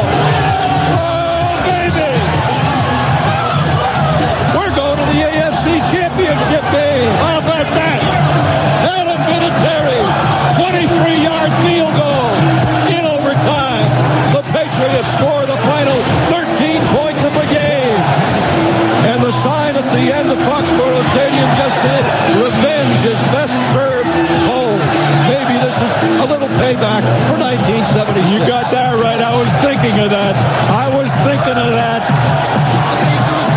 What a ending to what a game. I'll tell you what, one of the great games ever played here in New England. I've been around the Patriots franchise since the inception. And this is just one of the most thrilling games that you could ever imagine seeing. With all the snow coming down, the players braving the cold, braving the snow. One team having the upper hand, the other team, the whole team looking like it was going to be curtains, and they come battling back to tie this ball game up and then win the toss and drive the length of the field to let Adam Vinatieri win it in overtime. Win it once again. Well, not once again, but win it for this team, because the field goal of 45 yards to tie it was really a great kick by a most outstanding human being as well as a kicker. I got to tell you, Adam Vinatieri is just one terrific individual, and he deserves all these good things that are happening to him, but he's also a very talented football player and a talented kicker, and I can say this, the best place kicker the Patriots ever had. Oh, that's a high compliment coming from you, Gino. Well, I'll tell you what, if you had told me early in the fourth quarter that this was going to be the final result, I would have said you were a dreamer, and I'm an optimistic guy. It just didn't look like the Patriots were going to be able to do it, Gino, but they did. Tom Brady drove them 67 yards in 10 plays to make it 13-10 with 7:52 left to play in the fourth quarter. And then Tom Brady drove them into field goal range, but Adam Vinatieri had to kick a 45-yarder to tie the game with 27 seconds left. He did that. The Patriots won the toss in overtime, drove from their own 34 all the way to the Oakland 5-yard line, and Adam Vinatieri pops a 23-yard field goal. 6:31 remaining in overtime. The Patriots win, and we're going to the AFC Championship game. And Gil, look at the stands. Everybody is still sitting in the stands. Nobody is leaving. I've got to give the fans credit for sitting through this snowstorm. snowstorm. They stayed. They hung in there. They hung behind their team. And now they've been able to enjoy one of the most exciting victories in New England Patriots football history. Here, driving snowstorm. Here it is, almost midnight on Saturday night. It's snowing, it's cold, and the fans are still sitting in their stands. They have not left. I mean, there's a lot going on down the field. Some of the players are running around, but for the most part, nobody is leaving this stadium. Well, we may have one more game here. It depends what happens between Baltimore and Pittsburgh tomorrow, but certainly the Patriots will play one more game. It'll be next Sunday, a week from tomorrow, either in Pittsburgh against the Steelers, or if the Baltimore Ravens win, it would be here at Foxboro Stadium for the AFC Championship. A remarkable comeback by the Patriots, given all of the circumstances. Oakland looked as though they were going to win the football game, leading 13-3 after 3 quarters. But this group of guys that has refused to quit all year long refused to quit in this one. They hung in, they tied it, they win it in overtime.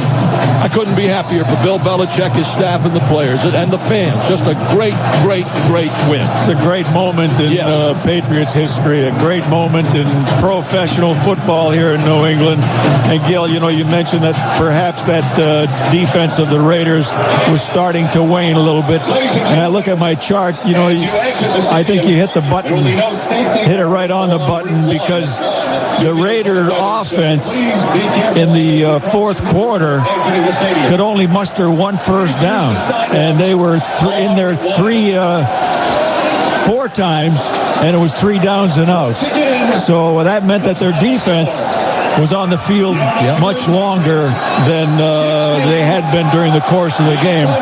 And the Patriots were able to just put the drives together that they needed to get close and then to tie the game, and then, of course, win the game in overtime.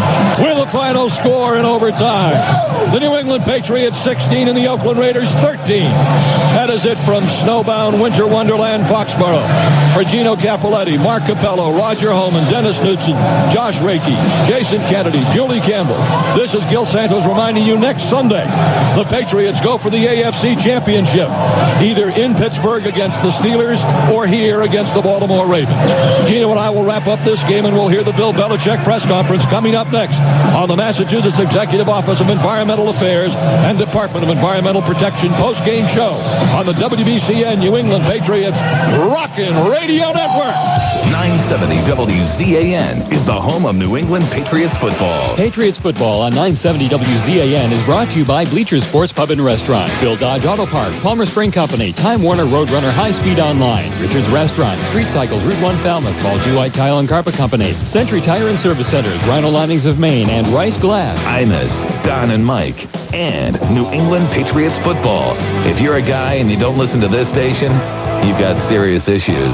970 WZAN. You are listening to The Johnson Collection. This is the Massachusetts Executive Office of Environmental Affairs and Environmental Protection postgame show. Enter the Recycle and Win contest by calling 1-800-CLEANUP or visit cleanup.org for contest details. Recycle, a little effort, a big difference. Also brought to you by James Hardy Siding Products, the New England Laborers Health and Safety Fund, your friendly New England Dodge dealers, the Laser Vision Correction Center at the Mass Eye and Ear Infirmary, Lappins, it happens at Lappins, the New England Jeep dealers, and Smirnoff Ice, the official Monday Night Party host. And now for a recap of the game, let's go down to the stadium with Gil Santos and Gino Cappelletti. Well, we're back at Foxboro Stadium, and the lines now are covered with snow as well, because the guys who have been sweeping throughout the game has decided to go under the stadium and celebrate as well. So a tremendous football game played here at Foxboro Stadium. And it may be the last game ever played here, depending on what happens between Baltimore and Pittsburgh tomorrow. But the Patriots fought back in the fourth quarter, down 13-3. Got a touchdown from Tom Brady as he scrambled 6 yards for a touchdown with 7:52 to go in the game. And that capped off a 10-play, 67-yard drive. The Oakland Raiders then got 1 first down, but were forced to punt. Patriots came back and got a tying field goal from Adam Vinatieri of 45 yards, 27 seconds left in the game, and no timeouts as well, as the Patriots used them up before the 2-minute warning in order to save as much time on the clock as possible. And then in overtime, the Patriots won the toss, elected to receive, and of course we're going to have to go in against the mild breeze here, which affected the kicking to a point, and so they took the ball and they were able to pick up a couple of key third downs, keep their drive alive. Started at their own 33-yard line. J.R. Redmond made a great play on a little swing pass to the right side up the sidelines, and then Jermaine Wiggins made a couple of catches, one for a big third down play. Patton came up with another key reception for a third down play that allowed the Patriots to maintain possession, and then they inched their way forward and set up a field goal try of Adam Vinatieri that he connected right down the middle of 33 yards. And the Patriots fought back, scratched their way back from that 13-3 deficit when they were being outplayed, and it looked like it was the end of the season for this team, but they just showed all the character in the world that you would want from a team, and a team effort and a football team, as they win this game here 16-13, qualifying for the AFC finals, which we will find out who they play tomorrow after that Baltimore-Pittsburgh game. But a tremendous football game here at Foxborough. The star of the game brought to you by Amtrak. Amtrak's Acela Express leaves Boston 9 times a day for New York, so there's probably an Acela Express train leaves when you need it to. For reservations, call 1-877-GO-ACELA or go to Amtrak.com. Our players of the game, Tom Brady, Jermaine Wiggins, and Adam Vinatieri. Let's go to Bill Belichick. Say enough about those guys. They just will not quit. You know, this game was kind of like the San Diego game where we were down by 10, came back, made a big play on third down on defense, you know, had a big punt return there. This is another just great team effort to, you know, pull our way back and then, you know, have a great drive there. Had a tremendous kick by Adam at the end of the game, of course, and then had a good drive there in the overtime, and you know, just had a lot of big plays, big throws, big runs, big blocks, and I'm just so happy for our football team that those guys they just keep fighting. They don't know any other way to do it, and just glad it paid off for them today. Oakland's a good football team. Obviously, they're a real good football team, and you know, they gave us all we wanted and more. You know, that Polish guy made a couple big kicks there. Those were tough ones, and he hit them. But you know, it can't get much closer than that. But we're just very, very fortunate, obviously, and thankful that, you know, that we made enough plays to win and we're able to come out, you know, on top on this one. Bill, did you think it was the fourth quarter when Brady had that play that originally was fumbled and overturned? Did you at first glance in your mind think it's over, that it was a fumble? Well, his arm was going forward, but, you know, that plays out of our hands. It was under 2 minutes, so, you know, it was strictly in the replay. Given the conditions, did you have any misgivings at all when Adam lined up for that 45-yarder? We didn't have any choice. Yeah, we didn't have any choice. Sure, I mean, it was a tough kick. You can't get any tougher than that, kicking in 4 inches of snow and, you know, and the conditions and the pressure of the play, but we didn't have any choice. You know, it was it was our only shot, and so we had to take it. We were in range, and you know, we have a lot of confidence in him, and he came through. And, you know, I think also just, you know, on that note, too, you got to really give a lot of credit to Lonnie and Kenny, that whole operation, I mean, as well as the protection. But, you know, snapping, holding, and kicking in those conditions is, you know, is not easy. And, boy, they did a great job of it, and it couldn't come at a bigger time. The fourth down play with 10 minutes left in overtime, where he's got basically the same kick going the other way, and you took the time out. Were you seriously, contemplating field goal, or what were you discussing there? Yes. We were thinking about we were making the decision there whether to go for it on fourth down or whether to try the kick, which would have been, I think the ball was on about the 28, so it would have been about a 45, 46 yarder. Had we missed it there, then obviously they would have gotten the ball at the spot of the kick for another 7 or 8 yards. So, you know, we felt like we had a shot to pick it up on 4th and 3, 4th and 4, whatever it was, and we wouldn't lose the field position on the kick. So, but, you know, that's a close call. We, you know, 46-yarder in those conditions, you know, it's one thing on the last play of the game when you got to have it. It's another thing when, you know, you're in overtime and you're going to keep playing. So could have gone either way, but I think, you know, in the end, we just felt like the percentages were a little bit higher to try to pick it up on fourth down. Bill, under the conditions, is that as good a half as you've seen a quarterback play? Well, I tell you, Tom really did a nice job running the no-huddle offense there at the end, and we struggled quite a bit of the game to move the ball consistently. We had the one good drive and couldn't get it in the end zone, had to settle for a field goal. But yeah, Tom did a good job in those conditions. I thought the receivers made some good catches, and those are tough conditions. But when you get to this time of year and so much is at stake, you just got to be at your highest in terms of concentration and alertness, and they were in terms of the ball handling. All the shotgun snaps that Mike did were good. I mean, we were a little concerned about that, but he came through there. So that ball handling was tough, but yeah, Tom did a good job. Did it force you to go to pass with that coverage with Woodson on George?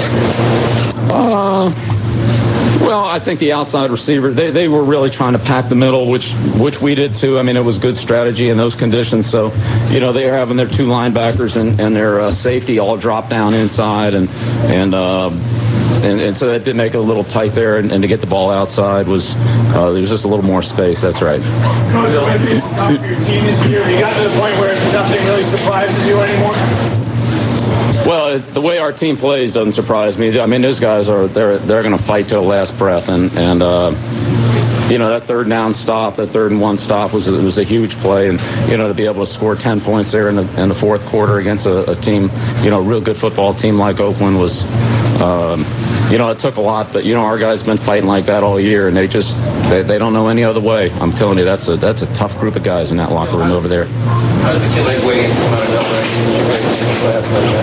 He made some big catches. Even a couple of those, I think he made a little harder than they really need to be. But he did the same thing for us last year in Buffalo.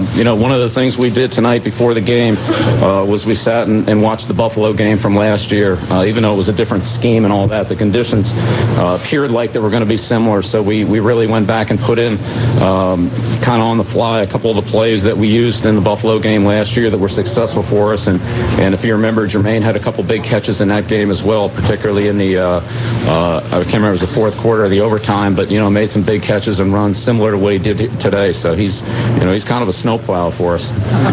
Bill, the consensus was even with the snow or no snow that you guys would be able to run the ball on them, but even with the snow, maybe even more so, that wasn't the case.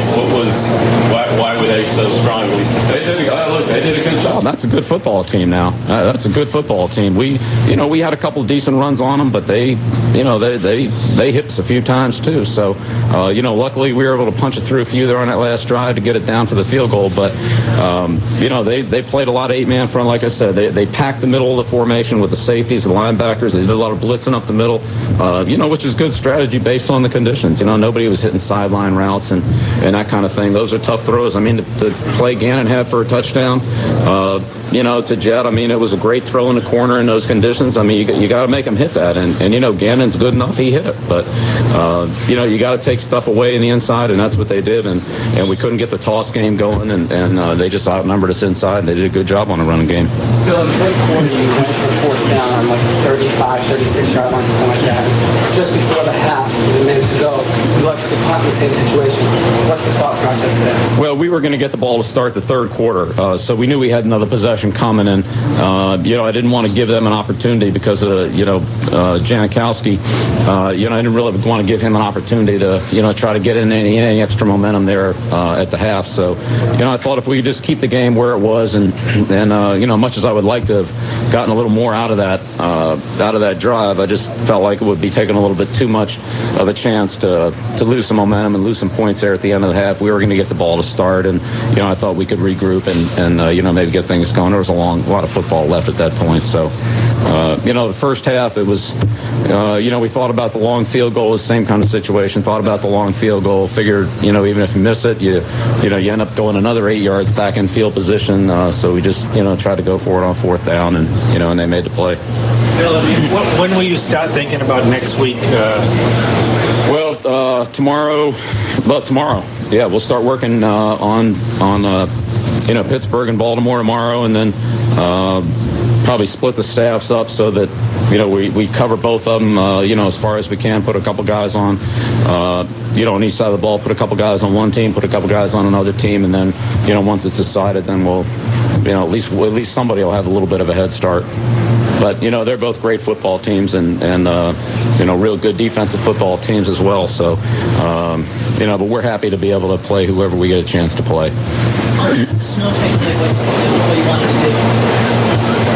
Well, I think the conditions obviously were tough. It really was hard to throw the ball outside. I think the throwing game outside the numbers was tough. The running game outside was tough because, you know, the player starts, the running back would start laterally and then have to cut it up. And it was just hard to get real good, consistent footing to make those cuts. So, you know, the best plays were the downhill plays. And I know Garner hit a couple outside, but he was able to hit them downhill. You know, we didn't do a real good job on the force a couple times. And you know, Garner's, he's a terrific runner. And, you know, he was just able to get out there and outflank us. But, you know, that part of it was tough. So that it took that away. I think the rest of the game was, you know, it was harder to execute, but we still called what we practiced. You know, like I said, other than a couple of those routes that we worked on, we put in similar to what we did last year in the Buffalo game. We'll take a final question. Play Tom Brady for a young man in his first playoff game. Well, I think that, you know, Tom and the whole offensive team struggled a little bit early. You know, we had a decent first drive, and then we had, I think, maybe one first down until the drive right before the half. So, you know, we were kind of struggling to get into a good rhythm and get it going. But, you know, when we got into the second half, we moved the ball better. And then, of course, in the fourth quarter, we went to the no huddle. Then, you know, that's where we had most of our success. And, you know, Tom did a real good job at that. I think you really got to commend him for, you know, the poise that he showed under pressure in the situation, you know, handling those tough conditions and you know, just hanging in there, because that's what he does. You know, he might have a bad play here or there. He certainly had a couple today, but, you know, he battled right through them and just hung in there and, you know, started making some good ones. Thanks, everyone. Thank you, Coach. Okay. Thanks, fellas.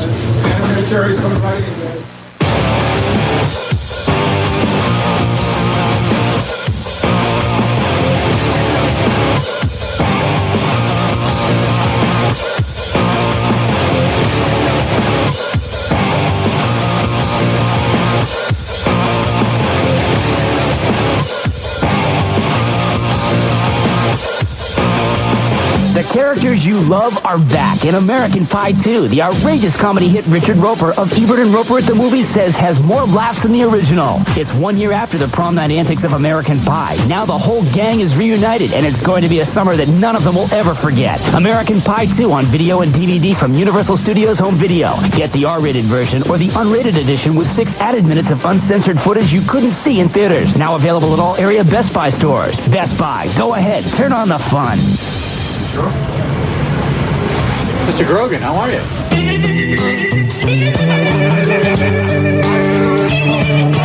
In front of the heater. Grab a seat right here.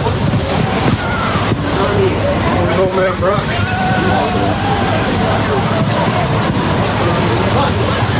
All right, we're back here? Okay.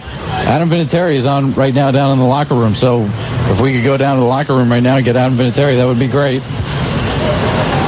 3 weeks, 10 minutes ago, did you think he was going to come back to you? Because now you're at the point pretty much identical when you came out of the game. Well, you know, we wanted to get a little bit closer, obviously, but at the end of the game, we knew that we didn't have any other options, so let's do it. But obviously, the guys did a great job. I'm absolutely so proud of this team right now. You know, the guys, I tell you what, you know, I can't even put it in words right now. Everybody just went out there and battled, and we knew we put 10 months into this thing, and every day these guys come in here and blood, sweat, and tears to keep on playing football, and that's what they did today. And I'm so proud of everybody, man. It's awesome. Well, back there attempts to ice you, so to speak, as if the conditions did. Did you have any doubts when you went out there on that last kick? On the overtime kick, I knew we were plenty close in range. Obviously, we called the timeout to try to clear off the field so we wouldn't have to worry about footing, and we did it on third down just in case, you know, God forbid there's a bad snap or a bad hold or something happened like that. But you know, once Lonnie got a good snap and Kenny got it down, you know, they make my job a whole lot easier, and I have to credit those guys. They've been making my job pretty easy this year. I mean, a lot easier than it could be. They're doing a great job. Can you talk a little bit about the moments just before they reversed the fumble call? Because obviously that must have felt like a knife in your heart. I tell you what, I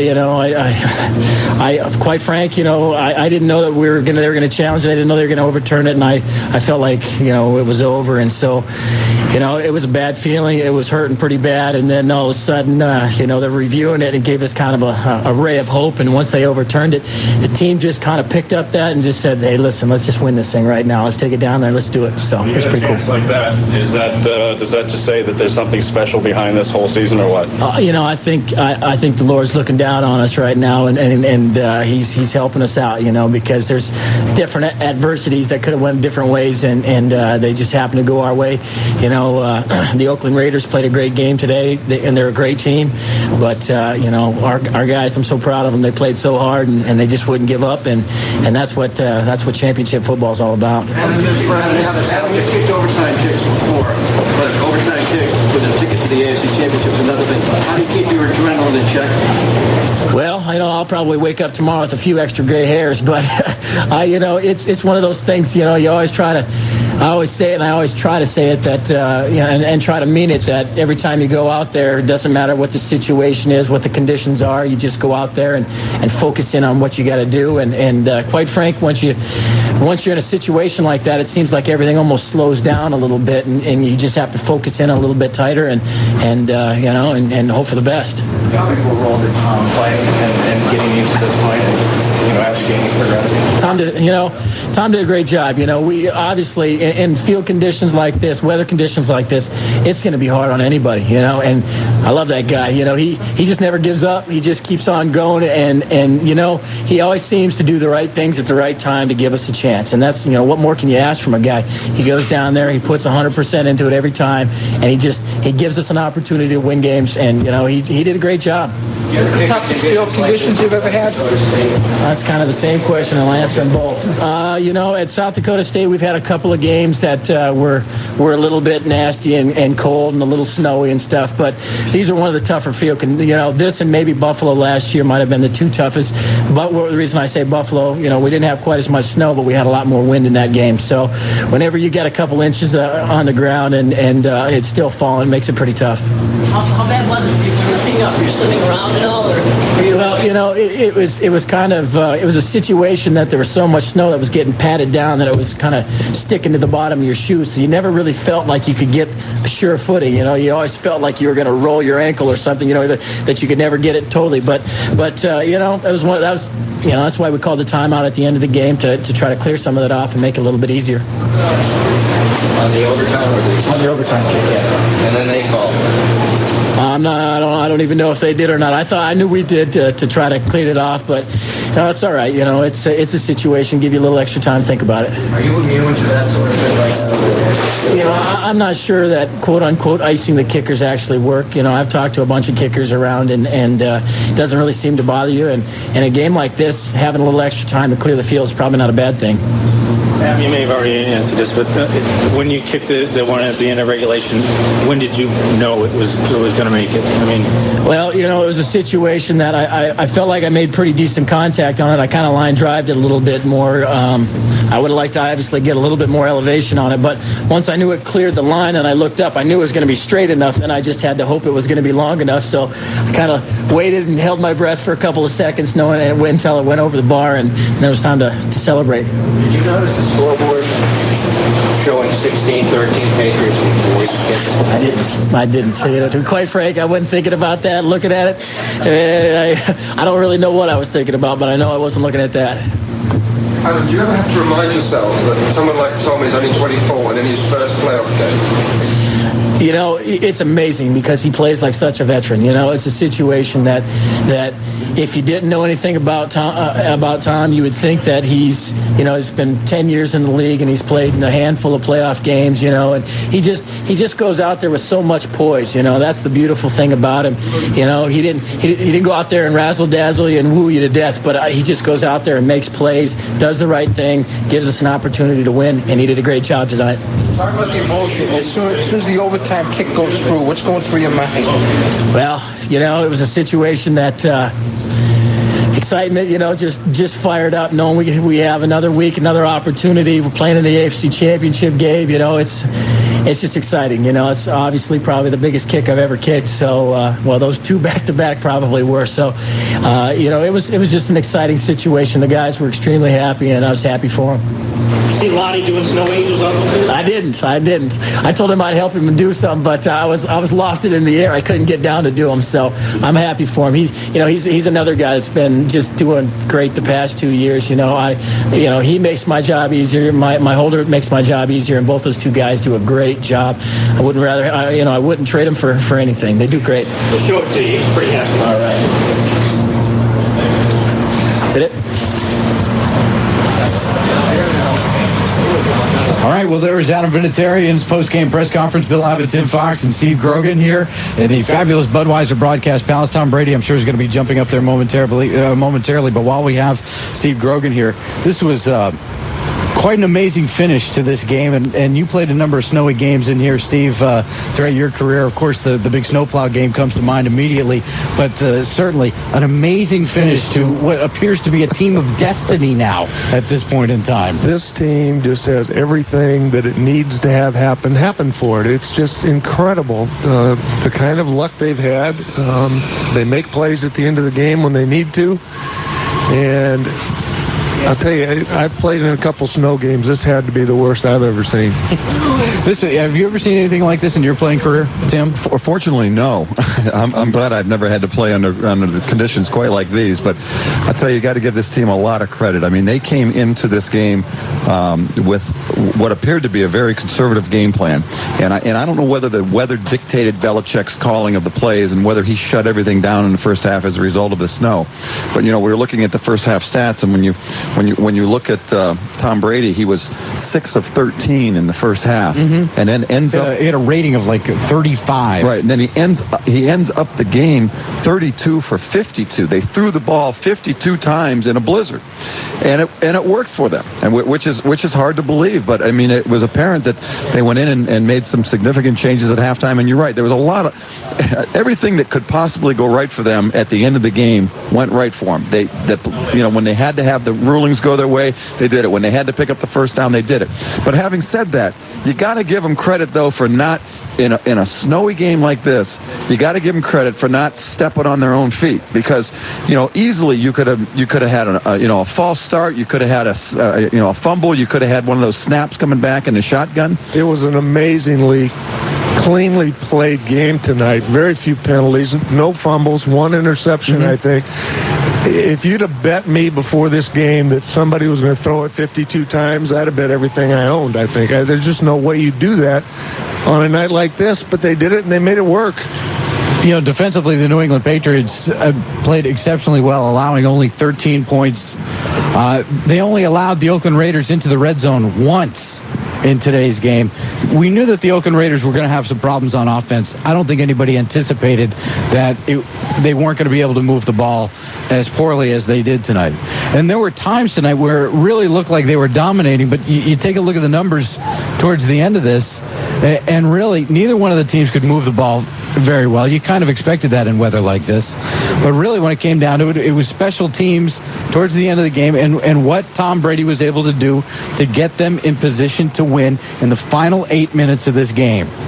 Well, for 3 quarters, it just seemed as though when the Raiders needed to make plays, they were able to make the plays, and the Patriots weren't. And then all of a sudden, that big momentum swing came when the Patriots were able to put together that drive at the end of the third quarter.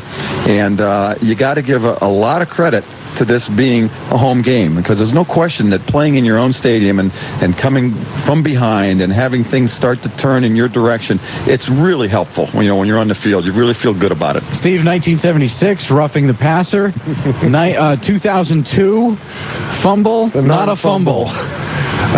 Tim and I were talking about that when I first came in, and it sure looked to me like he tried to pull it back, and it probably should have been a fumble, but I guess according to the TV announcers, it was the right call. But when that happened, all I could think of was this is a little bit of a makeup for what happened in 1976. So a lot of strange things happened tonight. A lot of strange things have happened in a lot of games with the Raiders over the years. This just adds to the legacy.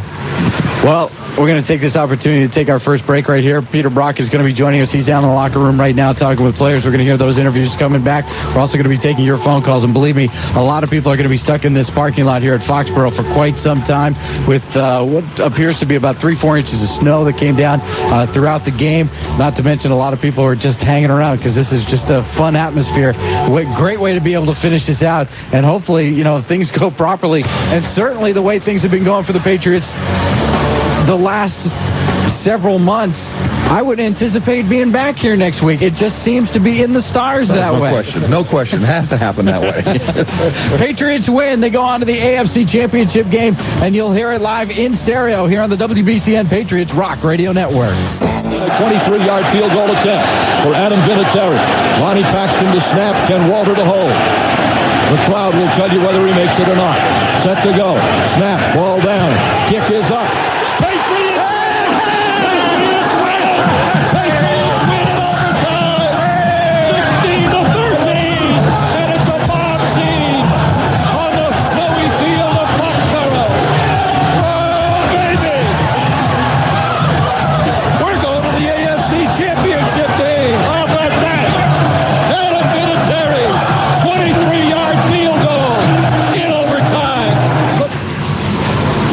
That is Bernie and Phil's favorite play, brought to you by Bernie and Phil's Discount Furniture. What could be better than buying a mattress over the phone? How about choosing from a huge selection of Sealy Posturepedics at Bernie and Phil's and have yours delivered the very next day? Let's go down to the locker room now and hear from Tom Brady. Victory, when you said nobody gives you a chance, as it's probably been all season, it's that much better. What's going through your mind as you're waiting for the ref to review that play, knowing the season is basically down to one call? I was, they said they were reviewing it, and, I looked up at the screen, and I thought, well, what's probably going to be our ball? And I just went over to Charlie and said, what's the next play? So. Did you learn anything about yourself from tonight's performance, first playoff game? Yeah, I learn a lot every week. There's so much to learn. That's the thing.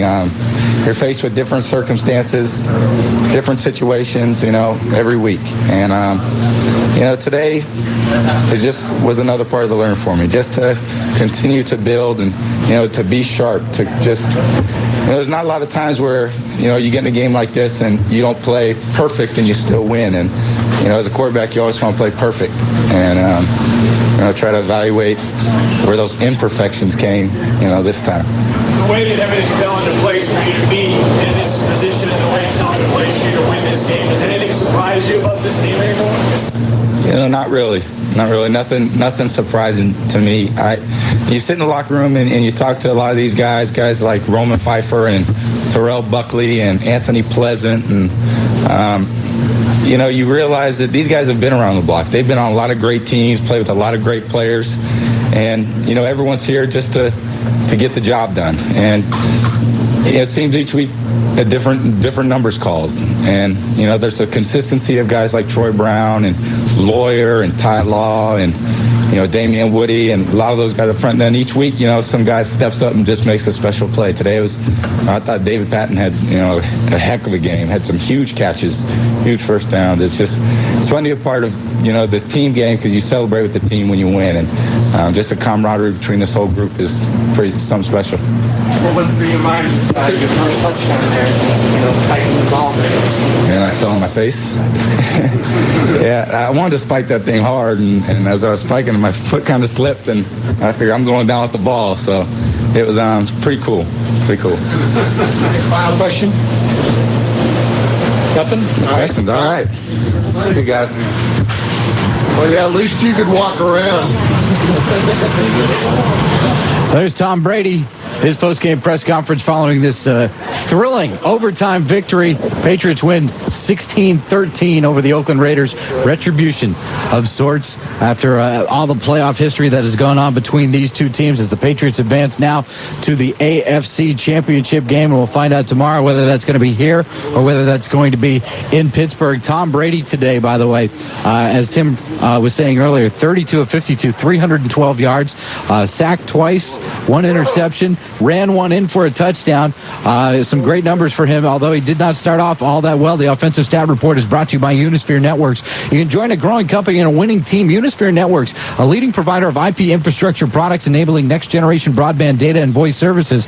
Log on to unispherenetworks.com to review career opportunities and a winning team. Peter Brock is just arriving here into the fabulous Budweiser Broadcast Palace at Foxboro Stadium. We're going to chat more with him, as well as Steve Grogan and Tim Fox coming up. For more Patriots news and more Patriots highlights, watch the 10 p.m. Sports Report on Fox Sports Net. 30 minutes of home team news, 100% dedicated to New England's teams. The New England Sports Report nightly on Fox Sports Net.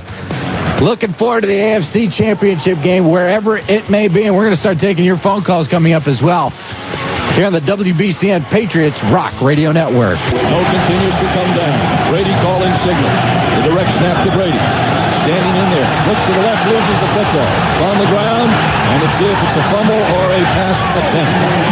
I believe it's going to be called a fumble. It is. A fumble, and the Oakland Raiders recover at the Patriot 40, at the Oakland 49-yard line.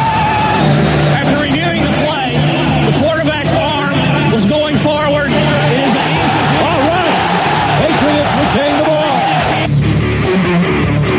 You know, the amazing thing is, as Peter Brock sits down to join us now. That's the revenge of Ben Drive, that call. Tim Fox had the call from the moment the ball left Tom Brady's hands. That's right. What'd you call, Tim? Called it was a forward pass. It was a forward pass. His arm was moving forward. The rule says your arm's moving. He was pulling the ball down. He was pulling it down. But you can't make a call and expect the officials to read the quarterback's mind. No, you can't. You can't. So it's a clear rule. If the ball is moving forward, it's a fumble.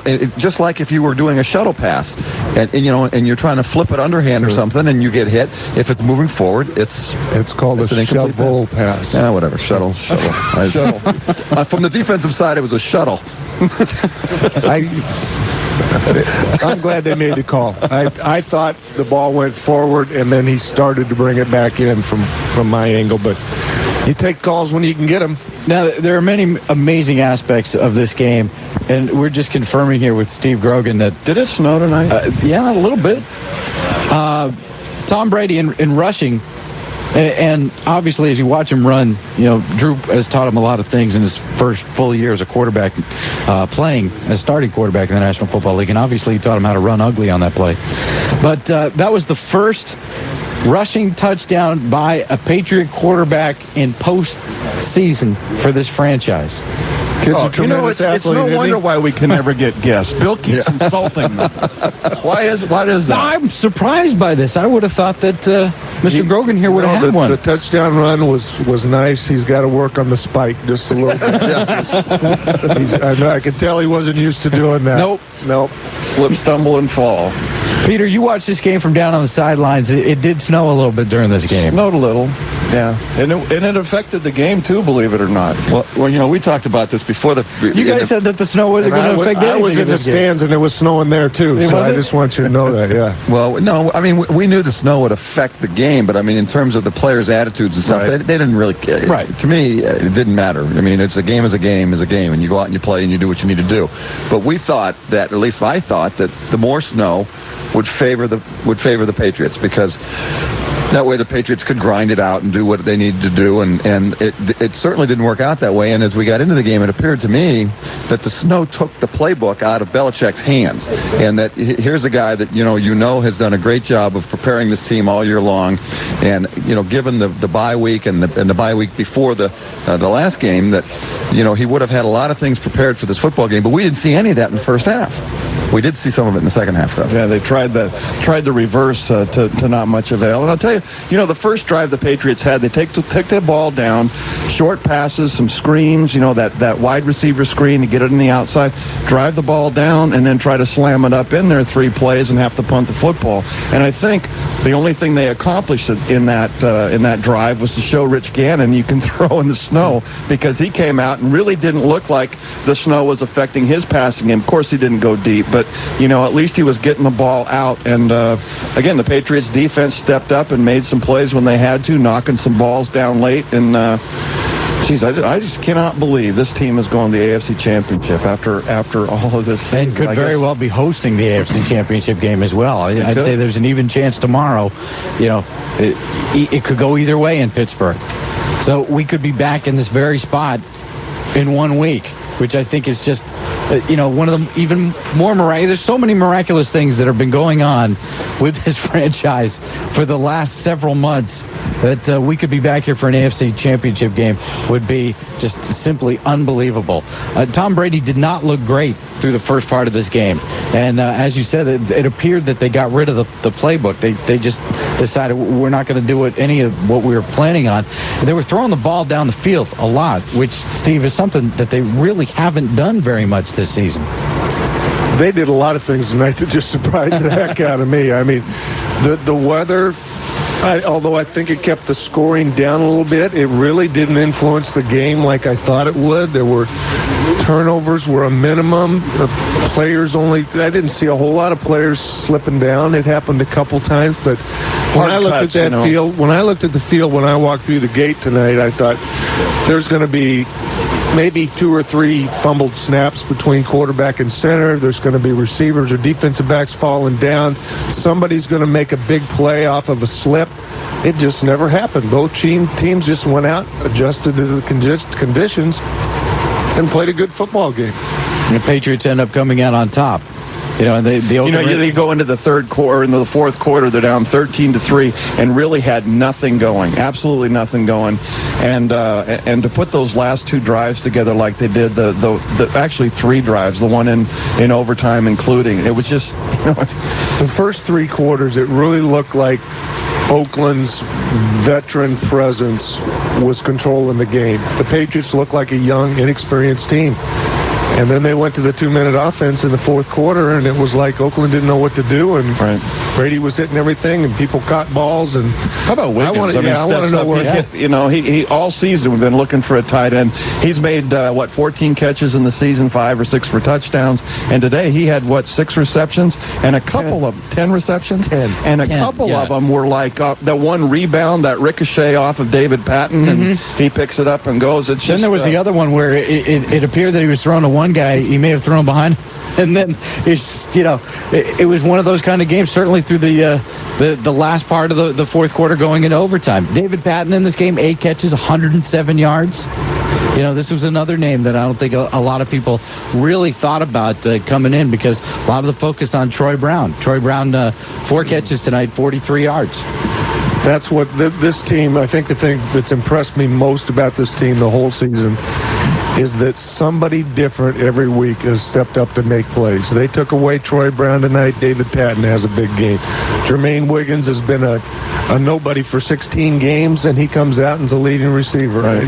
It's somebody different every week, finds a way to make plays to win, and that's what a team's all about. They finally got a quarterback that could rush the ball in the postseason for a touchdown. That was a big find.